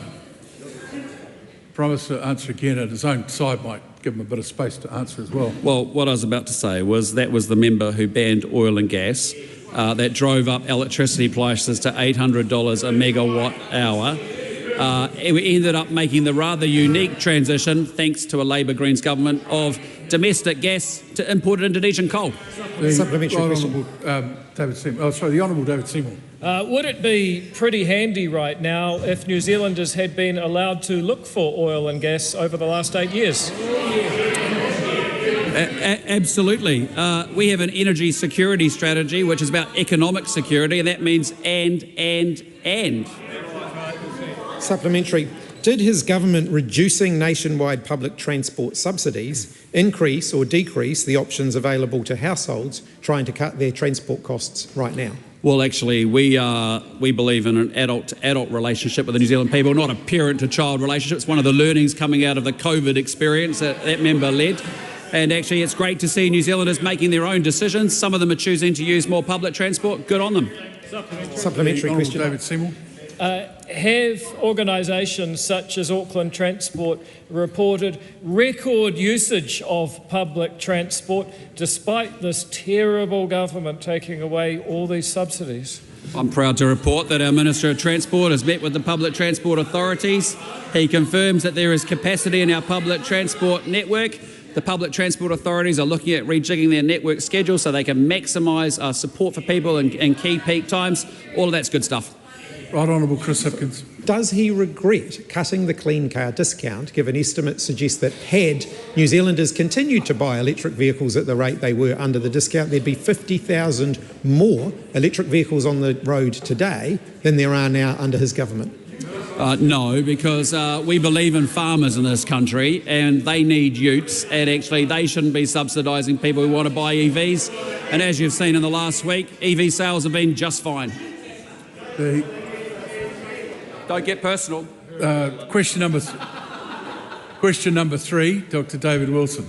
Mr. Speaker, my question is to the Associate Minister for Energy. What reports, if any, has he received on fuel security? The Honourable Shane Jones. I have received a number of reports, not the least of which is that the fuel import companies and the decision that they made to move New Zealand towards a just-in-time model is working as they contemplated. But sadly, we are bereft of adequate storage. And I have received a report that I did receive a very threadbare proposal, unfunded, which sadly would have required us, Mr. Speaker, to raid the money that the Crown has put aside to meet the 50-day cushion internationally. And on that basis, there's no way the Matua could proceed with that half-baked idea. Supplementary. Why is the government pursuing additional supply options to support New Zealand's fuel security? Speaker, after the refinery was closed down with the approval of the Labor government...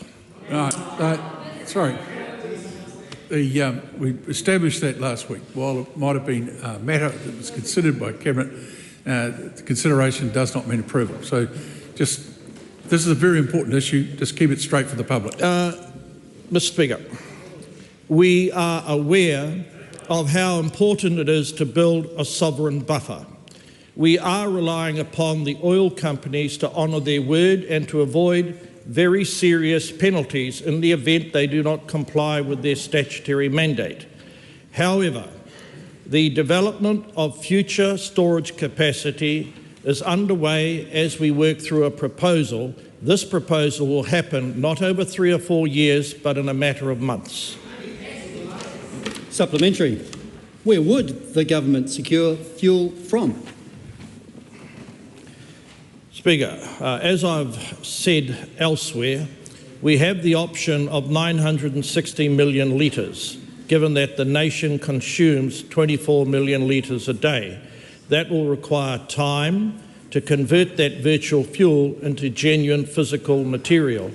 We also have been in receipt of a range of offers. However, they will require alacrity from the Crown, as we are in a very competitive market. But I say again, once the refinery was closed, New Zealand lost 700 million worth of storage capacity. Look no further than that side of the House. Supplementary. The answer was fine right up until the last minute. It's the government who's accountable here, not the opposition.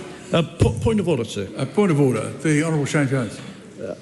I think you are being unfair.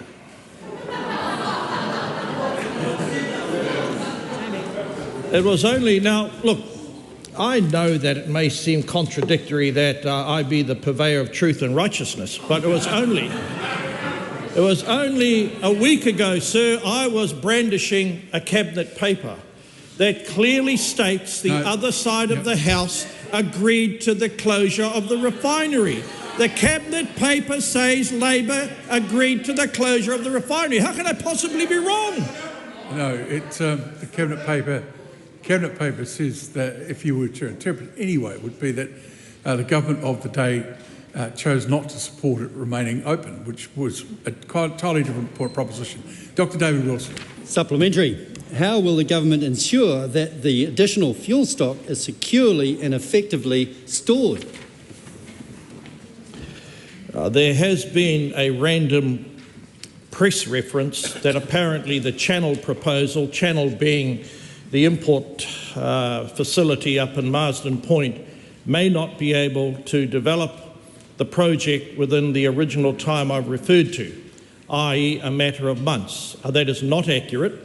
There is scope to rapidly develop the capacity for 90 million litres worth of storage in a matter of months. I suspect the person who made that stupid remark in the media was reading the Maori calendar or something like that. We'll go to question 4, the Honourable Marama Davidson. Ki te Premier, e tautoko ana ia I ngā kōrero me ngā mahi katoa a tōna kāwanatanga. Yes. Is tomorrow's minimum wage increase of just 2% or 45 cents enough for working families to keep on top of the bills when inflation was over 3% in the last year and is likely to be even higher this year, especially when we know beneficiaries and other low earners typically face worse inflation than others? Well, as we've explained, as we deal with this and navigate this global fuel crisis, we want to make sure that any support we offer is timely, targeted, and actually make sure that it gets to the people who most need it. As of April 1, there's a series of increases coming through, including for students and superannuitants, and also for job seeker supports and beneficiaries, and that will help people at this time. Why has he left more than half of the children living in hardship, disabled people on the supported living payment, and care workers without children to weather this fossil fuel crisis without support by excluding them from his government support package? Well, we've learnt the lessons from COVID, which is that you don't go spend $60 billion and half of it go walkabout and can't be explained. What we need to do is make sure that we protect New Zealanders, low and middle income working New Zealanders, by making sure we are economically responsible, not adding to and impacting inflation and growth and minimising the impacts on that as much as possible. And therefore, that's why we have a criteria which we've laid out from day one of timely, targeted and temporary support for people who need it the most. What does he say to the woman I spoke with in Manurewa over the weekend who cannot afford to take her partner to the hospital for his life-saving medical treatments because of rising fuel prices? Well, again, as we've talked about support last week, this is a government that will continue to look at what it can do to support New Zealanders in this difficult time. But we have also been upfront that we are not going to be able to alleviate the pressures for everybody. And that's why we've been incredibly targeted for the 143,000 families, working families, who are using their cars, getting to work, getting their kids to school. Does he think it's fair that home support workers who provide an essential public service yet had their pay equity claim cancelled by his government are struggling to pay their bills because government won't fully reimburse their fuel costs? Well, as I've said, this government continues to look at ways it can support New Zealanders, but it's through the frame of timely, targeted and temporary. I'll let that last question go, but you need to think carefully about how you ask those questions and the content you put in them. Understood. Thank you, Mr. Speaker. Is he comfortable with some of our hardest working but lowest paid workers going into debt or using their emergency savings and essentially paying to have a job, with Kira Sadlam from Aotearoa Great Barrier saying, quote, "If I can't get more money out of Health New Zealand, I will use our crisis fund"? Well, again, I don't know how to explain it any further to the member. We are looking after New Zealanders and their future, having learnt the lessons from COVID, that having an 84% increase in spending drove to a 32-year high of inflation, rapidly high interest rates, and actually really put massive pressure on low and middle income working New Zealanders. We care about working New Zealanders, and we're making sure that we can support the most vulnerable as best we possibly can. Question number 5. The Honourable Dr Megan Woods. Thank you. My question is to the Minister of Finance. Will the government, under any phase of the National Fuel Plan, offer a financial underwrite or guarantee to fuel companies, as Australia is doing? The Honourable Nicola Willis. Mr. Speaker, yes, I can confirm that is something we are giving consideration to. Cabinet yesterday agreed to explore additional options to guard against the risk of disrupted fuel supply and to secure additional fuel security over and above existing minimum supply obligations. This does include consideration of commercial proposals with existing fuel importers that could support the procurement of additional fuel supply for New Zealand. Any proposal will need to be assessed to ensure that it delivers additional fuel security over and above that which would otherwise be provided by those commercial fuel importers, including in respect of their minimum stockholding obligations. Cabinet has agreed in principle that indemnities, guarantees or loans to support commercial arrangements may be necessary in the public interest and could be included in commercial arrangements if necessary to achieve agreement, subject, of course, to any parameters and conditions needed to ensure responsible management of public finances. Thank you. Supplementary. Has the government yet considered what the triggers would be in terms of stock levels, price spikes or supply disruptions that would cause the government to move from relying on market settings to government interventions such as she just described? Well, Mr. Speaker, in terms of triggers that would lead to an assessment that would lead to a stronger response phase, we set those out when we released the fuel plan on Friday. And those include a number of indicators that would lead us to believe that fuel was at risk of being further disrupted in its supply. In terms of the measures that I outlined in my answer to the primary question, these are options we are actively exploring right now because we believe that this is an insurance policy which we would be grateful for if it does prevent us later having to go into a phase 3 or 4 response in which fuel needs to be prioritised across the economy. Thank you. Has she been briefed by the New Zealand Export Credit or the broader Treasury on the Australian initiative to give importers the confidence such as she is describing? Mr. Speaker, yes, I have been briefed by the lead of the Ministerial Oversight Group, who is in close communication with the lead in the Australian equivalent regime. The Australians informed us ahead of their announcement about their proposed move to consider guarantees, so we were aware of that development and we will continue to work closely with them. We have determined that it is in both countries' national interests to share information with each other, and I note that our sharing of our fuel response plan was also appreciated by the Australians. Thank you. Supplementary. Are there any further measures to harmonise fuel regulations or conditions with Australia being considered? Mr. Speaker, we will continue to give consideration to those. There isn't one actively being explored right now. However, we have said to fuel importers and those with an interest in ensuring fuel supply that should they think changes in specification would assist them in securing more fuel, then we will give active consideration to changes in specifications. Question number 6, Dana Kirkpatrick. Thank you, Mr. Speaker. My question is to the Minister for Social Development and Employment. What changes to financial support will come into effect from the 1st of April to help respond to cost of living challenges? The Honourable Louise Upston.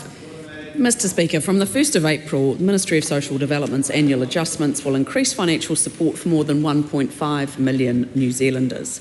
This includes working age beneficiaries, superannuitants and students, as well as non-beneficiaries receiving supplementary assistance. The global fuel price surge is impacting New Zealand's cost of living, and our government is determined to keep progressing sensible, measured changes that provide some relief. Supplementary. Who will benefit from these changes? Mr. Speaker, around 960,000 Kiwis receiving superannuation and veterans' pension will get increased payments. There will be over 435,000 working age beneficiaries who will get increased support.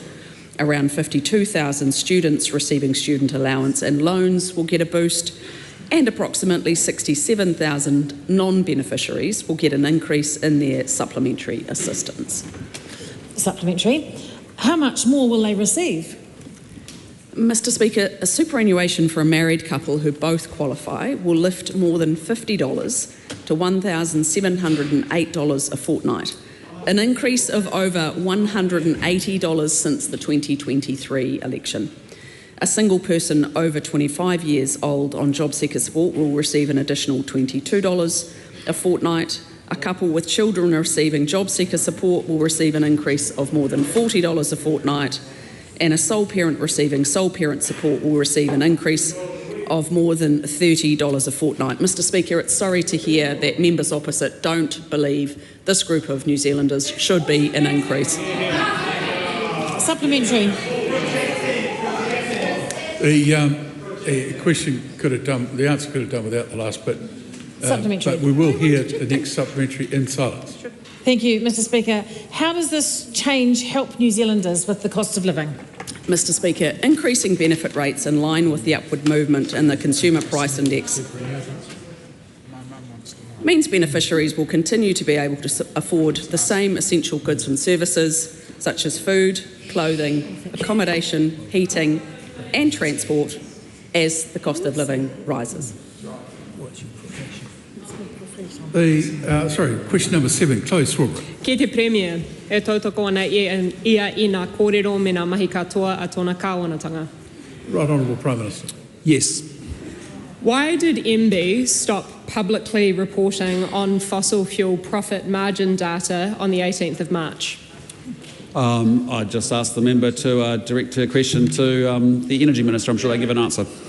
Does the Prime Minister believe that MB should continue its reporting on fossil fuel profit margin data for sake of the public interest in fossil fuel companies not price gouging during a fossil fuel crisis? Well, we have the New Zealand Commerce Commission that has a watching brief to make sure that fuel companies aren't gouging, but I'm proud of the way that our government's actually working with the industry to provide solutions to New Zealanders at this time.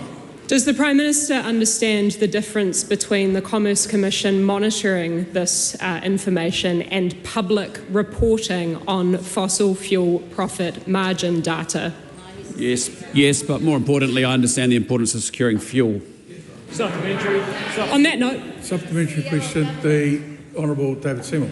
Can the Prime Minister confirm that the importer margin, which has been misnamed as the profit margin, fell dramatically in the early days of the Iran war, but has subsequently ceased to be reported because the data had become so erratic it might not be reliable? And wouldn't it be easier to invent that than make up conspiracies? Well, I can't speak to the specifics of that, but what I can speak to is the way that this government is working in an adult-to-adult way, partnering with industry to deliver solutions for New Zealand. We are working with industry. We are not doing things to industry. Can the Prime Minister then name just one thing that his government has done to implement the International Energy Agency's recommendations to immediately reduce demand for fossil fuels? We're flying economy. Well, I'm sorry, but we are going to secure fuel for New Zealanders. That is our number one priority. We are a government that has delivered a renewables boom because we have action and investment, not just words. We are a government that has created a strategic coal reserve for a dry year risk, and that's all good stuff. And we're a government out there making sure that we get fuel to New Zealanders. We're going to continue to do so. Point of order. Point of order. Point of order. Close Robert. Mr Speaker, you've just told the House about how serious an issue this is, and I purport the Prime Minister did not even attempt to answer or address the question, which was about reducing demand for fossil fuels off the back of the International Energy Agency's recommendations to all jurisdictions. Well, that might be right, but his answer was that the government is acting in the interest of New Zealanders. And I think that's quite reasonable. We're not subject to the directions from outside international agencies. I understand he couldn't name one. So, supplementary, Mr Speaker. Sit down. He pātai tāpiri? I beg your pardon? Has his government commissioned any advice whatsoever from officials on making public transport free to reduce demand for fossil fuels during this crisis? Look, as I answered before, I can assure the member that this is a Transport Minister that's talking to the public transport authorities. They've increased capacity. New Zealanders are free to use public transport if they think it helps their household budgets, and many are, and that's a good thing. If the meat cake. Question number 8, the Honourable Willow Jean Prime. Tēnā koe te māngai te whare. My question is to the Minister for Social Development and Employment and asks, how many people have children in their care, are in paid employment and who receive superannuation or a benefit will get the $50 a week fuel relief? The Honourable Louise Upston. Mr Speaker, around 143,000 families who have children in their care and who are in paid employment will get the $50 a week increase in the in-work tax credit from the 1st of April. Inland Revenue advised that this translates into around 230,000 individual parents and caregivers. People who receive a main benefit have never been eligible for the in-work tax credit, but their payments will also go up on the 1st of April through the annual adjustment. For example, New Zealand superannuation for a married couple who both qualify will go up by more than $50 to $1,708 a fortnight. Our government is determined to keep progressing sensible, measured changes that provide some relief. Supplementary. Why didn't the government's response target solo parents who are raising children and working part-time while receiving part of a benefit?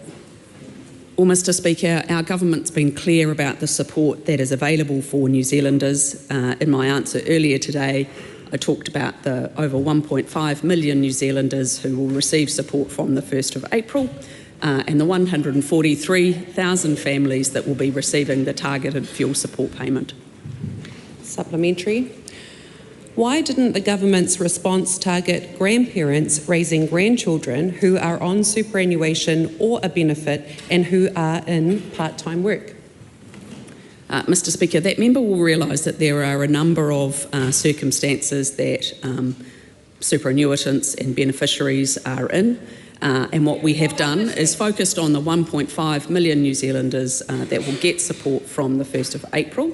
That increases to receive their cost of living, as well as targeted, temporary, timely support to ensure that what we don't do is follow the mistakes of a previous government in COVID, where it was very widespread, untargeted support that led to high inflation. What we do know, and actually let me quote the Governor of the Reserve Bank. Well, you've done pretty well with the answer so far. We've got another supplementary on this. Sure. Why didn't the government's response target parents of disabled children who are in part-time work to make ends meet and getting state assistance? Well, Mr Speaker, I'll repeat what I said before. 1.5 million New Zealanders will get additional support from the 1st of April, and 143,000 families will get support through the targeted, timely, time-bound support through the in-work tax credit. Supplementary. Why has the government's response been to do nothing for those most in need, pretend the April 1 changes don't happen every year, and ignore the fact that working people who still need to drive their kids to school and go to work are being left behind? Well, Mr Speaker, I totally and absolutely reject the comment that member has made. What our government is doing is making sure that there is increases available for New Zealanders in a range of ways, whether they are superannuitants, beneficiaries or those working families. But what we've been very clear about is that widespread, untargeted support, where the hose of money is spread around, leads to high inflation. Who does that hurt the most? According to the Governor of the Reserve Bank, we have to remember that high inflation hurts everyone, but it particularly hurts households with low incomes. Question number 9, Ryan Hamilton. Thank you, Mr Speaker. My question is to the Minister of Infrastructure and asks, what recent announcements has he made about the Infrastructure Funding and Financing Act 2020? The Honourable Chris Bishop. Mr Speaker, last week I announced around 1,500 new homes are set to be built as part of the Te Awa Lakes development, thanks to the government approving the use of an Infrastructure Funding and Financing Act levy. This is a 2,500 property greenfield development northwest of the great city of Hamilton. The IFF Act levy will fund up to $50 million of water and roading infrastructure, supporting 1,500 of these new properties. The first of these homes are expected to be delivered in 2029. Mr Speaker, how does the infrastructure funding and financing work? Well, Mr Speaker, about 5 years ago, or 6 years ago now actually, Parliament passed the Act to try and accelerate greenfields housing development supported by both sides of the House. Since then, no new greenfields using the Act have been approved. This is the first one. It makes it easier for new housing developments to get off the ground away from the borrowing constraints that councils are often subject to. Developers with viable projects should not be held back by an inability to gain infrastructure funding and finance. The model works by establishing a special purpose vehicle for a project separate from council balance sheets. The SPV then repays the finance raised by charging a levy to homeowners and landowners who benefit from the infrastructure that is delivered. The model allows growth to pay for growth. Supplementary. What does the Te Awa Lakes development mean for Hamilton? Well, Mr Speaker, the wider development is a great example of the type of urban growth we need in this country. They are transforming an old sand quarry into a master planned community with residential development, retail, hospitality, recreational facilities and tourism. It means more construction, more homes for families, more business opportunities and a vibrant mixed-use suburb that blends housing, amenities and services all in one place. What else is the government doing to improve infrastructure, funding and financing to support urban growth? Well, Mr Speaker, the government is a believer in the IFF Act model, and of course we have a piece of legislation to amend it before Parliament right now to make it easier and more nimble so that we can get more greenfields developments underway. The amendments enhance the Act's usability and remove unnecessary barriers to uptake. We're also making different changes to funding and financing of infrastructure more broadly, including replacing development contributions with a new development levies regime. The fundamental point, sir, is that for commercially viable projects, infrastructure should not be used as an excuse to prevent growth. Question number 10, Kushta Tanganeri Manual. My apologies. Thank you, Mr Speaker. Just for those who might have misunderstood there, the member herself is giving me instruction on how I should pronounce these things. So I hope I got a reasonable mark out of that one. To work on. Thank you, Mr Speaker. Some things you just got to let go, don't you? My question is to the Minister for Emergency Management and Recovery. Does he stand by his commitment to, quote, strengthening New Zealand's emergency management system and ensuring that it can meet the growing risk we face from severe weather events and other emergencies, end quote? Mr Speaker. The Honourable Mark Mitchell. Yes. Supplementary. How would a move to phase 2 of the National Fuel Plan impact civil defence and emergency services access to fuel in emergencies? Mr Speaker, Emergency Management NEMA is heavily involved and engaged. In fact, they were the architect of the original fuel plan for us as a country. That obviously has gone through some modification due to what we're dealing with now, a conflict in the Middle East and enormous pressure being put on fuel, not just for us but around the world. So phase 2, quite simply in terms of making sure that frontline services continue to respond and support New Zealanders, that will not be impacted. Supplementary. What is he doing to prepare civil defence and emergency services in the scenario where there is a shortage of diesel? Well, they're already well prepared, but there is a lot of contingency work going across all government agencies because we have to take a responsible approach to this as a country, all of us. And so there's significant amount of work being done to make sure that fundamentally the first priority is to make sure that as a government we continue to provide all of those frontline services that Kiwis expect to get. Supplementary. What assurances can he give New Zealanders that emergency generators, civil defence vehicles and rescue equipment will have guaranteed access to diesel if stocks decline? Well, I can assure all New Zealanders that in the last 2 years I'm extremely proud as a country as how we didn't wait for Sir Jerry Mataparai's report to come back to us after Cyclone Gabriel. The whole of our emergency management system had already responded, and that goes from mayors, the councils, the CDM teams, chief executives, right through to our world-class first responders, community groups, iwi and hapu in our rural sector. The best response to these events is whole of society. We've never been in a stronger position to be able to respond to these events, and I'm confident that we'll continue to do so. Supplementary. How will diesel supplies be prioritised for the emergency management system in the National Fuel Plan's phases 2, 3 and 4? Well, the government at the moment, Mr Speaker, is fully focused on making sure that we build in as much resilience as we can as a country. I think everyone can see the global challenges and the headwinds, but our government has been proactive from day one and we've put ourselves in the best possible position. and we remain fully committed, as a government should do, to make sure. Mr. Speaker, I thought this was a really important question. And so far, all I've got is nonsensical comments from the Leader of the Opposition, and what is actually really important for people. We'll all calm down and we'll get the answer to the question. And this government is 100% committed and has got a proud track record over the last 2 years of making sure that we provide those frontline services and support for Kiwis in their time of need, and we will continue to do that. Question number 11, Catherine Wedd. Thank you, Mr. Speaker. My question is to the Minister of Immigration.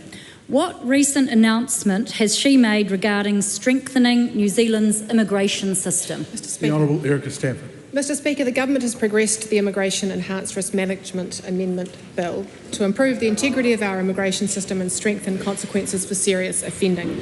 Alongside the bill, I've tabled also a parliamentary paper with additional proposal. This bill delivers practical, targeted changes to improve compliance and enforcement, increase the maximum penalty for migrant exploitation, and ensure there are immigration consequences for criminal offending and deliberate use of the system. Supplementary. Why are these changes needed? Mr. Speaker, because the world we are responding to has changed. The geopolitical context is rapidly evolving and the immigration risks are increasing in scale and complexity. We are seeing more risk, more deliberate misuse of the system and ongoing harm from migrant exploitation. New Zealanders have also been appalled by cases where people have committed serious crimes, like the Jazz brothers, who are not able to be deported due to how long they've been in New Zealand. The system needs to be fit for purpose and ensure that our priority is on victims of crime and public safety, while ensuring that individual cases are considered on their particular circumstances.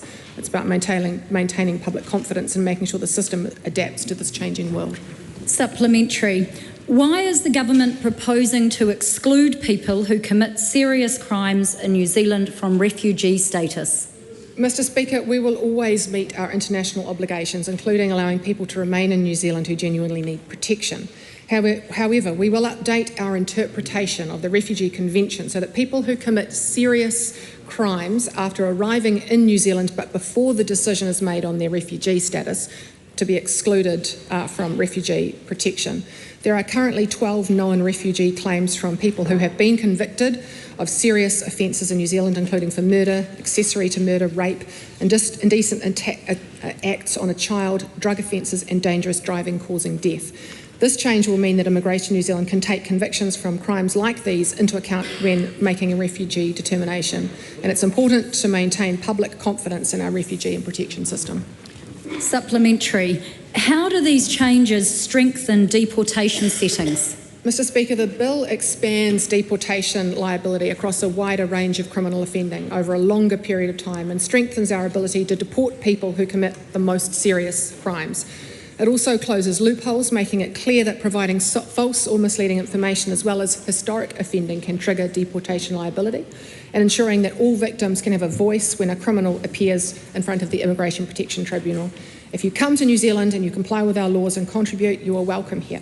But if you are convicted of criminal offending or provide false or fraudulent information, you should be expected to be required to leave.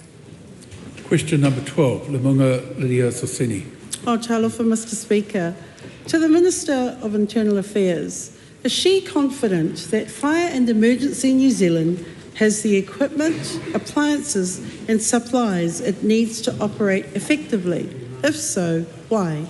The Honourable Brooke Van Velden. Mr. Speaker, as I said last month and prior to that, Fire and Emergency New Zealand has inherited decades of underinvestment in old trucks with the amalgamation of multiple services into one. They have a plan and have had a plan for a number of years to invest in new fleet and equipment. This year alone, they have a plan to invest $84.7 million in new fire trucks, property and equipment. Supplementary. What actions, if any, has she taken to ensure that Fire and Emergency New Zealand has enough fuel and diesel reserves to operate during a prolonged fuel shortage? Thank you, Mr. Speaker. Look, I'm very confident that Fire and Emergency will continue to respond to New Zealanders' concerns and therefore for their calls of help. I'm advised that Fire and Emergency is taking a coordinated set of actions to manage the current fuel prices and potential supply pressures. They have established a fuel planning group to assess potential impacts on fuel availability and cost, and to coordinate contingency planning across the organisation. This work aligns very closely with the all-of-government National Fuel Plan, under which Fire and Emergency, as an emergency service, is classified as a critical customer. I'm also advised from Fire and Emergency that they're working closely with their sector partners, including New Zealand Police and St John's, to ensure planning assumptions, prioritisation settings and potential response measures are aligned across the emergency services. They are also engaging with their aviation suppliers to ensure that there's continuity of service with the in-air service of Fire and Emergency as well. Supplementary. How many days of operational diesel reserves does Fire and Emergency New Zealand have to hand, and how are these distributed across the country? Mr Speaker, that sort of question would have been quite helpful to have in writing as the primary question. That sort of detail can be sourced through a WPQ. Supplementary.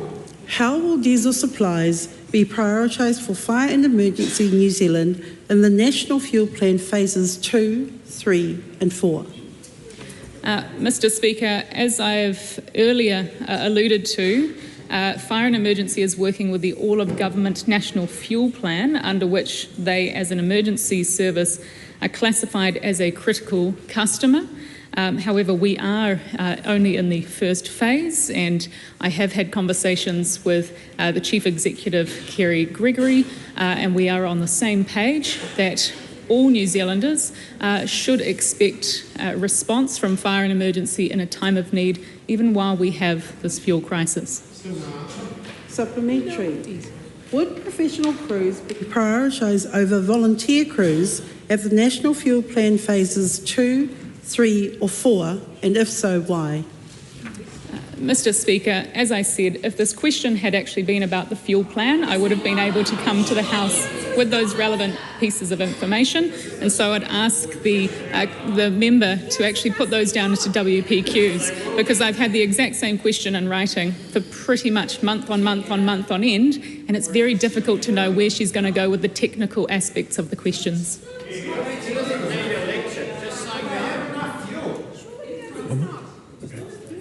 That concludes oral questions.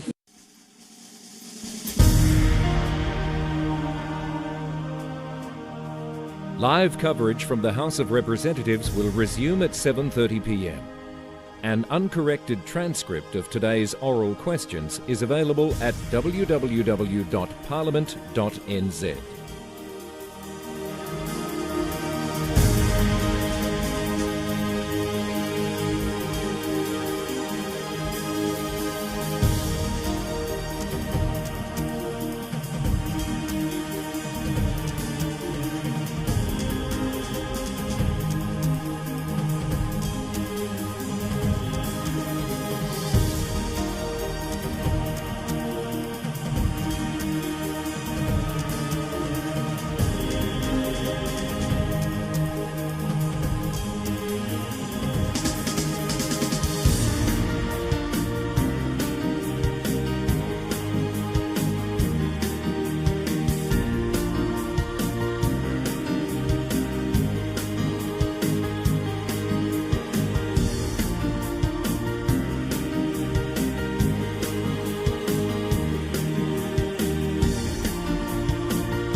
Live coverage from the House of Representatives will resume at 7:30 p.m. An uncorrected transcript of today's oral questions is available at www.parliament.nz.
Members, the House is resumed.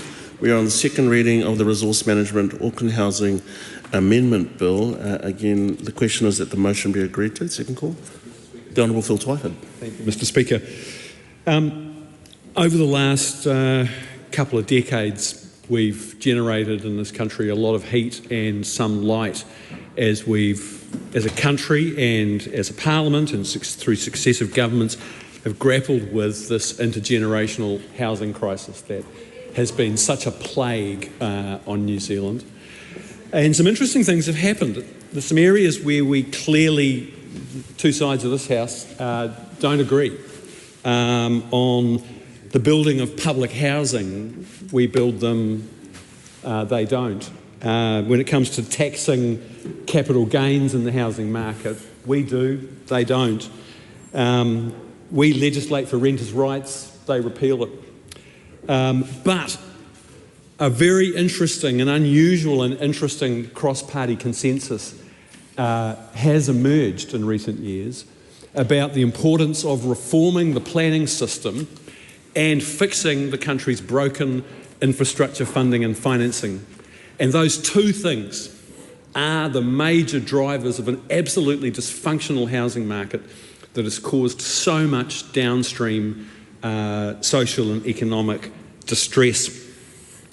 And the sad thing about this debate and this bill that's going through the House tonight is that it's a depressing climb down by Minister Chris Bishop, who has been a keen participant in this cross-party reform agenda, and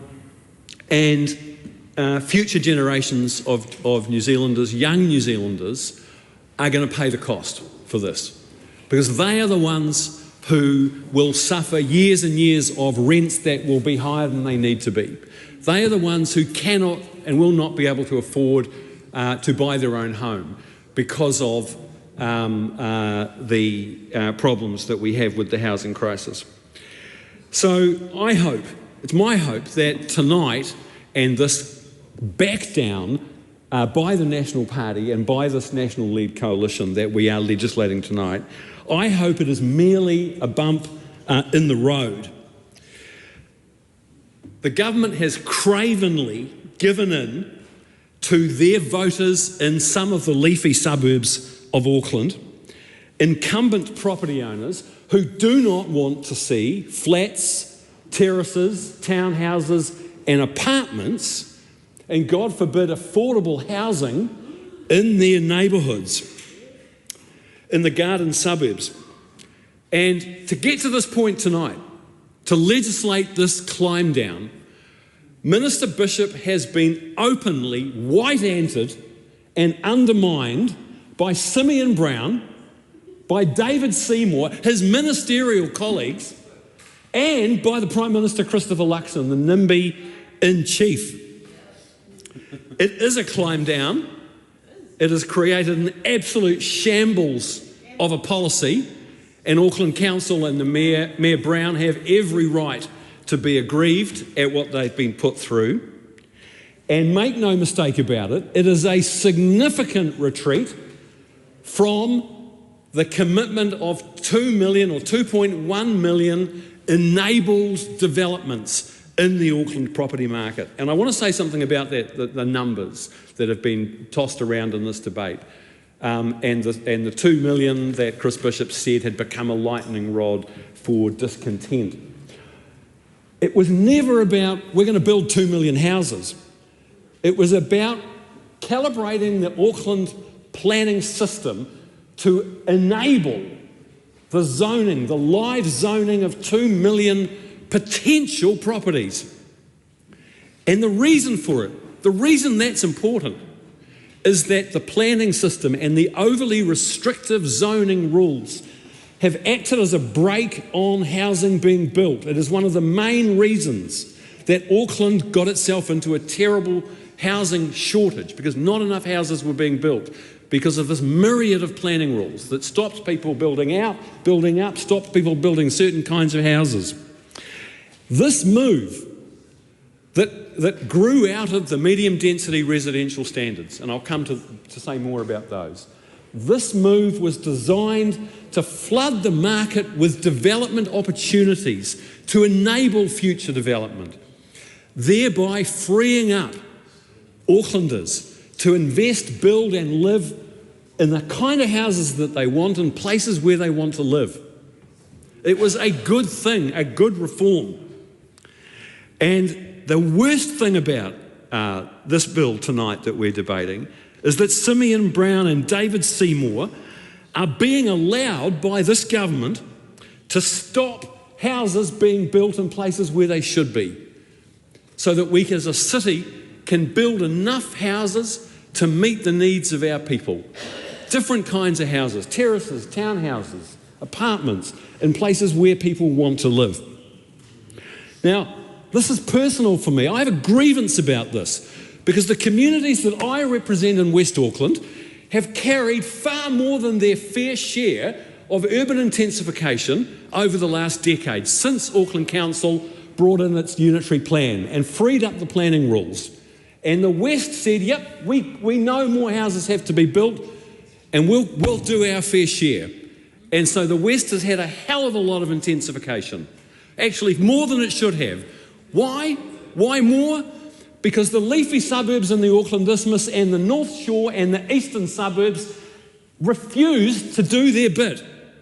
They don't have the liberalised planning rules that we did. They haven't had the intensification.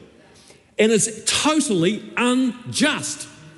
We now have, because of those planning rules and the way the unitary plan was designed, we have a donut city. The intensification has happened on the fringes of the city, in West Auckland and South Auckland particularly, and not in the central city. And yet the central city has the best public transport infrastructure to support intensification. It has a far greater percentage of people who daily use public transport. It's closer to the jobs. It's exactly where the intensification should take place. But politicians like Seymour Brown, Christopher Luxon and David Seymour have succeeded tonight in imposing their will, in speaking up for privilege, people who have property. They are conniving in the intergenerational theft of opportunity and wealth from my son's generation, and they're taking that wealth for themselves. And I resent that. And I resent that on behalf of the people that I represent, and I resent it for the people of West Auckland and South Auckland who have done their bit. They've had the intensification. And now it's time for the people of the leafy suburbs and parts of the Auckland Isthmus that haven't had the intensification, and the North Shore and the eastern suburbs. It's time for you to carry your share of the load. There are some basics that need to be said about this issue. Reforming the planning rules is one of the most important things that we have to do. And actually, we've made progress in recent years. And it's been successive governments who have carried the torch. And New Zealand, in some degree, because of the way that this Parliament has reformed the planning rules, people come from Europe, they come from the US to look at what we have done, because it's bold and innovative. But this bill tonight is a climb down, it's a retreat back to mediocrity. Instead of a figure of 2 million, this bill only says 1.4 million properties need to be enabled. And I'll tell you why that's important. Because Auckland Council have already delivered and enabled about 1.7 million development opportunities through the work that they've done, particularly in complying with the National Policy Statement on Urban Development. Now, to legislate the limit down to 1.4 million makes it virtually impossible for anyone at Auckland Council to argue that there should be more intensification along the corridor of the Eastern Busway, where the Crown has invested multiple billions of dollars building top quality modern rapid transit infrastructure. But Seymour Brown doesn't want there to be apartments in that corridor because he's against intensification. He lives in a kind of urban planning vision of the 1950s, and he has been able to exert his political will to undermine Chris Bishop and set back this policy. It's an absolute disgrace. Those suburbs that are getting a free ride because of this bill tonight, they need to carry their load. Intensification and all of the pain that goes with retrofitting a 1950s city to make it better for the 21st century, that pain should be shared fairly. The time has expired. Tamitha Paul.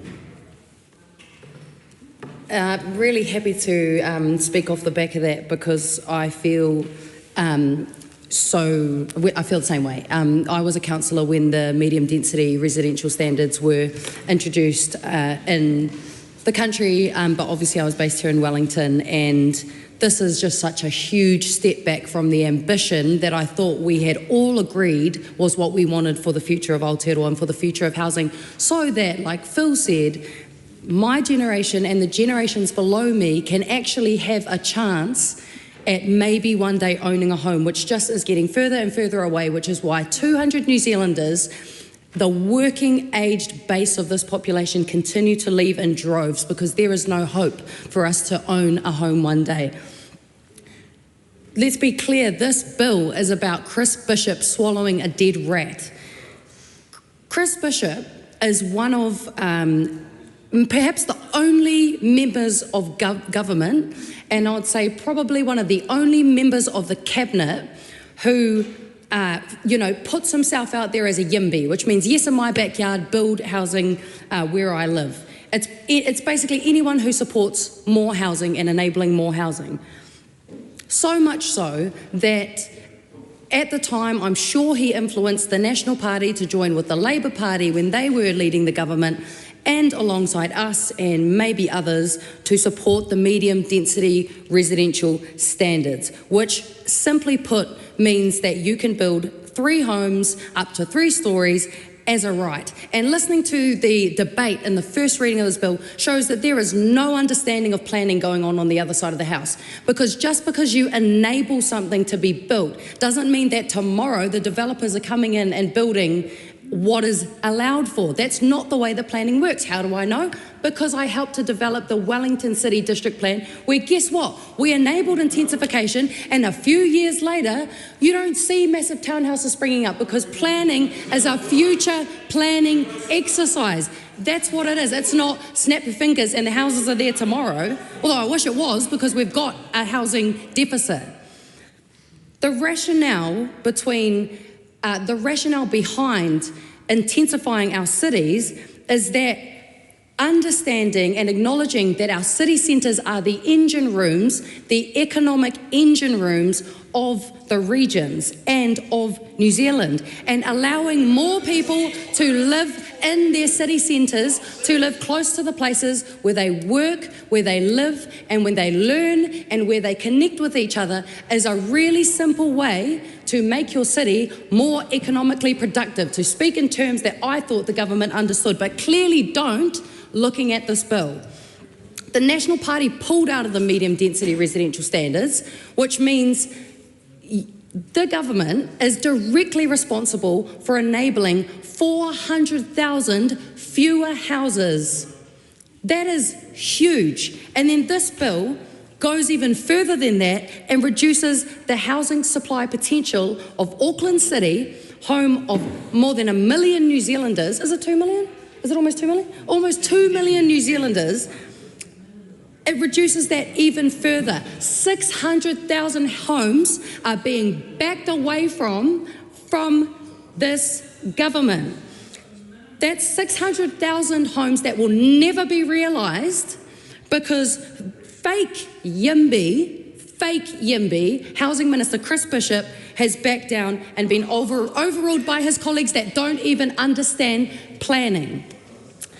Auckland is a city, let's contextualise it, where rough sleeping homelessness has doubled in the last few years because of the choices of this government to restrict access to emergency housing. Auckland is a city where 8,000 families are waiting for a public home.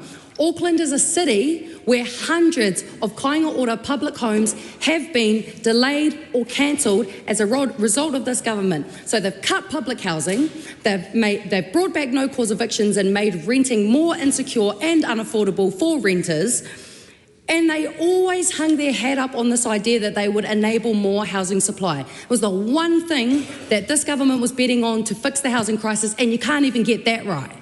You can't even get a simple free thing right, because that's the thing about zoning. It's free. It costs nothing to change zoning, literally, and you couldn't even get that right. And then the National Party in the debate on the first reading were hiding behind, this should be a decision for Auckland. Auckland should be able to decide what they want for themselves. Well, what about, let's listen to maybe the number one spokesperson for Auckland, the Mayor of Auckland, who was elected by 180,130 people, who said himself, 2 million, I was happy enough with that. Just let the market sort itself out. ACT is meant to be about the marketplace. They're the most anti-marketplace outside of Russia. Damn, that must hurt compared to even the Greens. And he's right. The ACT Party are hypocrites. They say all hail property rights, but I wonder whether they know that property rights don't only apply to oneself, it applies to your neighbour as well. What about the property rights of your neighbour to be able to develop and do what they want with their land? That's right, inconsistency. The ACT Party are hypocrites. They brand themselves as anti-regulation, pro-market, freedom of speech, property rights supremacists, and yet look at this bill that they're heralding as a success. Zoning is not about saying that this many houses will be built tomorrow. Zoning is actually about sending a signal to the market that this is the kind of growth that we are planning for. I thought that was what you were into, letting the market do its thing. But what this bill demonstrates is there's a fundamental lack of understanding about how the market actually works. In fact, David Seymour said residents in Epsom electorate were not anti-intensification, but if they were told towering buildings would be constructed looking into everyone's backyards and their swing sets and their pools, they would ask, why would you do that?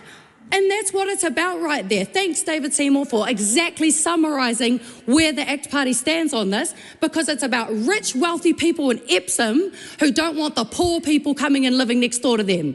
Hey, do you know how I know that? Because when we were rezoning Wellington City, it was the rich people in Mount Victoria and Oriental Bay that didn't want the poor renters and the poor cleaners coming and living next door to them. Been there, done that, guess what? They never win. Because there are more of us in this generation that deserve to live close to the places where we work our asses off than the people who sit there, have no job, own multiple properties and do nothing to earn their wealth. Rich, wealthy people in Epsom, Remuera, Parnell, with their $2 million house prices, don't want more housing in their neighbourhoods, and that's what we're seeing in front of us today. And I've fought against those same power brokers, those same old power brokers that live in the leafy suburbs, and guess what? I won my seat over and over again, actually, with historic margins on that, and I wonder what happened to the people. I wonder what happened to the people who protected heritage and so-called character instead. Oh, right, that's right, we know what happened. There's no consensus in the planning world about what character is, because this is the term, this is what happens. These old power brokers, they're cashed up, they're lawyered up, and what they do when the planning system isn't free enough is they take anyone who wants to build anything to court and stop housing from being built. And they use this thing and they weaponise this concept of character, protecting the special character of an area. There is no consensus in the planning world as to what character actually refers to, but there is a whole lot of literature that argues that character is a way of protecting the status quo and making sure that people of the same economic class, the same race, and the same background remain, and that working people never get access to the inner city that is run off of their backs and their hard work. When you are planning for more housing, there is a collective responsibility for everybody to share the load, which is exactly what Mr. Twyford was talking about. We all have a collective responsibility and duty to share the load for our growing cities. This is obvious, but why is it that certain suburbs get away with not doing their fair share? Oh, we know what that is, because I just said what it is. And the House doesn't like it. You don't like to hear the reality of what's happening here. That poor, working class people, renters, are not able to access the inner suburbs. That's the reality. That is why this bill is being, why it started off so good, but is now reduced to so little. So I'm looking forward to Committee of the Whole, and I'm looking forward to hearing your rebuttal to some of those points, because we're going to be in for a really long night. Kia ora tātou. Simon Court. Let's be clear about what this bill is. For the Honourable Phil Twyford and for others who've weighed in, this is a clean-up job. Auckland Council has resisted growth for decades through nonsensical planning decisions like denying the ability for a new 7-storey residential building on K Road, what's now a car park, for heritage reasons. So the member Tamatha Paul makes a good point. The Resource Management Act is broken, and I hope when the Planning Bill and the Natural Environment Bill come back to this House, the Green Party will vote for it because of its enabling housing, enabling infrastructure, and for economic development. Now, I know the economic development part's going to be a hard thing to swallow for the Green Party, who, if you look at their social media posts, be quite happy for Kiwis to live in the dark, drive nothing, and maybe actually go back to a time where New Zealand was poor. But ACT does not believe that. This is a clean-up job because when National and ACT got together and agreed that there was a need to encourage more housing development in the major metros, the 3 stories, the 3 units everywhere. Rachel Brooking, you can take a call and you can explain why 3 stories of 3 units everywhere, which is the Labour and National policy that this bill is designed to clean up, didn't account for infrastructure. ACT was the only party to oppose it. Didn't account for infrastructure when we have artists like Gretchen Albrecht, whose paintings hang in this parliament, an artist in her 70s, appearing at a select committee on a Saturday afternoon to say this MDRS bill that Labour and National got together to propose doesn't account for infrastructure. I live in Grey Lynn. The stormwater and the sewer haven't been separated. When it floods, the sewer overflows. Rachel Brooking cannot possibly believe that 3 units of 3 stories everywhere in the absence of infrastructure was a good start. And that's why ACT said at the time, this is not sustainable, Rachel Brooking, and if you want to take a call, grab one off one of your Labour mates, take the call and rebut it. In the absence of infrastructure, the planned development cannot possibly happen. ACT has been consistent about that. I want to come back to Auckland Council. They've resisted growth. I'm aware of a private plan change for a commercial industrial development right next to the motorway north of Auckland, where they have opposed it and they've said, oh, it's not in the development area we thought all the stuff was going to be. Well, who knew that hundreds of thousands of people who live in North Auckland and North West Auckland, where I live, actually need somewhere to be able to go to work.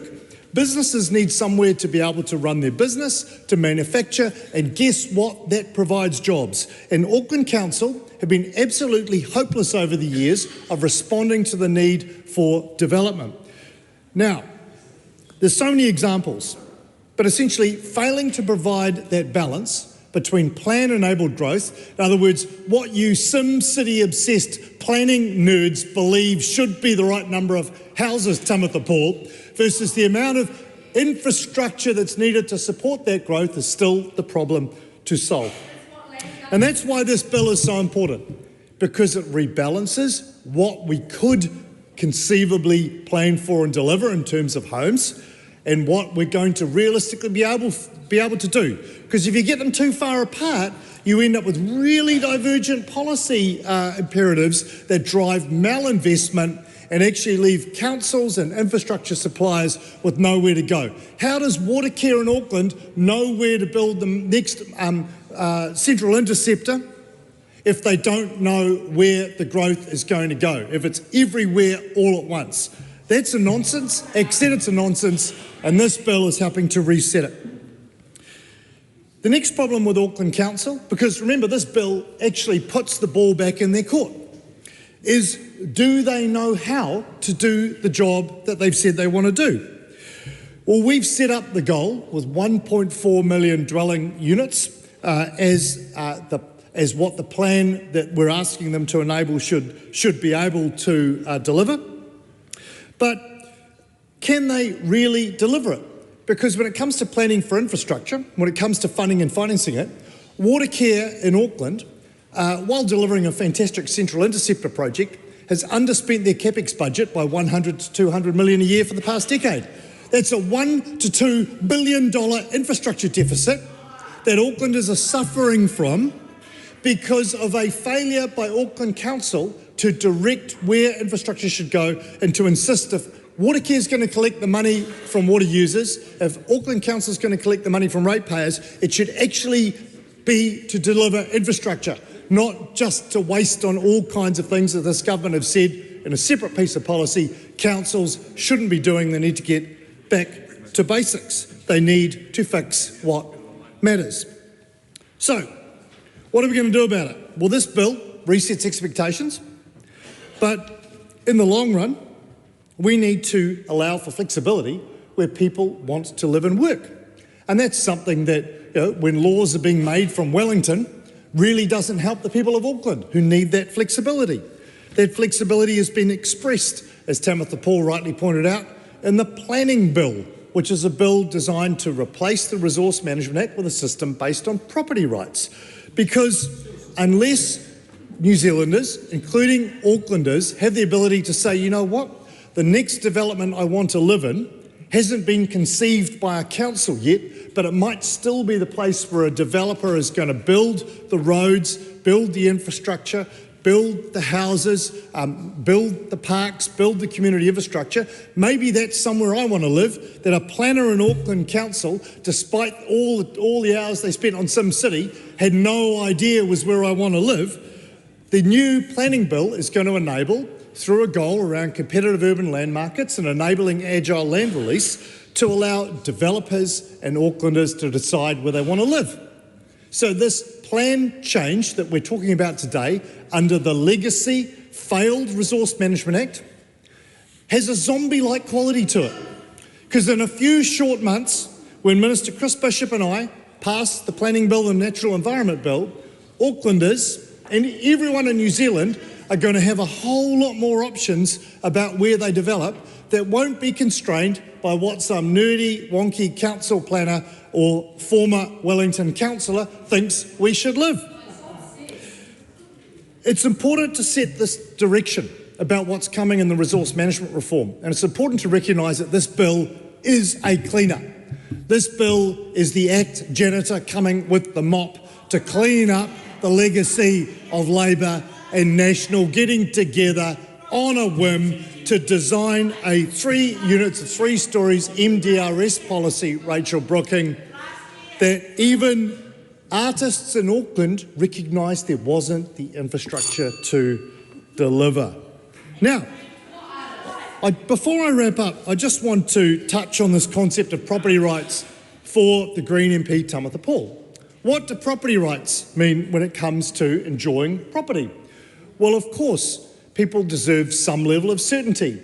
That's what zoning is for. There are rules around the zone. How many stories? What are the setbacks? What is the height in relation to boundary? What should I be allowed to build as of right? And those rules balance the needs and the property rights of the neighbour, who should also be confident that when a building project starts next door, they're not going to end up with somebody looking in their kids' bedroom window or looking down at them, like some of us like to do, sunbathing in the backyard on a Saturday afternoon. And that's what the planning bill is designed to deliver. I also want to address some of the comments from Phil Twyford about enabling growth. Now, Phil, to some of us, is a hero. I probably shouldn't be admitting that as an ACT MP, but the National Policy Statement for Urban Development, Mr Twyford, actually set the scene for why it's important to build up around these expensive investments in transport like the City Rail Link, to build up around our town centres so that people like me, who lives within a 5-minute walk of the supermarket in the town centre, those benefits are extended to many, many more people in affordable homes. So I just want to close, Mr Speaker. This is a clean-up job. It's absolutely vital. The ball's now in Auckland Council's court. They can choose to live out their Sim City planners' unicorn world of a 10-kilometre radius around the CBD and not a single house shall ever be built outside it, or they can choose to listen to Aucklanders. That's what I recommend they do. Mr Speaker. Andy Foster. Thank you, Mr Speaker. Look, this is an interesting debate. 2 million, 1.6 million, 1.4 million. These are theoretical houses. They're the houses which might be able to be built under, they conceivably could be built under a set of planning rules. They are not the houses that will be built. All it does is say there are a certain number of houses that could be built, and under certain circumstances, somebody may choose to develop their property in a certain way, somebody may choose not to develop their property in a certain way, somebody else might do it in a different way. And so what we're arguing about, it seems to me, is that there is a certain number of houses, and I do note that it is a minimum number. Now, if Auckland Council say we actually don't want that minimum, we want to go further than that, isn't that up to Auckland Council to decide that? If Wayne Brown and his team say, actually, no, we'd quite like to go for 1.6 or 1.8, well, good, because they should be able to make those decisions themselves. If there's any council that's big enough and grown up enough to make those decisions, it's Auckland Council, and we should be allowing them to do that. And the other thing I might say is that we are just in the process, of course, of changing the Auckland transport regime, and they are going to have the ability to have a 30-year transport plan sitting alongside government where we're working together, and of course transport and urban development also need to work together, getting those infrastructure things together. And I'd just like to make the point too that at the moment, well certainly the last number I found, as at 2023, so we're talking about 1.4, 1.6, 2 million potential houses, it's taken us 183 years to get to the point of having 612,000 houses. 612,000 houses. So the numbers we're talking about over the next 30 years, which is what this kind of number, the numbers which we're looking at are way beyond what has been delivered in all the history of Auckland City. And then I asked the question to you about the growth that we're talking about. The first question we should be asking is that growth a good thing for New Zealand Inc? Because that growth is no longer being delivered by births being greater than deaths, because we know actually we're now at less than replacement level. It's being delivered by migration. And as I said in the first reading, and I've stood up in this House many times before and said we actually don't have a long-term strategy of any sort around migration. How many people should we have? What's the age profile? All of those sort of things. What are the skills? We've got low-level policy, and that's about as good as it gets. That is not good enough. And actually, it's really good. It's really good when chairing the Transport and Infrastructure Select Committee to have an organisation as good as the Infrastructure Commission saying we need to have a policy around this, we need to have some strategy around this, because otherwise we are flying blind. We're flying blind on the number of houses we want, we're flying blind on the infrastructure we want. So we need to have a coherent, joined-up strategy, and that is something that government should be doing, and successive governments have been woeful at doing that, because we think about 3 years in advance. Maybe we think about 3 months in advance. That is not good enough. If we've got 30-year strategies that we expect councils to deliver, we should be also doing 30-year strategies from a government perspective about how many people are we looking at, what's the infrastructure that's required, what's the schooling that's required, what's the health services required. All of those things should be the sort of thing that governments, whether red, blue, whatever colour they are, should be looking at focusing on. Mr Speaker, the theory behind all of this is that the more houses you potentially enable, the more theoretical houses you enable, potentially it will get the cost down, because there's more competition. You could develop this site or this site or this site. That makes sense to a point, because it's only so far that you can push costs down before developers, before builders actually say, actually, It's not worth it. I can't make $1 out of it, and they won't build. And we saw that because in the COVID situation, we saw prices ramp up very, very fast. We saw development ramp up very, very fast, and then the market turned. And what happened? There was a bit of a lag, and then, of course, development dropped down as the prices dropped down because people, and we saw a number of developments, quite a number of developments, which were cancelled because people could no longer make money. So there's only so far you can drive the cost down because there's a fundamental amount of money, a fundamental cost of actually building and delivering the houses, building and delivering the residences. So we can only go so far. And so more competition, more opportunities, more choices, good thing. Except, one of the other things there is we need to allow councils to decide where and when the development occurs. Because you could have a development over here, a development over there, a development over there, and guess what? Somebody's got to provide the infrastructure for that. And you don't want to have the cost of providing infrastructure in all sorts of different places, carrying that cost, possibly for decades, if you don't need to do that. That is a very, very expensive way to do things. And so we should be allowing councils to do some sort of thinking about what is the phasing of this development, so we're making sure that they are not carrying the significant cost. And why is that important? Well, first of all, it's the direct cost, but secondly, and I mentioned this in the first reading, the Infrastructure Commission has been very clear that growth is not paying for growth. Growth is not paying for growth. At best, it's paying for 50% of growth. At worst, 30%. So the rest of that is falling on the taxpayer, the ratepayer, whoever else it might be. Growth is not paying for growth. And we need to make sure that we're sending, if we're talking about markets, we need to make sure that we're sending clear, coherent signals that growth does pay for growth, because otherwise it is falling on the people that are already there.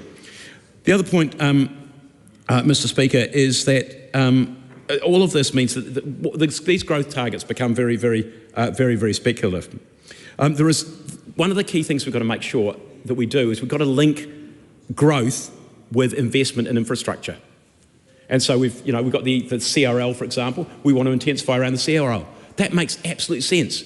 But then the last thing you want to do is then say, well, let's do medium density development all over the place, and you drag development away from that CRL.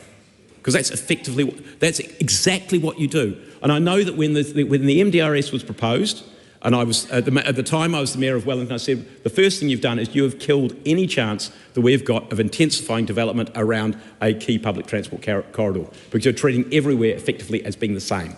And they're not. And that's exactly what they've done. So you need to link investment with infrastructure. You need to be able to capture the value uplift so you help to pay for that infrastructure, because otherwise all you're doing is you're privatising the benefits and socialising the costs. And we've seen time and time again, and I noticed there's been things like fast track, there's been greenfield developments been approved, amongst other things, but also private plan changes and delivering greenfield developments. For many councils, that is a real problem, because they've thought very carefully about where development should occur, how that integrates best with their infrastructure, and then suddenly somebody comes from the side and says, hey, we're going to do a greenfields development. And as I said, that'd be fine if they pay for 100% of the growth costs. They don't. And so that is a cost that falls on the councils and on the ratepayers. And so we need to make sure that we manage those things a lot better than we're doing it at the moment, and we need to make sure that we phase development. Mr. Speaker, Penny Simmons, when she was speaking in the first reading, said that major investments, I think I quote her roughly accurately, major investments like CRL only achieve their full value when you get essentially full development around them. And that's exactly right. Because if we spend, in this case, $5.5 billion on creating this CRL capacity, if you like, and we don't develop around that, we are not fully recovering the value. We're not fully meeting the value that could be achieved through that investment, possibly partly because we're encouraging development to go to other areas of, in this case, Auckland City. As I said, the MDRS proposition failed that whole thing, in my view, very badly. The key is that we can't afford to develop everywhere and do the infrastructure everywhere all at once. We have to phase it and think about that very, very carefully. The comment that's been made that the market will sort itself out, and that's been attributed to Mayor Wayne Brown, who I have a lot of respect for. Yes, the market can sort itself out, but we need to make sure that we send the right market signals. And if we are not saying, if growth is not paying for growth, then we are not sending the right market signals. So the market can only sort itself out if it actually has the right signals there to sort itself out. So, Mr. Speaker, I think there's an element to which we're, there's a bit of faux outrage on this. Whether it's 1.4, 1.6 or 2 million, they are very, very big numbers. They are 3 times the number of houses, at least, that currently exist in Auckland. And that is, that's what's been built up over, 180 odd years. There will be plenty of capacity there. There will be plenty of choice there, regardless of what the number is. The key thing is allowing Auckland City to choose where development occurs, to phase where development occurs, and to sit alongside and support them in doing that, rather than what governments have done, successive governments have done, and they've done not just to Auckland, they've done to other cities around the country as well, is to keep on chopping and changing the rules, imposing rules on them, and that comes with huge cost, and it is really, really unappreciated, I know, by local government. So, Mr. Speaker, I commend this bill to the House. Next call is split call. He te pika, let's stop pretending that this bill is just about planning or good urban design, because it isn't. It's about who gets protected and who is made to carry the burden. And those most vulnerable right now are not just Māori and Tāmaki Makaurau. There is a huge population who is struggling to put gas in their car, kai on their table, and actually have a roof over their heads. Under National, enabled by Act and allowed to proceed by New Zealand First, this government is cutting Auckland's future housing capacity by 32.5%. That's not a technical reset, that is not neutral. It is actually a political decision to protect some neighbours from change and push the change onto everyone else, specifically West Auckland, South Auckland. I'm a Westie. We know this. We can't even get out of Te Atatu for 2 hours. That was why I was delayed coming to Wellington. The traffic is hideous because the intensification is just out of control in West and South Auckland. Well, guess what? The prices have gone up, and that's an abuse of privilege. That's an abuse of privilege. As the member, as the māngai elected by Tāmaki Makaurau, and on behalf of Te Pāti Māori, I represent urban Māori. 5 generations of it. We migrated from our rohe kāinga, our hau kāinga of Te Teko, 4 hours away. You can't taxi yourself there. But in Te Teko, many are Māori in our country. Today, yesterday, 100 years ago, were forced away from their papa kāinga to urban centres, and still we are at the very least in this bill not even mentioned. Where is mana whenua? The cheek of it. It's rich to sit here and listen to members of this House say, let Auckland speak for itself. When the actual RIS in black and white says, officials engaged with senior officers at Auckland Council on the detail of these proposals on the 9th and 10th of February 2026. No other consultation has been undertaken on these proposals by officials. Kei hea ngā mana whenua.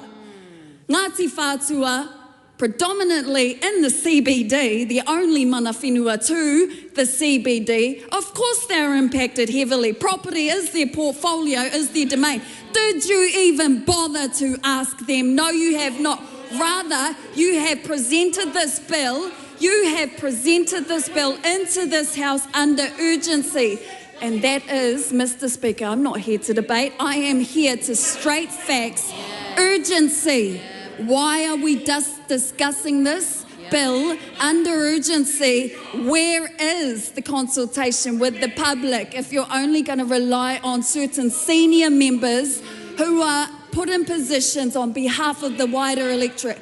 Where are the 1.6 million voices? Where are the 19 mana whenua of the super Auckland region? Remember, once upon a time, Auckland wasn't one super city. It was actually functioning really well when West Auckland had its own mana motuhake, South Auckland had its own voice, Central, East Side. And then it got amalgamated, and then suddenly everybody doesn't want to talk about the 19 mana whenua who are left out of this bill, the planning bill, the environmental bill. There is no discussion about the tiriti o Waitangi. Takahi whenua, takahi mana, takahi tangata. You know what, Mr. Speaker? It really is about locking whānau out. Tamitha is right.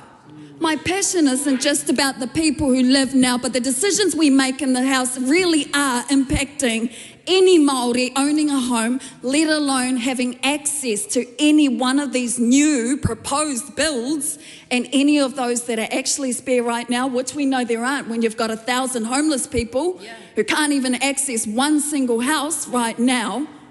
Where is the commitment to Tāmaki Makaurau? All of it, not just parts of it, the whole lot. You're leaving, this government is leaving too many people behind for us to get behind any of this.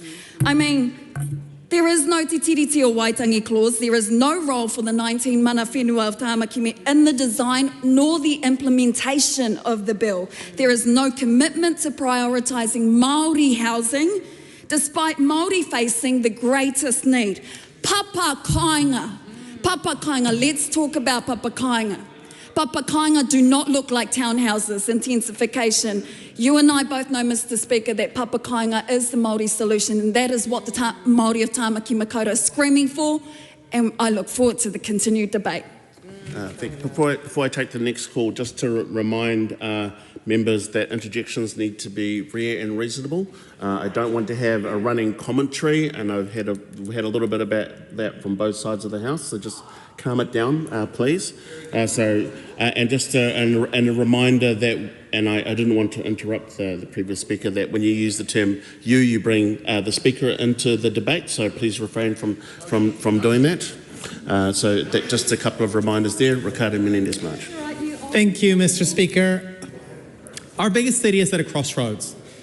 People are spending longer to get to work and to school, often working longer hours than they've ever done before just to make ends meet, and often trying to save for a home that they may never be able to access. And what does this government's response to this crossroads is? It's to gut access for people who are in their most precarious conditions, often in homelessness, by making it harder for them to access emergency housing. Gut our public housing program, where low-income people could have had secure housing.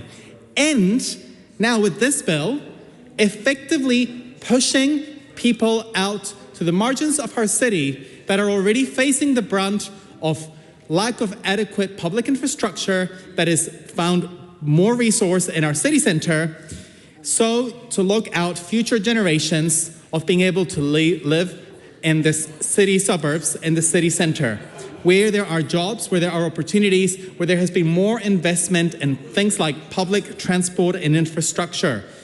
This is the ultimate pandering to the wealthy few people in Parnell, Remuera, and Epsom by David Seymour, Simon Brown, and Luxon, and the other politicians who keep pandering to the people that are not facing the biggest and heaviest brunt of the current fossil fuel crisis, for example. We've got a government that pretends that literally cutting the minimum amount of homes that should be built in our city from 2 million to 1.4 million is about actually accounting for the needs of our infrastructure and pretending as though central and local government are not responsible for that very same thing. And at the very same time, a government that hands out billions to the wealthy landlords while stripping everyday people of the ability to make ends meet and potentially save for a home that they could have had in the city centre suburbs. This is a government that has pretended that we don't have a crisis when it comes to the supply of housing, particularly affordable housing, that can be better enabled through medium density, and instead wants to sell off state homes in the very same neighborhoods, their particular character, claiming that we shouldn't be having state homes in expensive neighborhoods because it seems like this government, quite bluntly, just supports gentrification. They do not want to see young people living in apartments in Remuera. They don't want state homes in Remuera. They just want those homes to remain accessible for the wealthy few. This is exactly what the government is doing. And let's not pretend that Auckland also needs to rezone after particularly the Auckland floods of 2023. That's what Plan 20 was about. It was to account for the fact that we actually needed to downsize some parts of our cities that were particularly badly affected by the floods, which I know since my own street and my own neighborhood was flooded, and my own street is sitting half empty right now as a result of the floods that we face. Plan 120 was literally about recognizing that because we needed to basically have less homes in areas that were flood prone, that we needed to build more homes elsewhere and enable that in areas that made sense. It is time to de-gentrify Remuera, Epsom, and Parnell and actually allow young people and working people to be able to see themselves living in those neighborhoods. Those neighborhoods do not belong to the multimillionaire, multiple property owning class. They belong to everyone. And the government has a role to enable that by actually allowing greater density and more housing in those very same neighborhoods. I simply do not buy that this is, as the ACT Party speaker said, about going back to a time where we were poor. We're the richest we've ever been as a country, and yet we've got more children growing up in this country unable to make ends meet. Make it make sense. This is not about taking us back to a time we were poor. This is about a government that wants to keep the poor struggling to survive and enabling their donors and the wealthy voters to continue to hold on to rich property investment portfolios. So the Green Party will continue to fight for communities that are affordable, where public transport is accessible, frequent, and ideally free, and where young people can see themselves living close to the heart of our biggest city because their government believes in their aspirations and their right to affordable housing, which is why the Green Party will be fighting against this bill and supporting public housing in areas where David Seymour likes to take a walk and canvass to get his voters out. Hell yeah. Greg Fleming. Somewhat confused. We are speaking about the Resource Management Auckland Housing Amendment Bill, are we not? Yes, that's right. So it's this bill here, right? That's right. The one that is about intensification in Tamaki Makaurau. The one that is about returning power to Auckland Council to be able to decide where they want to build the houses. That's what the bill does. I do not understand where these critiques are coming from. I look forward to getting to the Committee of the Whole where you can enlighten me as to where on earth these critiques are found in the bill. Thank you, Mr. Speaker. Helen White. I think I've just had my invitation to enlighten the member as to what's going on in this bill. And so I think that's a really good opportunity. The first thing I'd do is I'd ask the member to have a look at what's called the regulatory impact statement. It has come out and it has this proposal that we're dealing with tonight, and it has a counterfactual in it. And what it says is it says what the policy initiatives are supposed to be, the objectives are. And it goes through those objectives and it says that they will ensure the Auckland Council provides sufficient well-located housing and businesses. That sounds good, doesn't it?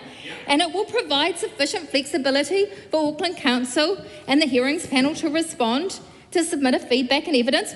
All sounds really good.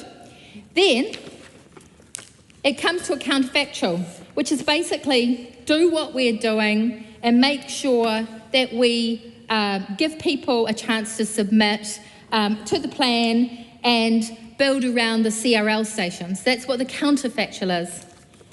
And then there's the plan we're adopting tonight. And guess what the RIS people think? What it says when it comes to the advice to the Cabinet is that HUD and MIE consider that the counterfactual performs better overall than option 1 or 2, but the Minister prefers option 2. So we're not doing what the advisors say tonight, and we're not doing something that will produce the best results if those are our objectives. We're doing something that's less than that. We're doing something that people on the side of the House who can read are actually comprehending. It is not the words, the weasel words spoken by the ACT Party tonight. It is the reality of the situation. So let's talk about it from the point of view of one of my constituents. If you would just bear with me, I'll just take an email that I got to this morning, and this is what it says. So It produces, please bear with me, just listen, okay? This is what somebody in my area, now I know that this person in my area lives in the next street to me, and I know that there was flooding in his area and there was a guy who was rescued in a wheelchair in that street. It was quite a big deal, and so he is concerned. And so he's concerned when he sees the reports of this.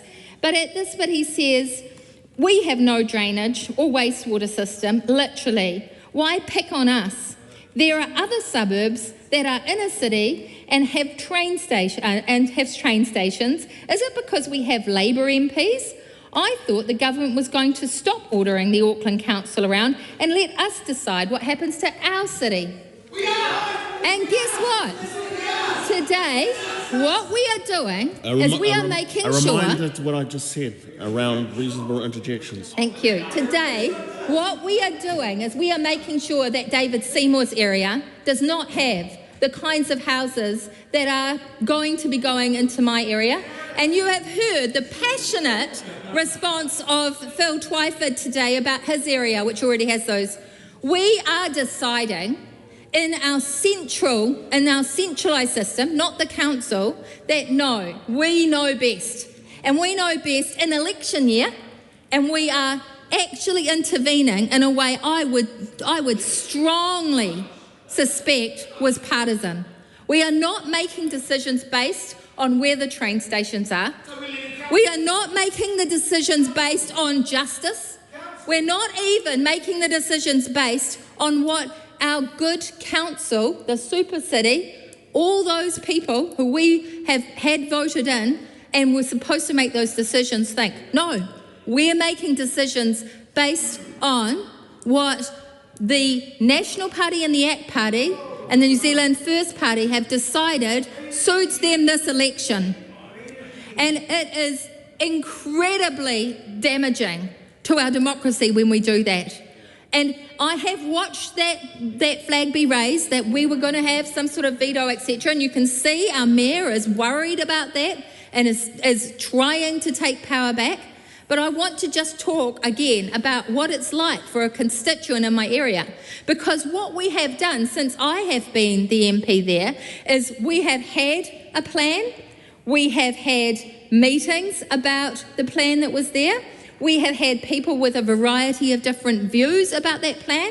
We have had consideration of floods. We have made submissions. I made a big submission where I gathered up what I was being told by my constituents, and I made that submission to the Auckland Council, who was supposed to be able to go through that process.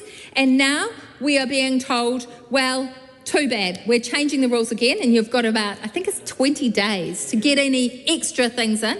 A lot of that work done was really expensive. I think it was about 20 million to do that work. Oh, that's gone because it doesn't happen to suit the national government today. That's why it's gone. It's not gone because it made any sense, and it's definitely not gone because it gives flexibility. That is weasel words. It is not about flexibility. Because if we want flexibility, we need to give the council the right to look at these things in the way that they should, and we need to take into account areas like flooding, etc., all those really legitimate concerns. We need to let that happen, and we need to let go of it in that way because we believe in the people that are elected in that area. That's what we need to do, and hopefully as a result we'll get a just result. And guess what? Under that result there'd be houses in places like Epsom, and that is important. Now, I want to talk about the value of these communities because this is something that I don't think we've told the story of. The value of communities where there are more houses. If we do the infrastructure work in those areas, they are the best kind of communities. They have a range of solutions in them. They are close to transport, etc.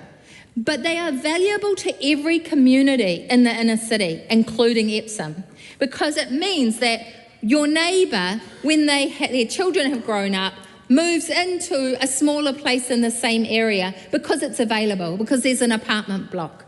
It means that your kids get to move next door or down the road, and they get to have all the things that you have in a community with a multiplicity of different options. That's a valuable thing.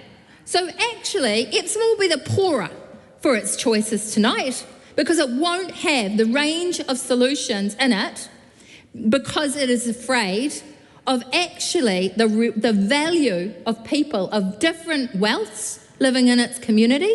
And it's really, really sad to see New Zealand dividing like that. But my community has some of that stuff in it, and I don't want to go away from this speech without mentioning how valuable it can be. But it needs to be developed with good infrastructure. It needs to be developed with a sense of community. Those are things that are important, and they need to come alongside it. So I take the point that some people have made tonight, that that's valuable and important alongside it. But what I have come to the conclusion over this term of government is that we have a lot of things in common, but we have a lot of things where we are very different in the Labour Party from the National Party. And this is one. We have a sense of community. We are actually stretching to bring New Zealand together. And I am worried that this piece of legislation, which is partisan, which does ring fence certain leafy suburbs, which does not share the burden, which does not understand the value of communities that are multiple in the nature of the people, I am afraid that's a sign of a government that actually is extremely elitist. And it is going in a way that means that there is going to be a division in the society. Now, I want to talk about one thing that is relevant to affordable housing in my area. We have an area called Wesley, and I think the Labour Party should be extremely proud of the planning that was done in Wesley. I had a public meeting there the other day. The planning that was done there, the infrastructure that was put in the ground, it was going to be a walkable, livable, affordable part of our city. And it was going to be great. And guess what the national government's done? While barking on about affordable housing at every turn, guess what it's done? It's put that project on hold. So 11,000 houses that we could have had in the inner city, that could have been an affordable community in the inner city, on hold, as if there is no crisis. I ask this government to reconsider that, not put such things on hold, because they're the things that stop people being homeless. It's a hell of a lot better to spend some money building houses in a place like Wesley, walking the talk of affordable housing, than it is sweeping the problem under the carpet by changing the law and criminalising rough sleeping. Because that is a difference between the Labour Party and this government. Dan Bidwell.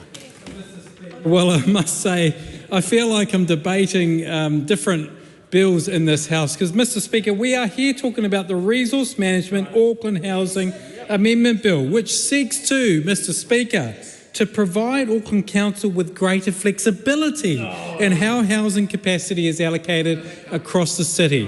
That is what this bill is about, because it was all about getting density right in the right areas where it makes sense.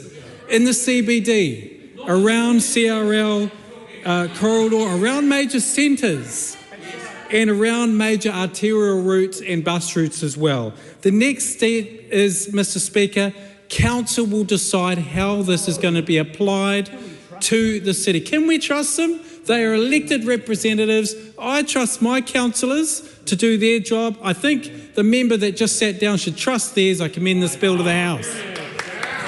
Next call is a split call. Lamonga Lydia Soseni. Oh, thank you, Mr. Speaker.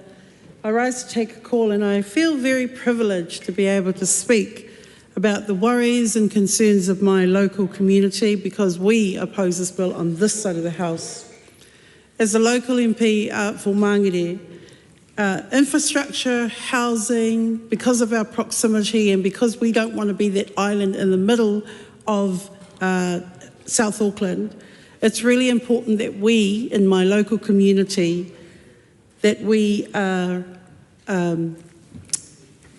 informed of what is happening. And this bill goes against the very beliefs that our local representatives who were elected by our local community just recently in the last 6 months, intensification, getting roading and stormwater and pipes and all of those things, it is really important in our local community, and affordability, affordable housing in my local community What we see is the intensification that was promised through the various elected member roles is all going backwards. Why? Because of this government. The announcement that the Minister of Housing has made today, this urgency process to bypass the very democratic process and going backwards and rewriting the rules is ignoring the will of the people. So, Mr. Speaker, I really want to reflect. I've been listening to the intense contributions from different sides of the House, and it's really important that people actually understand the will of South Auckland. And the reason why I bark on about South Auckland all the time is because I come from probably the most diverse community in the country. So I really want to highlight them in my short call. Mr. Speaker, the Minister, we feel on this side of the House that this bill is being rushed through because of things happening in terms of planning instruments. The government must be honest and it must be consistent in terms of the legislation that is brought before the House, because New Zealanders want to know what is affordable in this time, and especially with the fuel crisis at the moment. And listening to a number of the speakers this evening, it is really important when the government realises that they fail Auckland, they fail the whole country. Mr. Speaker, we've heard the Minister this afternoon, and on this side of the House, I want to highlight why is he buckling to political pressure and also not showing leadership for New Zealanders. And Auckland is very, very important. So in South Auckland, we've recently had a number of celebrations called Pacifica Festival, in Auckland. And then we've had ASB Polyfest, where thousands of young people have come across, not just Auckland, actually the North Island region. And those young people, we want to give them hope. We want them to stay in New Zealand. We want them to represent the diversity of Auckland.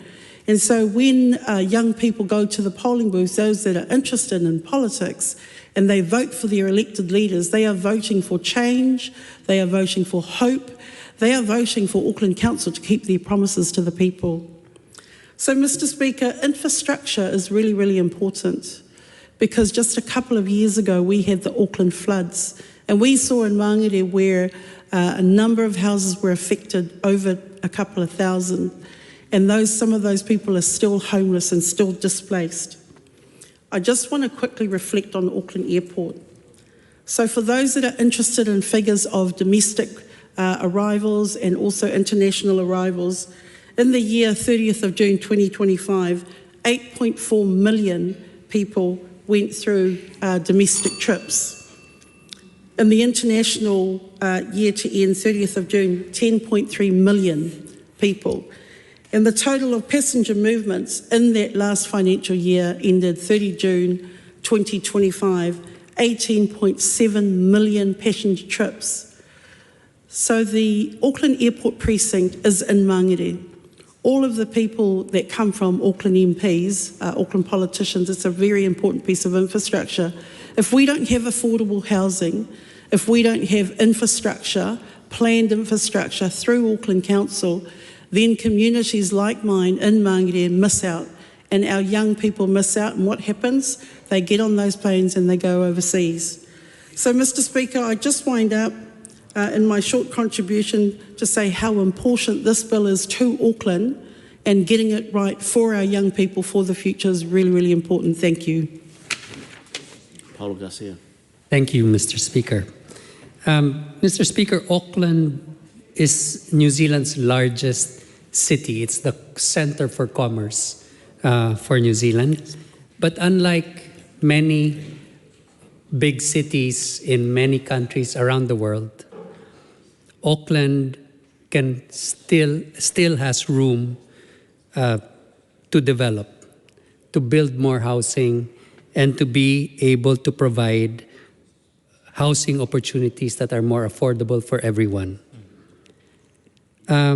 What the bill does, Mr. Speaker, is that it has reduced the minimum housing capacity.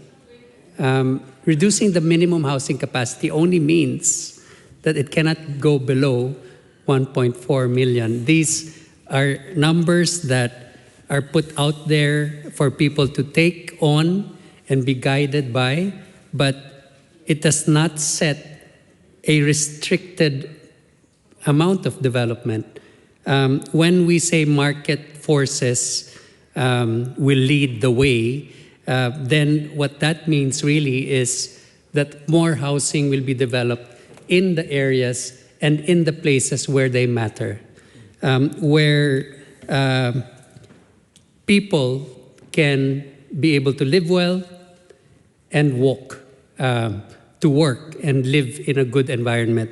Mr. Speaker, it does not restrict development and at all, and I commend this bill to the House. The Honourable Priyanka Radhakrishnan, just to inform the House, this is a split call between Labor and Labor. Okay. Thank you, Mr. Speaker. Mr. Speaker, on Saturday I held a community event in Aotearoa, where I live, and it was on the topic of housing and homelessness in that particular instance, where locals came to the event and talked about how desperately Auckland needs more housing. We've seen homelessness rise by 120% in this city. We've also seen this government cancel 3,500 public homes across the country, 510 of those in the Maunga Kia Tamaki area alone. Across about 11 plots, about half of those are being sold to private developers. While that event focused specifically on public housing and homelessness, there was a clear a clear plea from those who came along about the wider spectrum of housing that needs to be built across Auckland. And sadly, Mr. Speaker, members opposite don't seem to have read anything in this bill. We've had National Party MPs stand up and say, oh, we don't know what the problem is with this bill. What is the other side talking about? We're still going to build some houses. But Mr. Speaker, this bill tells us clearly that NIMBYism is alive and well, that leafy suburbs and their members of parliament, particularly Botany and Epsom, the Prime Minister, Christopher Luxon and David Seymour have listened to their constituents and decided, oh no, we believe in housing intensification. Of course, Auckland must have more housing, but not in my backyard. We'll build it somewhere else. And I'll get to the somewhere else in a minute, Mr. Speaker, but it's clear that some suburbs don't want to see apartments or terraces or townhouses or more affordable housing because they're just fine. They're wealthy and sorted, Mr. Speaker. And the sad thing in this is that the Housing Minister had good intentions at one point and wanted to see additional housing. That's where the bipartisan approach to the MDRS came into effect, Mr. Speaker, because both sides at that point wanted to see growth in housing and in communities across Auckland. And sadly, that minister has been undermined by his own cabinet colleagues and now has to come back to the House and say, oh, sorry, Luxon and Seymour don't want more housing in their electorates, and so now we're just going to backtrack. So much for back on track. They're backtracking from their commitment to build more housing. And we've heard about some of the suburbs in Auckland, Mr. Speaker, that have seen intensification over the past few years. And I want to add to that, right next door to where I had my housing meeting on Saturday is Oranga, which has seen a fair bit of intensification over the years, and it's well-deserved. It's a community where Kāinga Ora has built a number of houses and has also worked to improve community and public facilities in that area in the same way, Mr. Speaker, that the Tamaki Regeneration Company has done on the other side in the neighbouring electorate of Tamaki, where we've seen a huge amount of housing go into Glen Innes, into Point England, and into Panmure, where potentially more intensification can happen, and Mount Wellington. And that's not the issue here, Mr. Speaker. The issue is that certain suburbs and certain areas shouldn't be expected to continue to bear the intensification burden in a sense. We need to see other suburbs I guess, having a fair share of intensification there as well, and for that to be shared in a fair and equitable way across Auckland. It's not fair that certain areas, particularly out east, which are well served by transport and road links, don't see intensification just because of the NIMBYism that we're seeing at the moment. The final point that I'll make is the huge amount of uncertainty that this government has brought into play as well. We heard that loud and clear at the Environment Select Committee from many submitters to the two bills that will be replacing the RMA that this bill now tweaks again. They've seen Plan Change 78 and then Plan Change 120, and now we'll see a complete overhaul of the RMA, which actually Labour and government repealed and replaced with two bills that are only different because of this government's fascination with property rights and eroding the environment. And because of all that, those who want to develop and just get on with building communities in our biggest city are being held back, and they were very clear at the Select Committee that this constant chopping and changing by this government is unhelpful. Venetia Walters. Thank you, Mr. Speaker.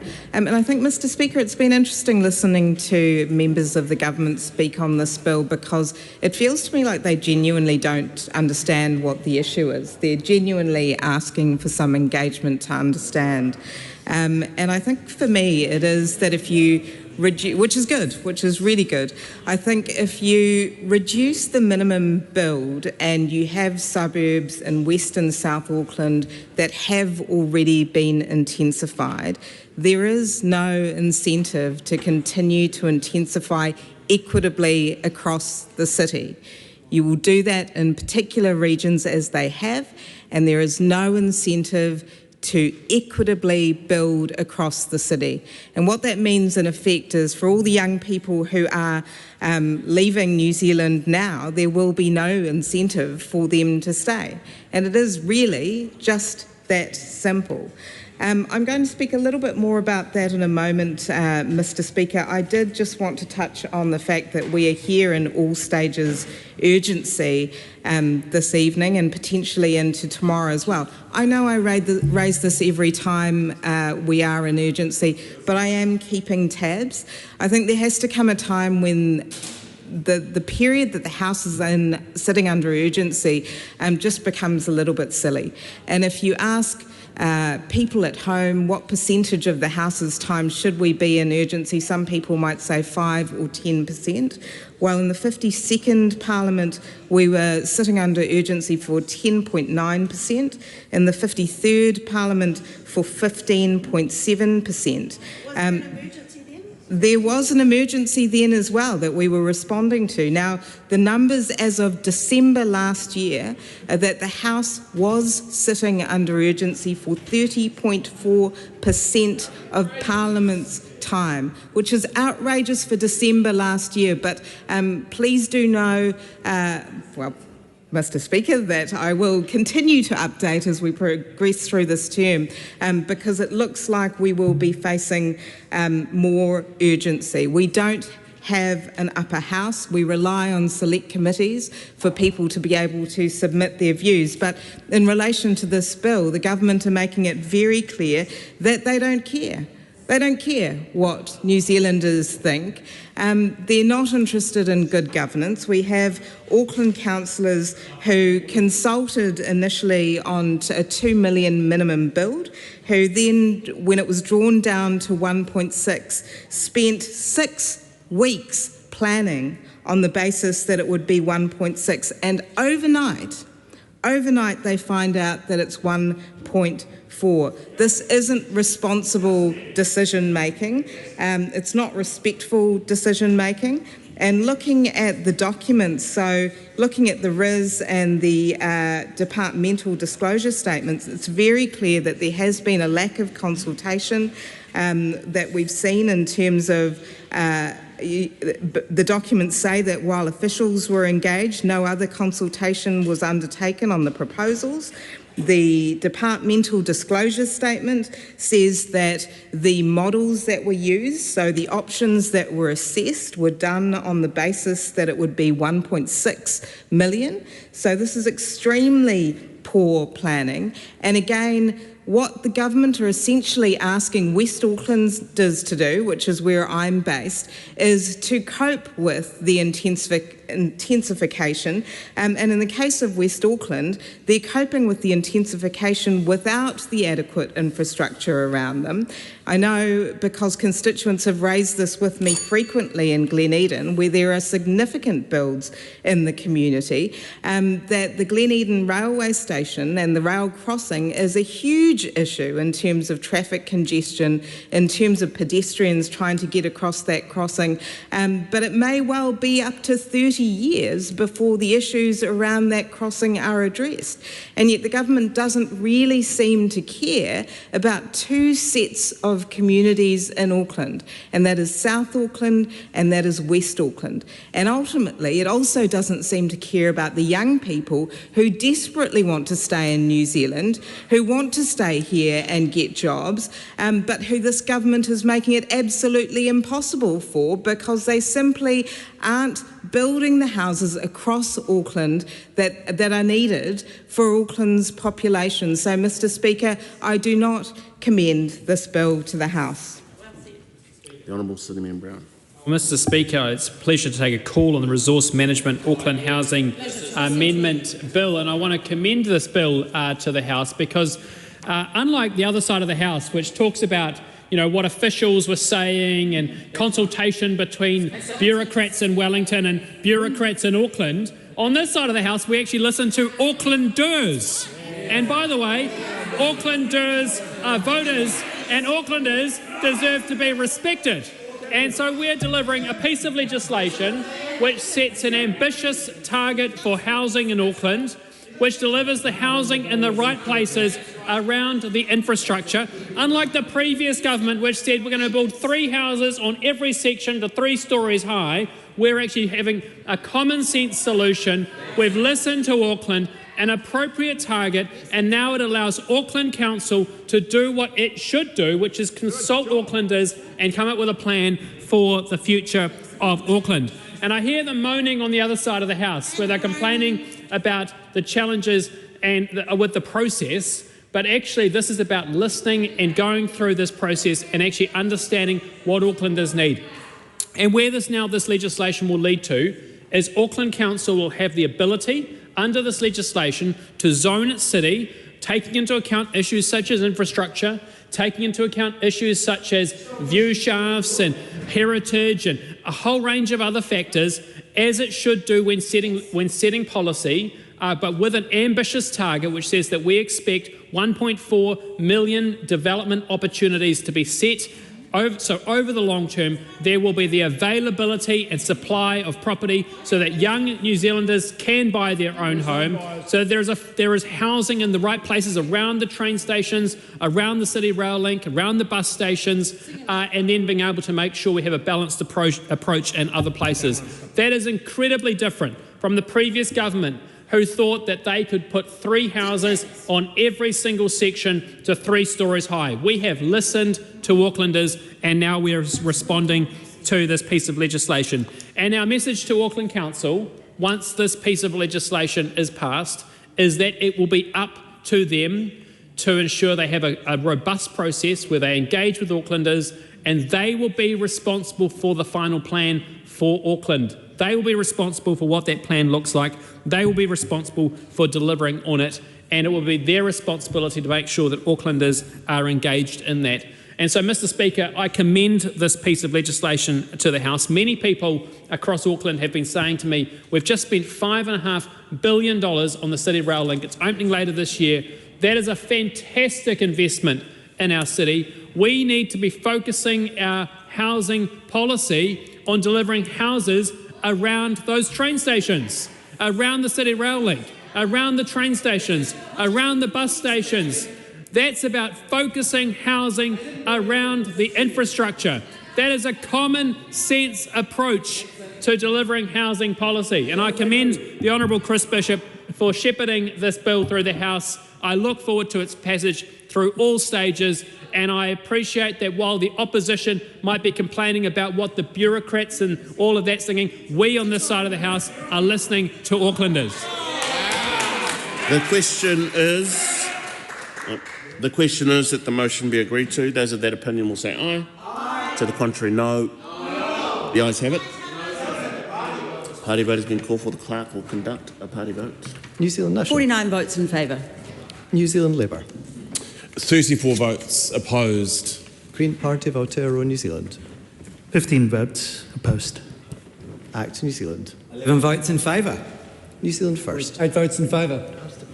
Te Pāti Māori. 5 votes opposed. Takuta Ferris. 1 vote opposed.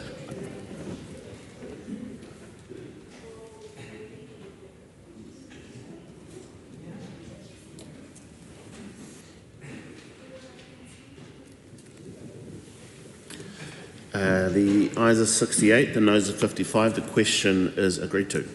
Resource Management Auckland Housing Amendment Bill, second reading. This bill is set down for committee stage immediately. I declare the House in committee for consideration of the Resource Management Auckland Housing Amendment Bill.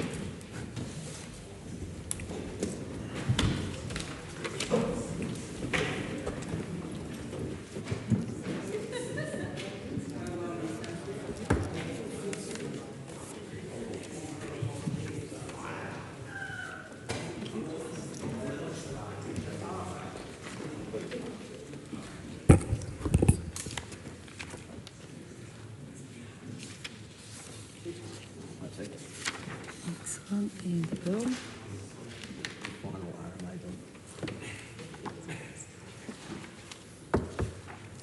Excellent.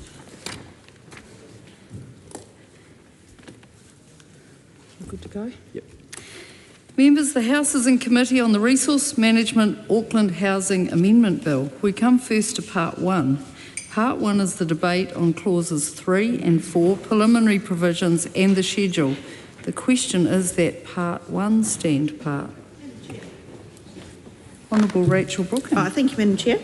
As you say, this part is very short, being 2 clauses, but it does include the schedule.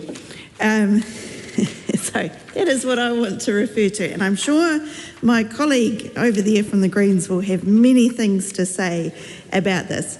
But the clause 4 has this new Part 10 inserted into Schedule 12, and a lot of what new Schedule 12 is about is fixing up a problem related to the MDRS, and in some of the documents that accompany the bill they say it was a technical mistake. But I want the Minister, I think this is a very important point, it'll be useful to have his commentary on Hansard around it, because as we've been discussing in the first and second reading debates, the different legislation introduced in 2024 and passed in August 2025 after some changes at the Select Committee and then an amendment paper that was introduced on the day that we were discussing that committee stage of the bill. So this is complicated stuff. What that 2025 legislation did was to enable Auckland Council to get rid of the MDRS if they did a new plan change, which with the equivalence. And how the MDRS worked is that it was permitted, if there were not qualifying factors, then it was permitted to build the three-storey houses on a site. But what happened, and this is my understanding, the Minister can add to this, is that some developers were relying on those permitted use rights and then they disappeared with the withdrawal of that plan change 78, and so people were left with nothing and had to go through resource consents. So my understanding is that what we see on page 7 of the bill at what will be clause 65 is that this is a fix for that situation. So that's one question. Can the Minister explain that process and how it's a fix? But I've got a couple more on this point. Another question is, we're here in all stages urgency, and we'll talk about the changing of numbers when we get to part 2 of the bill. But given the difficulties that certainly I've heard about from property developers in Auckland, about this change to MDRS. Why was this change not made sooner? There's been bits of legislation that I'm sure it could have been added to. And also what analysis has gone on to understand the effects on those developers to the MDRS being removed in that section, that Plan Change 78. And then if we turn over the page, there is provisions there that say that validate the previous MDRS permitted activity status. But it seems to me that this is all reliant on the property owner having a building consent. So I do want the Minister to take us through that building consent process, and also what happens to those properties or those developments where there's been no building consent process yet. That's one question. And also, has there been any analysis on the new changes to what the Minister and other members of the government have referred to as granny flats, but are actually quite substantial buildings that can now be built as of right without a building consent? Are there any sort of buildings that might have been able to be permitted under the MDRS that people may have given up on and are now doing something with the granny flat legislation? So, how does that all interact? And if the Minister can comment on that, that would be good. Thank you. I'll take a supplementary. Okay, Honourable Phil Twyford. Thank you, Madam Chair.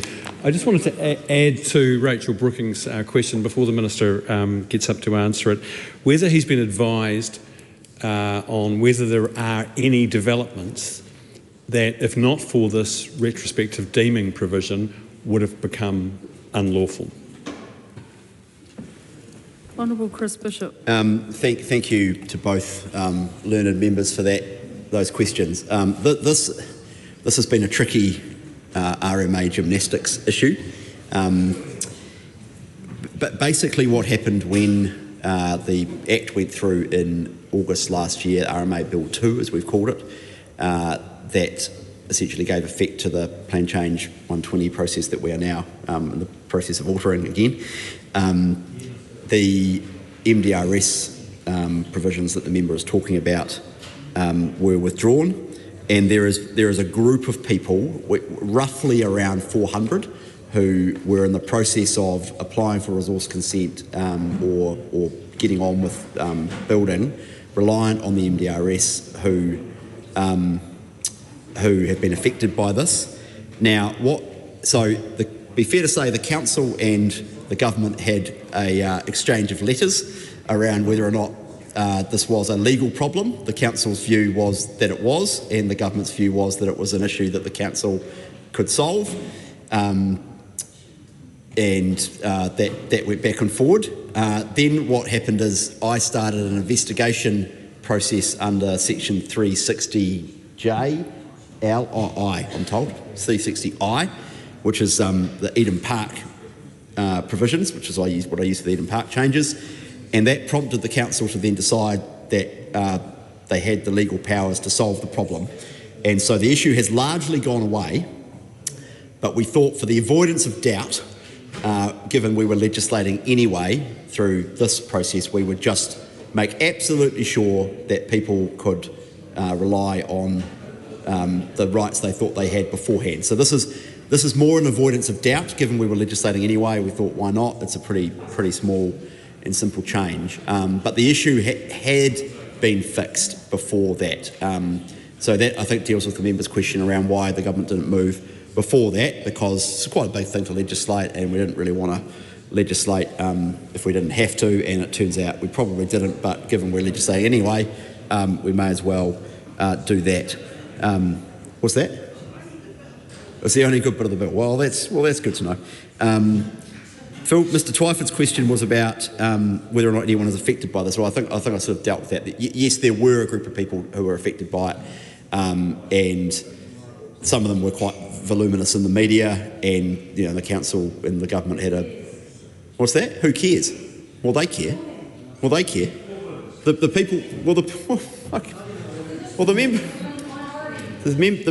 member shows her thinly veiled contempt for people just trying to do things. Actually, these are not large property developers who I know the member hates.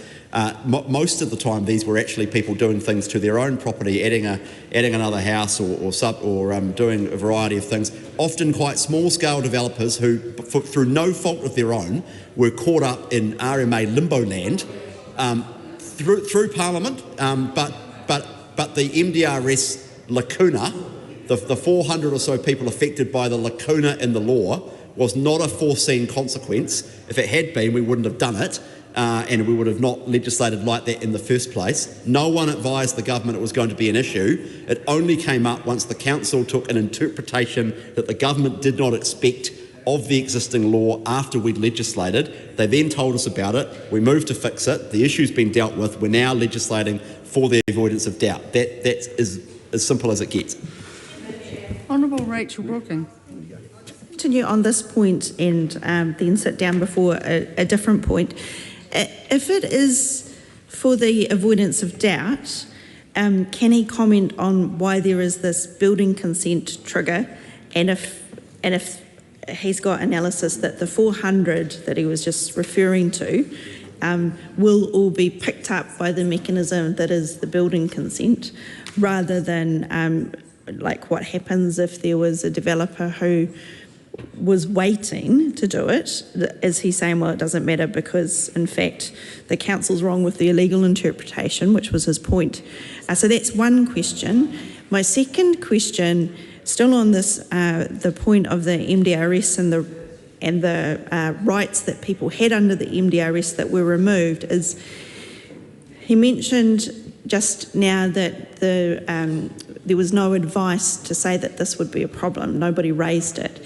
And I'm wondering if he's done any analysis onto whether the changes that were made in the amendment paper that was introduced on the day it was debated related to this point or not, or if the changes to the MDRS provisions that created this issue with the council was always in the bill as it was introduced in 2024.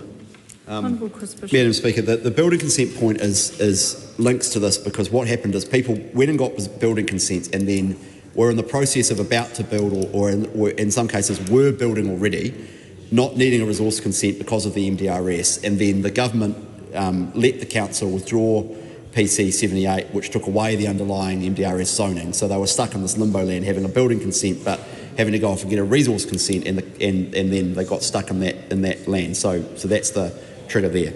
In relation to exactly how this happened, I don't recall, but I could be wrong. I don't recall advice on it, and it's not clear if it was the fault of the primary ledge that we put through in October last year or the amendment paper. Is probably in reality a combination of the both.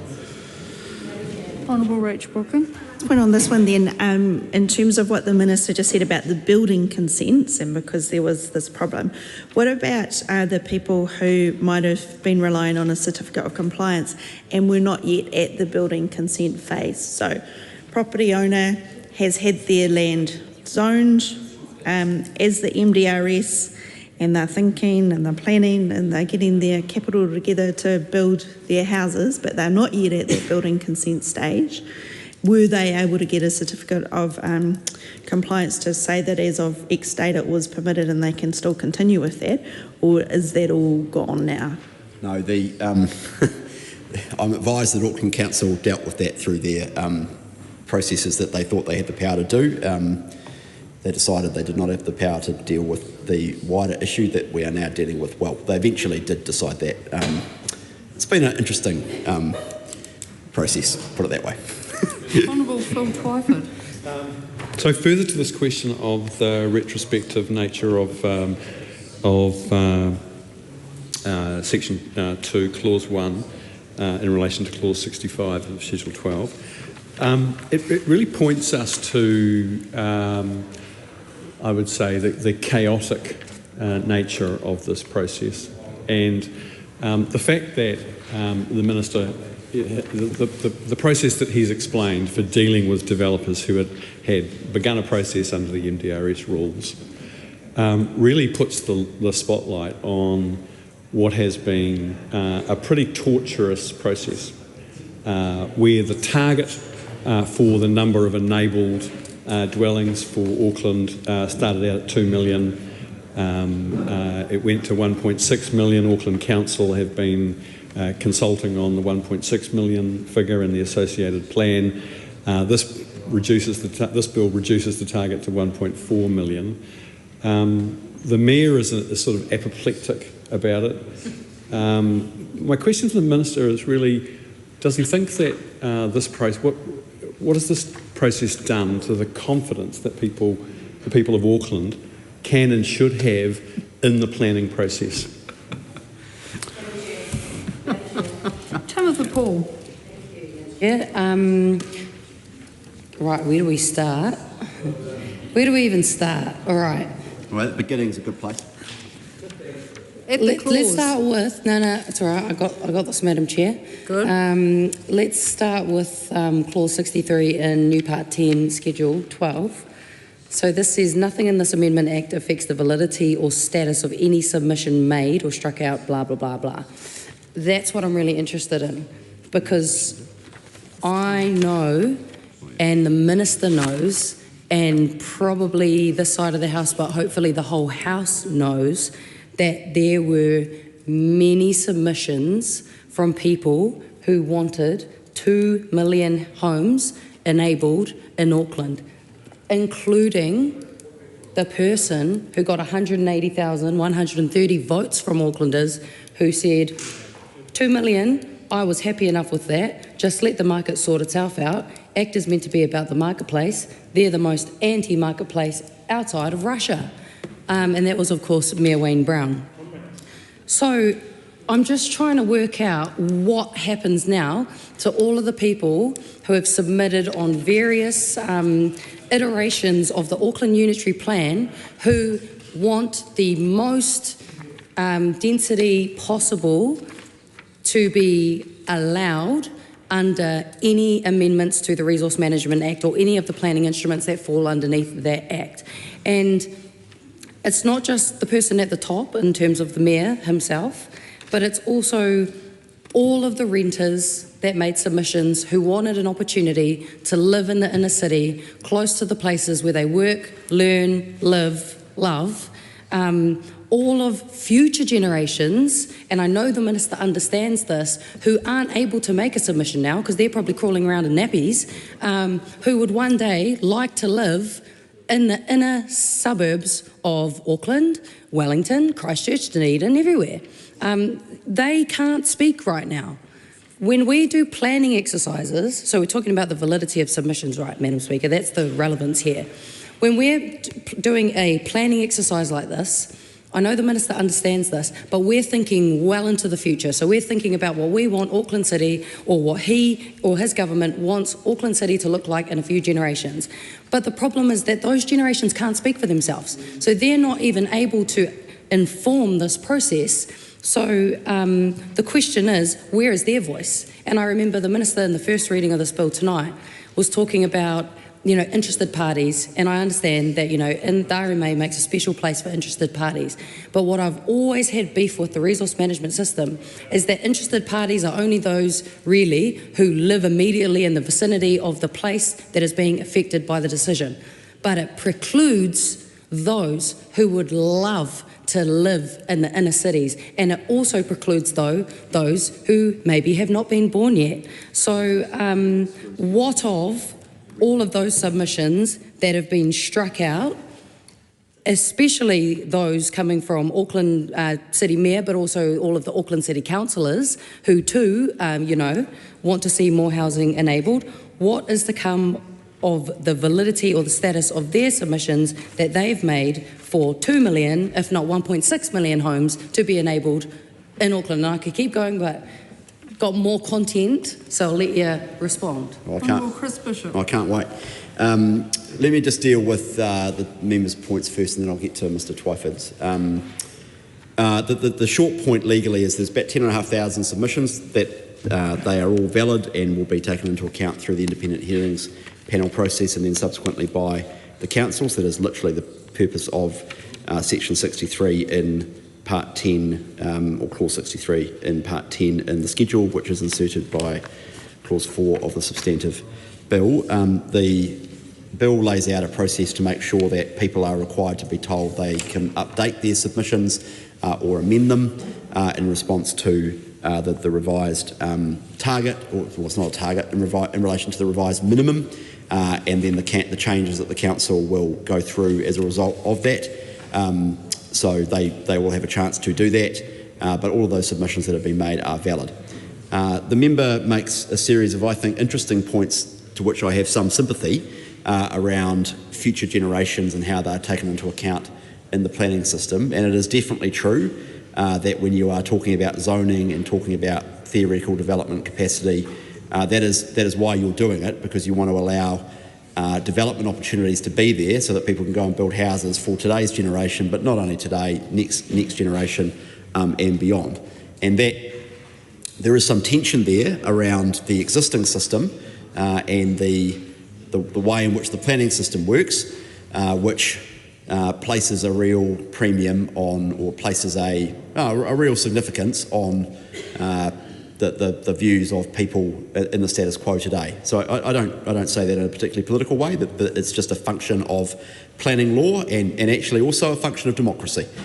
What we've tried to do here is make sure we get the balance right between ensuring the legitimate views of Aucklanders are given effect to, and make sure that there is social licence for density. The member may disagree with me, but I would rather have a planning system or a plan change that the majority of people can live with and make progress, rather than continue to have endless debates and backwards and forwards with different parts of the country talking in different ways to each other, and different people from different generations talking to each other. I would rather crack on and make progress, because this is one of the most significant reforms that will happen to Auckland. This is one of the most significant economic enablers that Auckland can and will do. That is definitely true. Auckland has spent 6 years not upzoning around train stations and city rail link stations. And unless we actually legislated, they weren't going to do the city rail link stations to the extent that they could have done. Getting zoning in the right place, where infrastructure has been invested in and already exists, close to where people live, work and play, close to where the jobs are, is one of the most significant things we can do to aid Auckland's productivity. That's what Plan Change 120 will do. And the time, frankly, for the debate and discussion is coming to an end. We just need to actually let Auckland get on with it. In response to Mr. Twyford's points, has it been a perfect process? No. The Auckland Unitary Plan process back in 2010 through 2012 and 14 was not perfect either.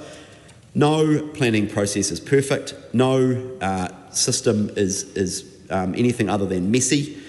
But what we need, what we need to do is get on and find a solution that the majority of people can live with. And look, I'm yet to find a person who thinks that we shouldn't upzone around train stations. I mean, there's a few of them out there, but they don't talk to me. Well, Helen White's shaking her head, but oh no, you're agreeing. Okay, well, that's good. Well, you're the MP for Mount Albert. You are the MP for Mount Albert, so there's a bit of housing coming your way, I hope. And so I'm yet to find people who don't believe in that. And that is a bit of a sea change, actually, in the way in which we've talked about politics. What's that? Yeah, there'll be intensification. If the member wants to ask questions, take a call and there will be intensification in Epsom. There will be intensification in many parts of Auckland, but there will also be downzoning in areas in Auckland that are not close to public transport, or where there are natural hazard areas. And that's another thing that we haven't kind of covered tonight. Maybe there's a chance to. That's really important that this plan change proceeds, because there are whole swathes of Auckland that should be downzoned because they're in flood areas. And I know Mr. Twyford's been concerned about this point in the past. In fact, I went to a public meeting with him 3 or 4 years ago around this exact point, maybe 3 years ago, post Gabrielle. So that's what the bill allows for. So it is important we get on with it, and that's what the bill does tonight. Timothy Paul. Okay, so I'm going to just do a couple more questions on the submissions validity point. Do you know how many of those 10,000 submissions were from people who belong to mana whenua or local iwi within Auckland? Because I noticed that in the RIS on this bill that there was no consultation undertaken with mana whenua, and my colleague Orini made that point, you know, where was that consultation at? So really interested to know what of their submissions, and if not, if those won't be expressly considered under, you know, amongst all the other submissions, is there some other form of consultation that that the minister or the council might be instructed to do to directly work with mana whenua and consider their stance on the Auckland unitary plan? The minister talks about the MDRS, and I really genuinely want to ask, because we've had the first and second reading now, and I just got the assumption that maybe some of his colleagues were under the assumption that the MDRS meant that tomorrow 3-storey townhouses would be put up everywhere all over the show, and that one of the concerns, I think it was potentially from Andy Foster from New Zealand First, was that one of the big flaws or perceived flaws of the medium density residential standards is that the infrastructure didn't exist everywhere where that medium density housing would be enabled, which is really tricky because this conversation is happening in isolation from the reality that the government is actually able to capture the land value that is created through zoning to invest into infrastructure. And actually there are countries and cities like Vancouver and London who have made sure that their intensification, when it hits certain points or when populations grow or when housing is created, that it triggers subsequent investment in the infrastructure required to support that housing. So, yeah, I'm just interested to know, like, does the government understand what MDRS actually is? Because I don't know if you were listening to the debate upstairs, Minister, but like some of those speeches were acting like zoning means that the housing happens tomorrow, and we know that's not true because we together have enabled heaps of housing in Wellington, which is awesome, but that housing isn't out there right now, and that was, what, 2 years ago? That's not happening. So I just wonder if there's a bit of NIMBYist attitudes that exist within the government benches, obviously not you, that maybe need a bit of clarification as to what zoning actually is. I think Simon Court's term was